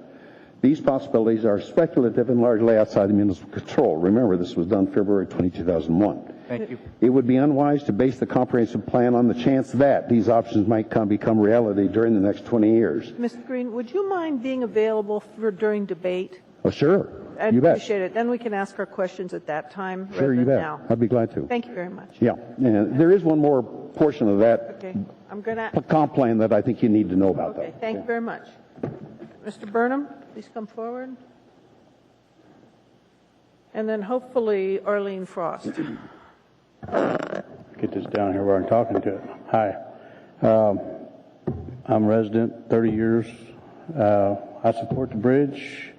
Quite frankly, I'm astounded that we're even here and y'all are being forced to undergo this. And I have to plead my ignorance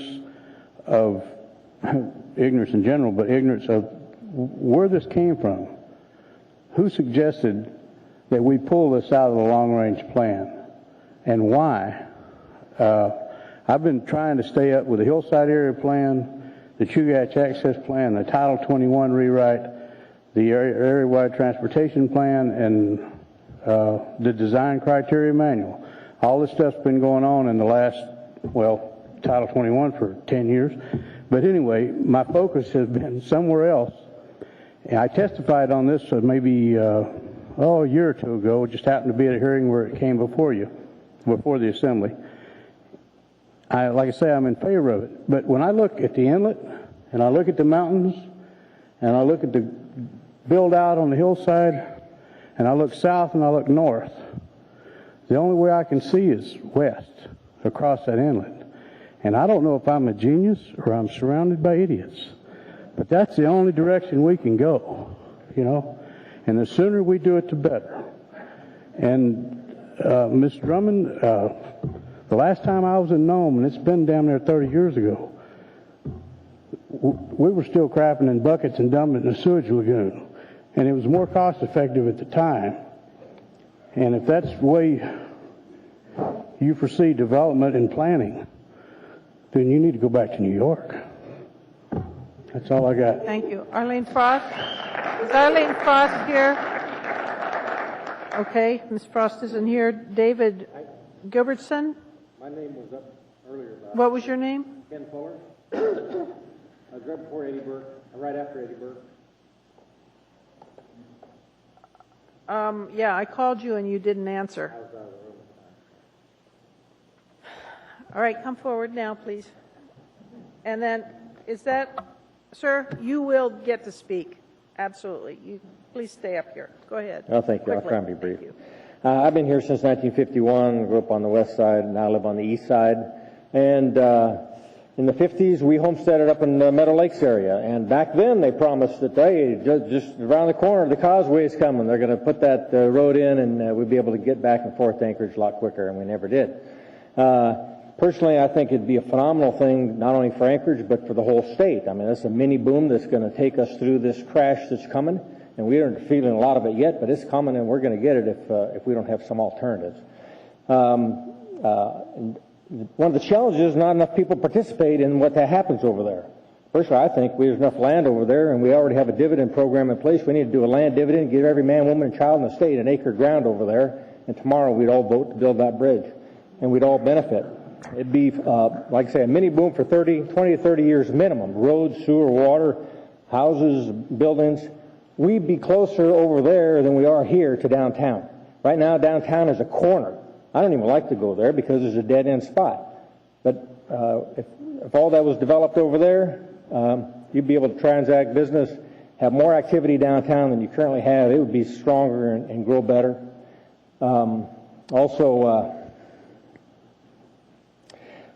In San Diego, they built the Coronado Bridge almost exactly the same distance to a little island that can't hold even 10,000 people. And between the federal funds and the state funds, that's a 90-10 split when you have a state project like that.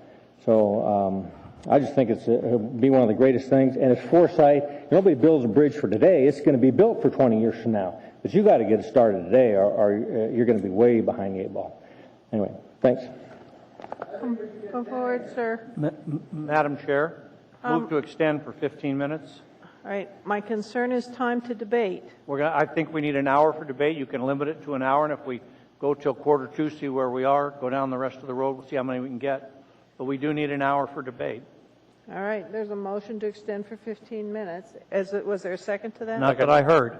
Second. Mr. Birch seconded. Discussion? Objection? Okay. 15 minutes. Go, sir. Just a moment. Just a minute. Would you just urge the audience once more to be very brief and not repeat things that others have said, Okay. because so that other people get a chance? And also, I'm going to ask there's two things before us, to delete or to, what's the right word? Extend. No, excuse me, or to put the project in at a later period of time. So what I'd like to ask is, if you would like to delete this project, have us recommend to the AMATS committee to delete the project, would you raise your hand? Thank you. If you do not want us to do that, would you raise your hand? Okay, thank you. There are 2 items before us tonight. The original resolution is asking the Assembly to recommend the policy committee to delete the project from the LRTP. That's one question. Sure. The other item before us is a proposal that recommends that we move the project out a couple of years in the plan, well, maybe more than a couple of years, in order to answer some concerns. So those are the 2 things before us. So I asked the first question. Now I'm going to ask for the substitute version that Mr. Flynn has introduced. If you support that, which puts it out further, could you raise your hand?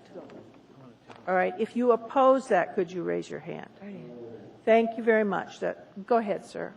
Hi, I'm David Gilbertson. Okay. I'm going to give you some common sense views here, which I find in this world are not so common.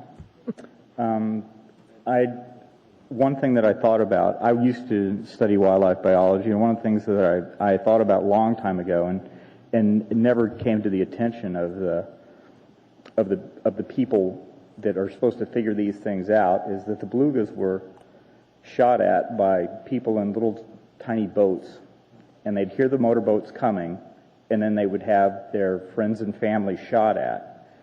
And so, any time you take a really intelligent animal, or person for that matter, and teach them that something is detrimental to their survival, they try to figure out a different plan.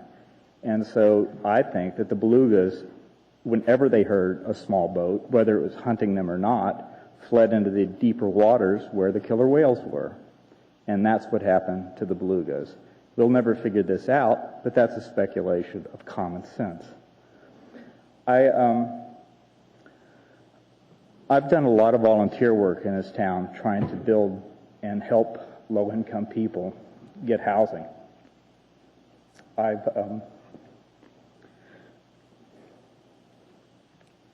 probably built a house myself with my own hands of the time that I've donated.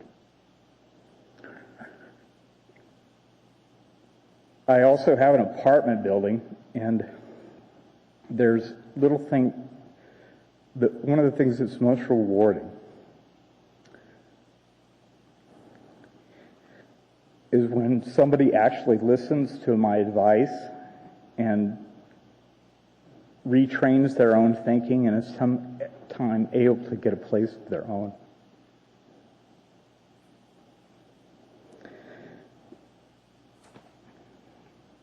Opportunity is something that is not laid out equally because we don't all have the same factors. We're not gifted with the best parents. We sometimes aren't given the highest IQs. And so those people need to have opportunity too. When you force people to have to live in high density housing, to have no opportunity of ultimately having a place where they don't pay rent anymore the whole rest of their life, then you basically make slaves of them. Thank you, sir. Can I limit questions? I'd like to call Mark Campbell and then Roger Sanders. Mark Campbell. Roger Sanders. George Hines. Darla Hill. Andrew Bishop. Catherine Hicks. Wow. Margie Hill. Patrick Walsh. Melinda Grant. Okay. Wow. And then Art Reed after that. Good evening. I'm Melinda Gant, and let's see here. We are faced with different economic times, every one of us, including folks here at the Assembly Chambers.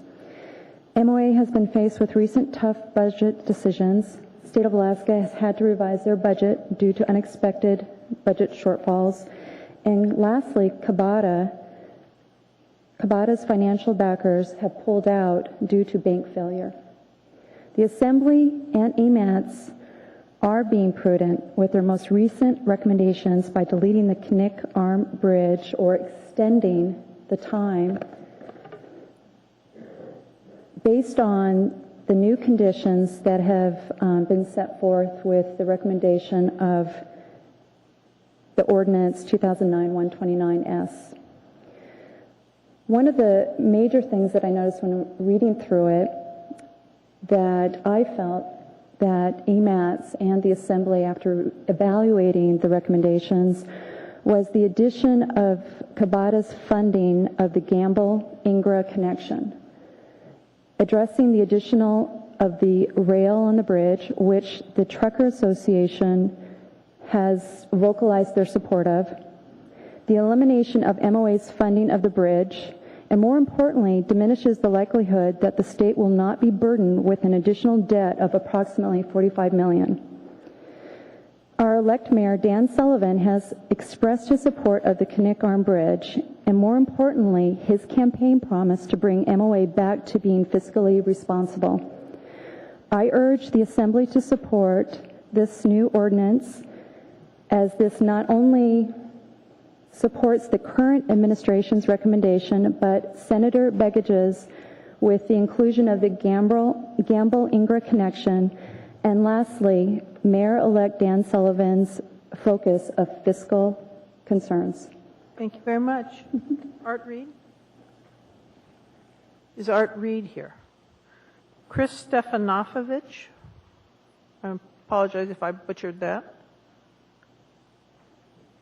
Paul Fuse?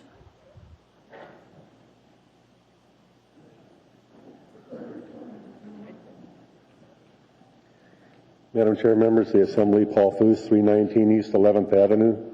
I've lived here about 50 years out of my life and know a lot of you personally, and I just appreciate all you do for the city, and especially willing to take our testimony given the grueling schedule we've had this past week.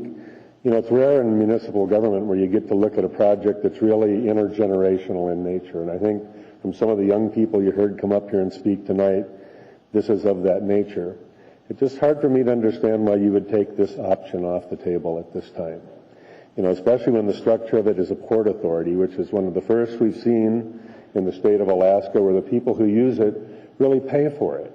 And, you know, there's been some discussion about is it economic or not. The good thing about this is that if it's not economic, you're not going to be able to sell the bonds.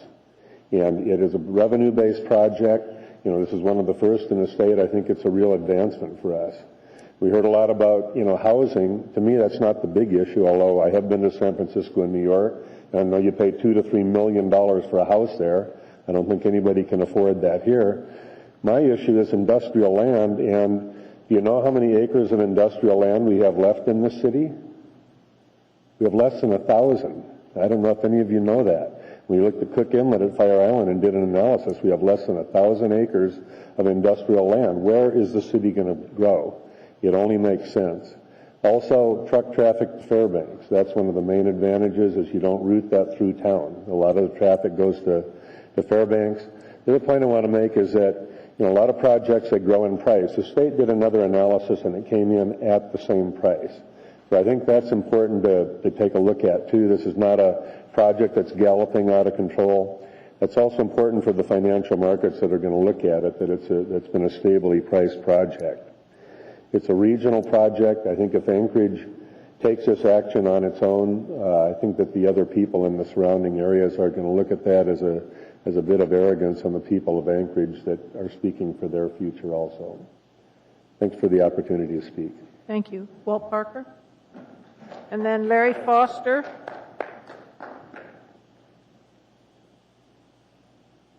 Walt Parker, now 63 years in Alaska, 50 years in Anchorage. And I been through this bridge now 4 times and have opposed it every time and oppose it this time. And it makes no sense whatsoever economically. When I did this for the legislature in the early 80s, why we canceled it then, because it saves no time to Wasilla, hardly saves any time to Nick. So my advice to you now is, unless you want one of the biggest boondoggles of all time on your hands, is to cancel it now. Thank you. Thank you. Larry Foster?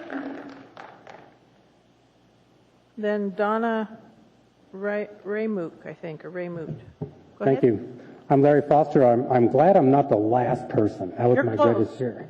All right. I live in the Valley, and I've spent my life trying to be environmentally sound. And so I followed your instructions tonight.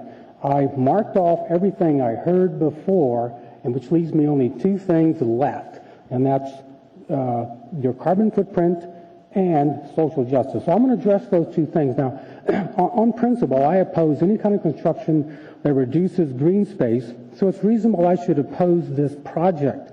But this is not the case, and my reasons are grounded in the overarching principles of sustainability. That is, doing what is environmentally smart, socially just, and economically sound. Now, I'm not going to debate the economic merits of this project. They're beyond, I think, contest. So I'd like to focus on the environmental and the social justice issues. This bridge will ameliorate the overall carbon emissions of the Anchorage area by approximately 2 million metric tons. That's a fleet of ships over the next 10 years, and that's a lot of greenhouse gas. While carbon footprinting is not an exact science, here's my personal proof. I live in the Valley, and every day I and tens of thousands of my neighbors slug our way down the Glen Highway, often driving over 50 miles, when we could have simply driven a few miles across the bridge and been done. If not for any other reason, this reduction in the carbon footprint justifies the bridge. It's just basic, simple algebra, and I should know I'm a mathematics professor. Now, as for social justice, I remind you this project impacts more than just Anchorage's population. My Valley neighbors support this bridge and remain dismayed at the municipality's reluctance to support infrastructure that adds value to communities other than yours. Now, do I think there are other alternatives to the bridge? Of course there are. However, the Anchorage assemblies and planning have never given such alternatives much more than just hollow notice. Indeed, we had before us tonight a bridge project, and this bridge project and another less invasive project at the same level of maturity. I would be in here with 200 college students all protesting this bridge, but we do not. So I take the hunter's maxim, a bird in hand, worth two in the bush.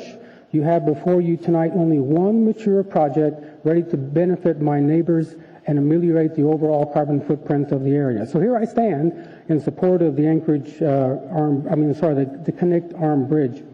We know this assembly would have long ago supported this project had Point McKenzie been part of the municipality. It's all about protecting Anchorage's tax base, and I live in the valley, so I think I can say that. And so it's hypocritical of you to take the moral high ground of environmentalism or social concerns when you left that ground on this particular project long ago. So thank you, and I wish you wisdom in your deliberations tonight. Thank you. Members of the Assembly, there are two more names on the list. Madam Chair, move to continue the public hearing for the two more on the list. Thank you. Donna Raimut, and then Troy Carlock. And then we're stopping. Go ahead. Thank you. My name is Donna Raimut. Thank you for allowing me to speak today. I'll make it brief. Most of the points have been discussed and mentioned already. I have been a Government Hill resident for over 15 years. I testified previously on this topic, and I hold firm to my original belief, which is that this makes no economic sense. I don't think that the design is up to par. It needs a lot of work. The funding's not there. It's not economical. I don't want it going through my neighborhood. I'm not against economic development. I just think it needs to be done properly with a lot of foresight and thought. And I think this is government pork, basically. And I've heard people mention that the people that are in favor of this project say that they're looking into the future. If we're looking so much into the future and this project was to go through downtown, ruin neighborhoods, increase congestion, then why has there been so much continued development in Midtown if we're going to use the AC couplet? All the potential area or land that was available to increase traffic in lanes for traffic has now been developed. So it makes less sense to go through the downtown than it once did in the past. And I think if it does go through, it should go through the military base and around through Ingra Gamble. But that's moot because it shouldn't even be in the long-range plan. Thank you very much. Mr. Carlock, are you here? Please come forward.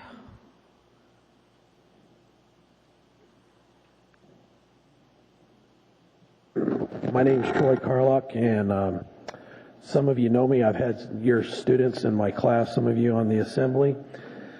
I'm also a small contractor in the summertime, and one of the things that I would have to say in support of this bridge is that often what is going on in school, we are building the KCC for more trade programs for young kids and for young students to get out of school to have trade opportunities. I believe without this bridge that some of these students are not going to have jobs here in Alaska, and that the opportunity for them is going to see that this expansion of the bridge is going to provide economic opportunity here in Anchorage. I know that the school district promotes that. I'm not speaking for the school district, but they do promote the KCC program, and they have made arrangements with unions to train students to get them union and trade ready to go into the workforce. And I believe this is going to be a great opportunity for union members to have jobs as well as non-union members. And I would highly encourage you guys to think about this, and especially for the future of young people wanting jobs here in Anchorage. Thank you. Thank you very much. The public hearing is closed. Before we start with a motion, I am going to limit debate to 1 hour, and I am going to limit assembly comments to 2 apiece. Madam Chair, move to approve 2009-129S. That item is before us. Mr. Birch, you're first. I would just like to have a summary of and some additional questions to be directed to the Kabata folks regarding some of the testimony that came up this evening regarding the potential that this substitute will in fact kill the project. And I guess I'm not entirely sure who to direct that to. Okay, could you make your question as specific as possible, Mr. Birch, in the interest of time? Okay, perhaps Mr. Foster or the Kabata team present in the room could be. Okay, I want one person, whoever you choose from Kabata, please. Thank you.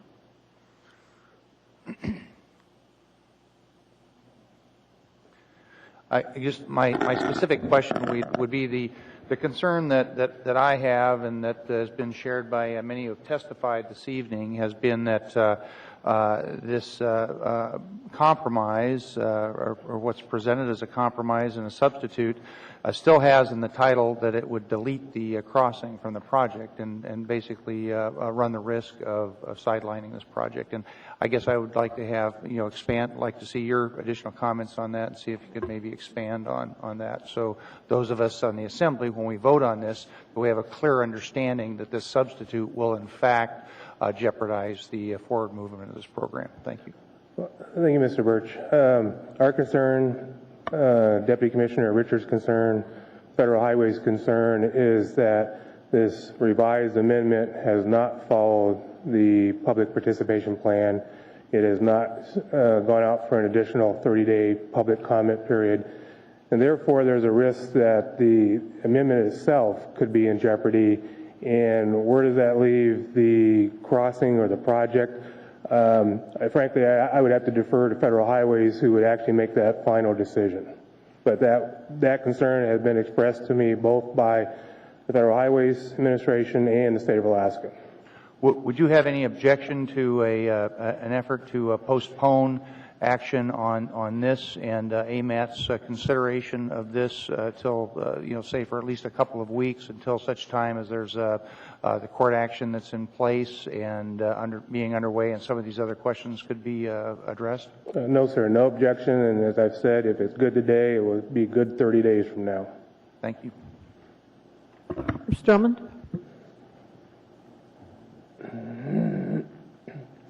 Okay. Anybody else? Dr. Selkrig and Mr. Coffey. I have a question for for Mr. Foster, and then I have some other comments. So can I just confine them? Okay, Mr. Foster, did you know that the public process to remove the Kabata from the Long Range Transportation Plan actually was initiated? This whole process began last summer, and actually the public process, the documents were, I believe, released in January, and actually we approved the public participation document after we had already initiated our process and after we had already built the time schedule. So I think at the time we did it, we were aware that this new process would apply to future projects, but I don't think we had any sense that we were going to go back and do retroactive readjusting of things we'd already done. So were you aware that we'd already initiated it? Yes, Dr. Selkrig, I am aware of that. The amendment that was presented or voted on April 23rd, which went through the formal public process, abided with that public participation plan. The second amendment, the revised amendment, in our opinion, does not. Yeah, thank you. Actually, I don't have any more questions for you, but I have some comments that I'd like to make. Please. Thank you. There's been a lot of comments made in public testimony, and I just happen to have some information that I think is important in terms of the comments that have been made. And Mr. Foster, I think you can sit down. Thank you. One thing is that somebody made the comment that there's a firm sense of what the costs are. I think one of the commenters suggested that, and actually, the Department of Transportation recently hired an independent analyst to evaluate, an engineer to evaluate the cost of the bridge. And what he found, or what they found, was that they figured phase one would be 686 million, which was higher than initially thought. But there were extraordinarily big risks associated with this value, and what that meant was the amount could be significantly greater over time. And so actually one of the things that's important about this project right now is that we actually don't know what it will cost. And that they also noted that because of that risk, it was unlikely to find an investor without public support and without public assurance for their investment. I also think it's important, there's this issue of the ROD, and the thing about the ROD and what that is, it's a record of decision. Once we get the record of decision on this project, it becomes a grandfather project, and we're committed to build it, or we have to pay back the money. And if you look at the Boston dig that went on forever, and if you drove around Boston, the rest of their roads were a disaster because they were into this huge, enormous project that actually, once you engage in it, it is where you have to put your resources, or at least you have to keep working at it in a significant way to get it done, or you have to pay back the money that you received. So what this would mean is that once the record of decision is approved, we would begin this process, and we would be obligated to continue this process, and it would affect our ability to do the highway to highway. It would affect our ability to improve the Glen. It would affect our ability to do any of the other major projects that we have any interest doing in the city. My first intention and my first hope was to remove this from the long-range transportation plan. Mr. Flynn has spent a great deal of time, and I think the technical committee have spent a great deal of time working on a strategy to at least move it out. I will tell you, I will stay committed to trying to remove this, should we approve this tonight, and even if we move it out. But I do believe that moving it out is a much better option than leaving it in. And ultimately, I think there's just a lot of confusion. I'm going to make a couple more comments. One is that there's this discussion about this being an economic development engine, and the reality is the Cabada's own work, when they did the economic analysis for the EIS, found that there would be no significant economic growth. Actually, all we would see is some transfer of growth, and actually the growth would go from Anchorage to the Mat-Su, and Anchorage would lose about 12,900 people. And so there's this idea that we're going to get a big boom with this.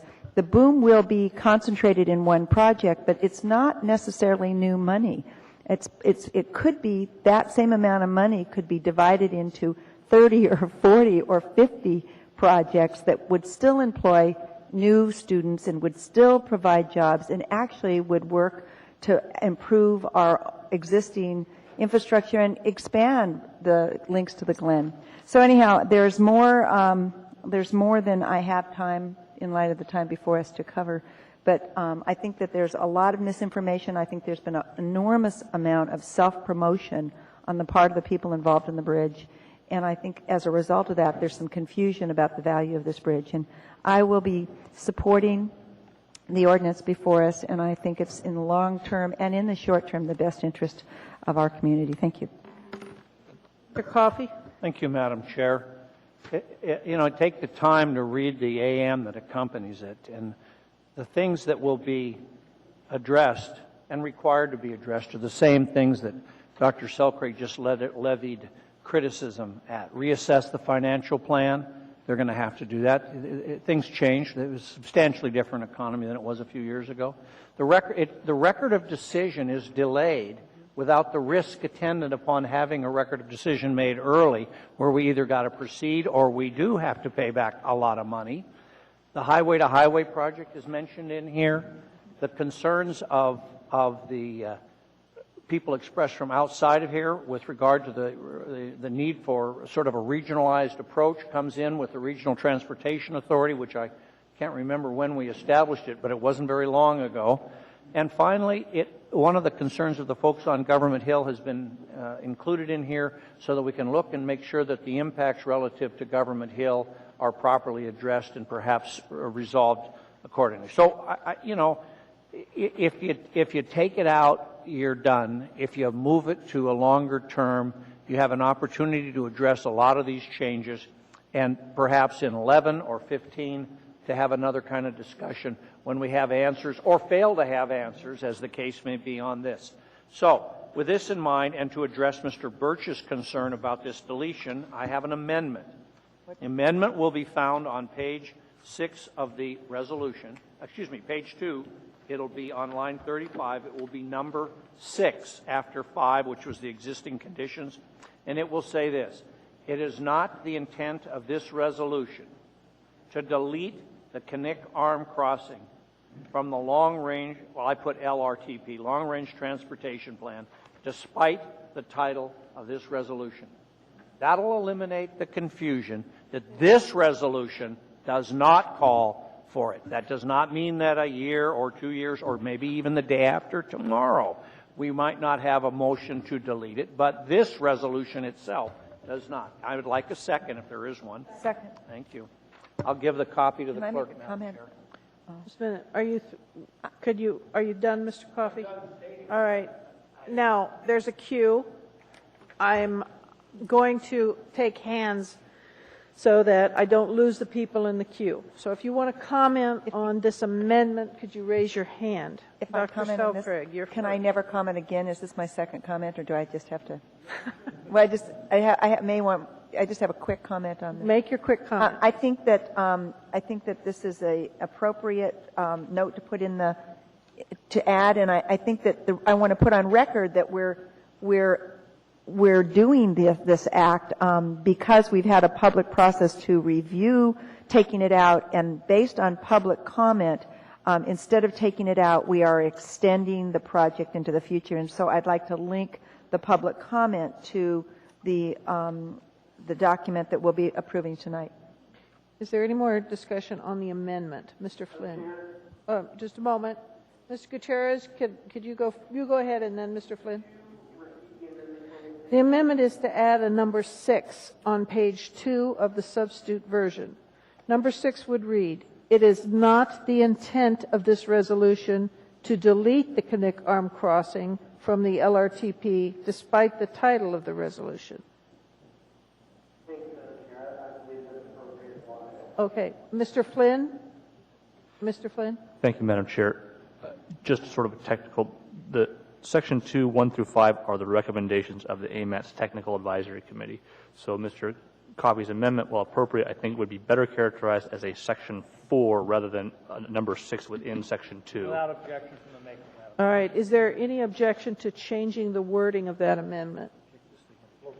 Pardon me, the location of the amendment. All right, Mr. Coffey, say one more time the location, or Mr. Flynn, please.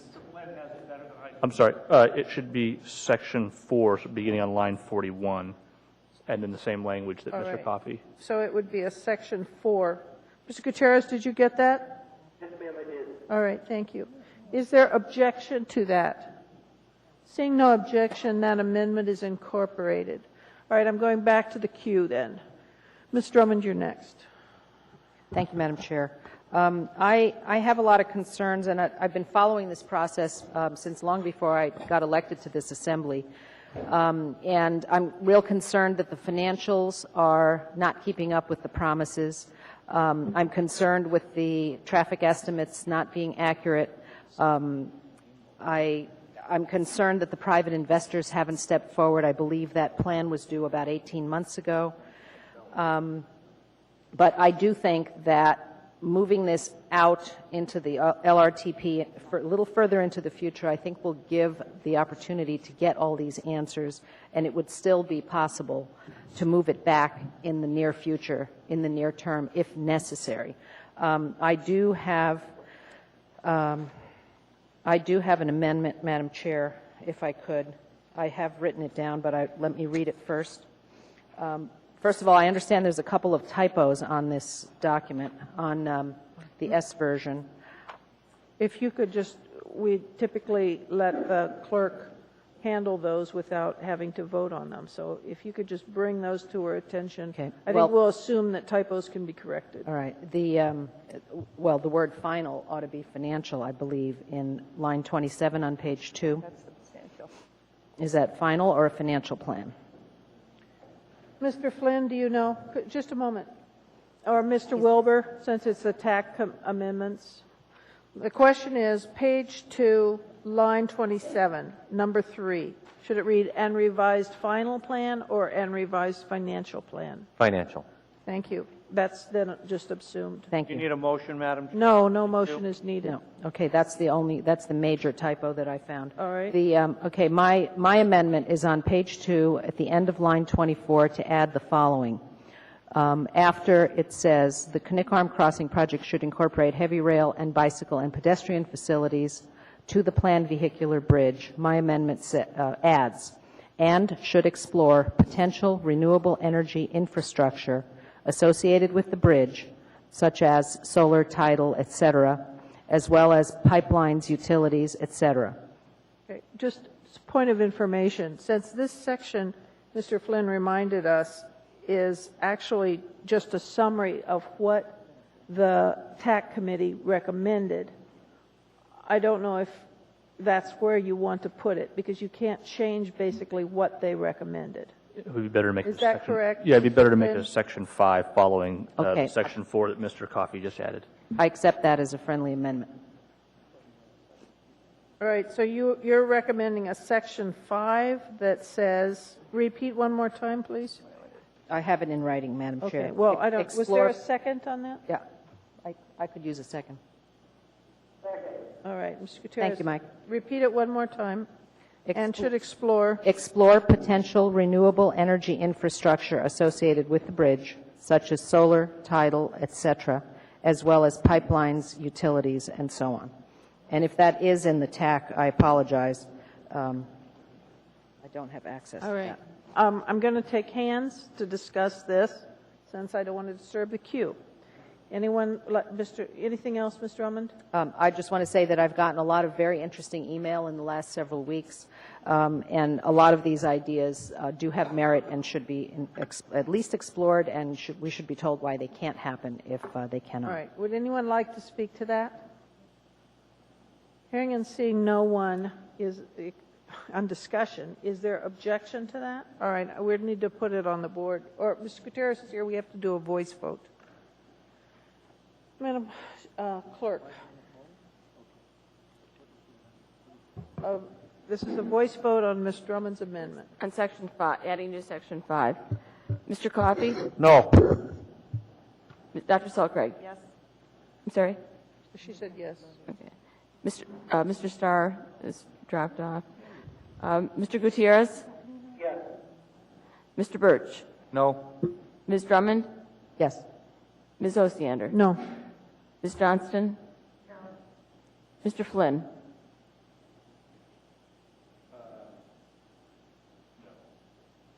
Into your mic? No. Ms. Gray Jackson? Yes. Help me. I think that did not pass. That did not pass. It did not pass. All right, we're back to the main document as amended. Anything else, Ms. Drummond? Not at this time. Mr. Flynn.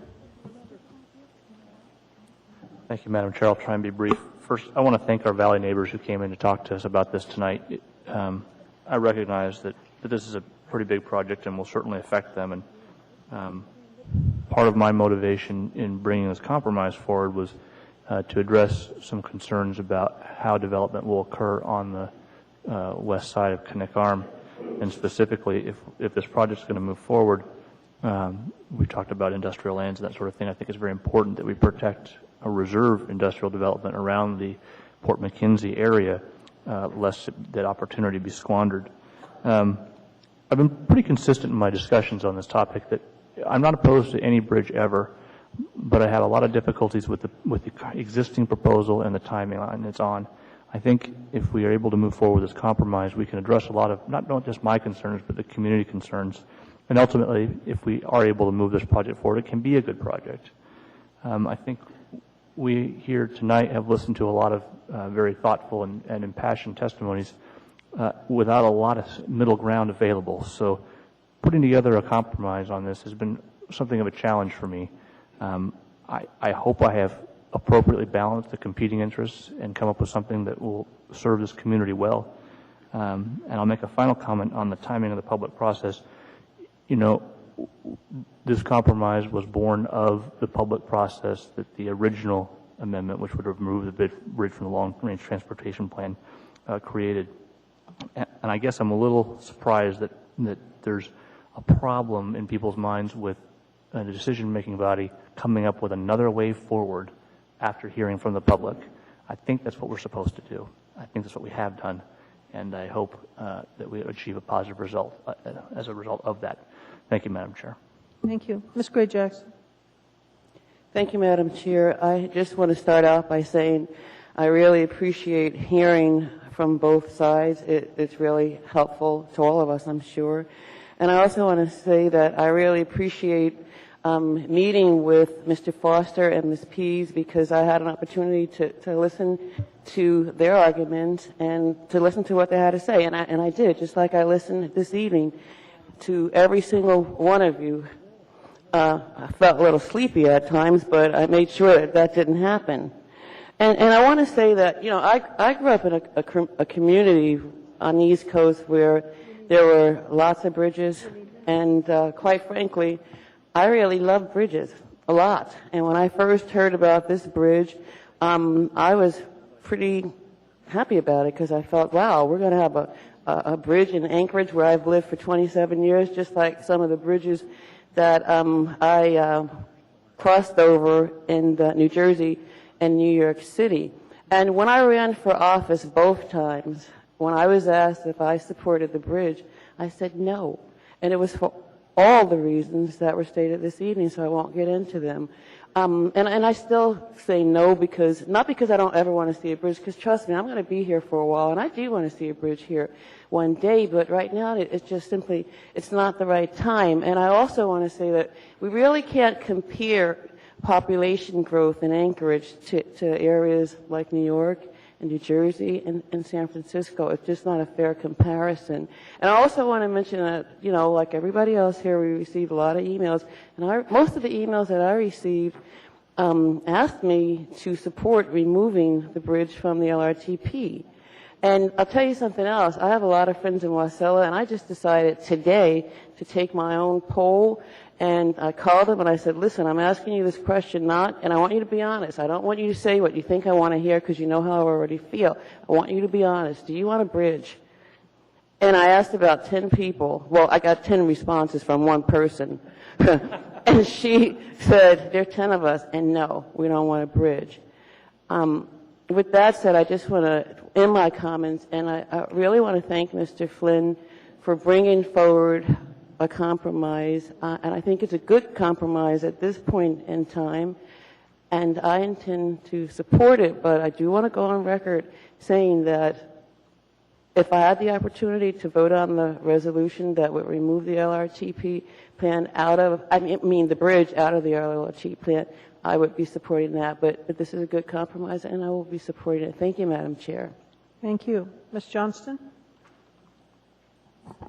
I just wanted to ask Mr. Foster, does this at all stymie or slow your process as far as further developing the bridge? Are you, Kabata, going to continue to work on the bridge? Are you I mean, I know that the bridge has been added to now. If we pass this compromise, will that change what you do tomorrow? Maybe tomorrow, but not Friday. We'll still wait for the policy committee's decision, but No, we have our work cut out for us, and there has been some changes to the bridge, rail readiness. Some of the recommendations that are in Mr. Flynn's or the tax recommendations we'll be addressing. We have a meeting tomorrow morning with Federal Highways to go over this, what our next steps are. So to answer your question, come Monday, we'll be, I hate to use the word full steam ahead on the processes that need to get completed in order to address this body's concerns, the public's concerns, but we're moving ahead with the project. And it won't in any way impede the record of decision process at this point, except for your concern that when we readdress it. That's correct. But we will, at that point, also have a new administration. We'll be back within a year. So really, I mean, to me, it sounds like this compromise has been hammered out in such a way that you are going to be able to continue your process. We'll continue that. As I said earlier, one of our biggest concerns, and we will address this with Federal Highways tomorrow, is this potential violation of the public process. Because the amendment that you are voting on tonight is different than the amendment that was put on the street on April 23rd. That's our, even though it's more to your liking. Well, I won't say more to my liking. My liking would be we wouldn't be discussing this at all, but it is definitely a better option than removing it. But even if you voted to remove it, on Monday we'd be going full steam ahead too. And in fact, all we would have to do at that point was try to get it back in the long-range transportation plan. But even the removal of it, according to Federal Highways, does not kill the project. They still support it, still told us the funding was available. But we had to have it back in the plan before a record of decision could be issued. And this is still keeping it in the plan. That's correct. So we're meeting a lot of criteria with an advisory vote tonight. Yes, you are. Okay, thank you. Mr. Coffey, your last time to speak. This is my last word tonight. I spoke with Gordon Keith, who's DOT, at some length this afternoon. And my concern was, as a professional, which is what he is, that I have an absolute analysis that is grounded in his long-term understanding of DOT practices, federal highway practices, and AMATS practices. His first choice, he told me, was that we leave this entirely alone. His second comment was, this is a good compromise, and it allows, and then he went through the things that are in here that need to be done. You know, we've heard of Beluga financing, railroad, all of that stuff. And I asked him this question. I said, well, it sounds not only like this is a wise compromise, but an appropriate action given the changed circumstances. His comment was, yes, it is appropriate. So with that, and a follow-up discussion with Mr. Sullivan, who's the mayor and who has looked at this and who has spoken with Mr. Flynn, that this was a good way in which to proceed and given all of the surrounding facts. And then finally, because I very, very much appreciate all the work that Mr. Flynn put into this, to bring us something that this body can look at as a whole with a large consensus around it in a way that doesn't sort of force us apart and put us in polar groups and doesn't gut a process that's been underway and respects all sorts of parties with all sorts of interests. I can't imagine why we wouldn't all support this. I think the complaints I've heard at this juncture after all of this tonight is they're de minimis. They're really inconsequential, frankly. And we have a way to find out if these questions can be answered, and whatever your personal belief on them being answered one way or another, it doesn't much matter.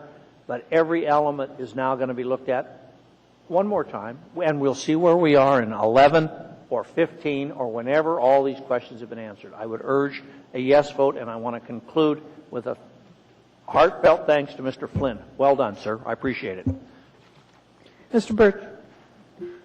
I will be reluctantly supporting this with the additional testimony and comments that we've received from Cabada this evening, and with the specific modifications that assure that this resolution and instruction to the policy committee are that the Connect-Garden Bridge will not be, in fact, deleted from the long-range transportation plan. Thank you.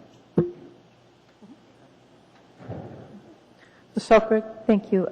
I want to be very clear that I'm not wild about this. My first choice is to take it out, just like Mr. Birch is not wild about this. His first choice was to keep it in. I do want to just point out that what the review that we got from the technical committee was basically professional in terms of transportation and air quality.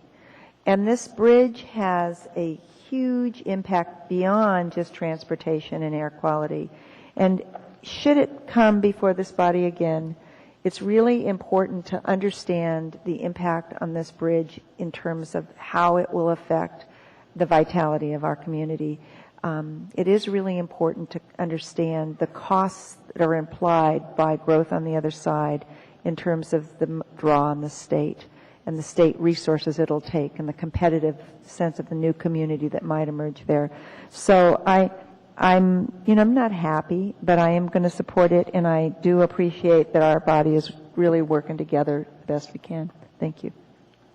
Thank you very much. Seeing no one in queue. Go ahead, Mr. Gutierrez.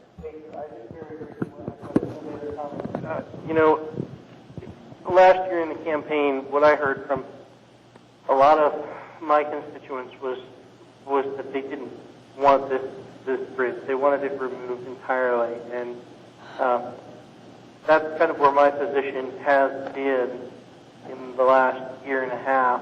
However, I think that I want to echo thanks to Mr. Flynn, who put in just a tremendous amount of work on this issue, and I think has come to a compromise that, if not everyone is completely doing cartwheels over, that we can live with, that keeps the project alive, that, in my opinion, assures that when the bridge is built, when the project ultimately comes to fruition, it's a project that makes sense. It's a project that is going to be a win-win scenario that's going to, at the time, be a no-brainer when that time comes. And it's not often in this arena that you get to see that kind of compromise really work out, that really ends up in the long run being good for everyone. So I appreciate that hard work, and I think it is a good compromise. I think it's a good plan, and that's why I will be supporting it tonight. Thank you. Thank you very much. Ms. Drummond?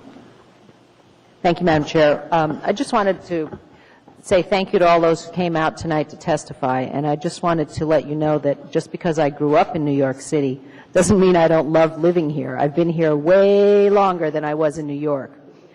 It did give me an opportunity to observe how a really, really big city functions, and I often compare what I saw in New York to what I see going on around here, and I'll tell you, a lot of the time I'm not impressed.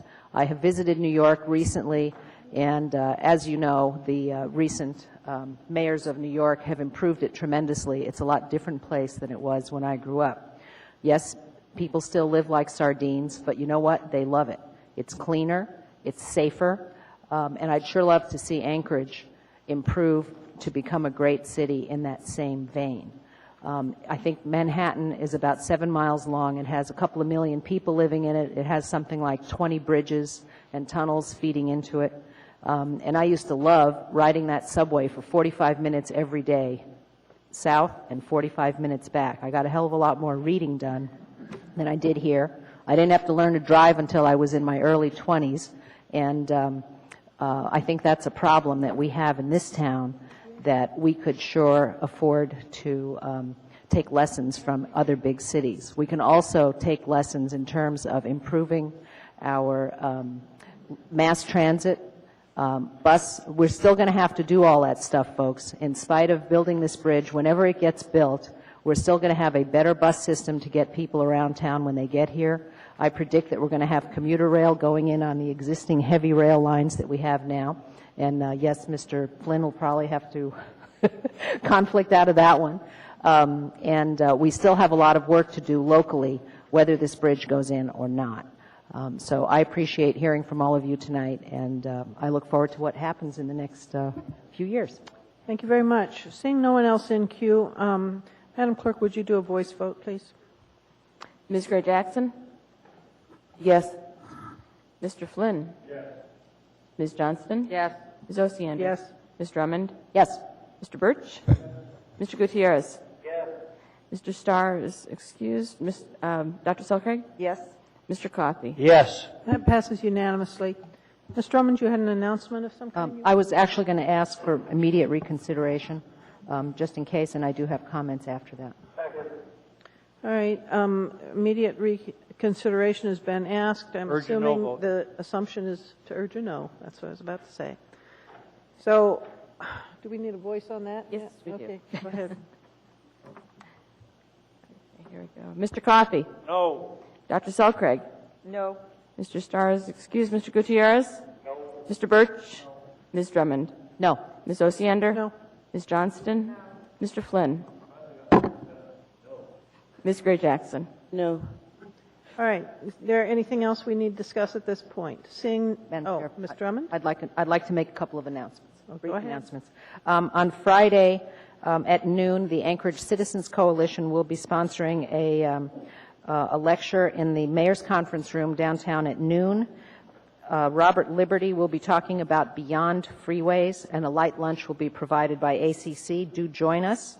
At 11 a.m. on Friday, I will be joining a bunch of legislators at the corner of Spenard and Benson. We are bringing our brooms, our shovels, and our dustpans, and we're going to show DOT that we can clean the streets better and faster than they can. So please join us. Thank you. Thank you. A motion would be in order at this. Thank you. Seeing no objection, we're adjourned.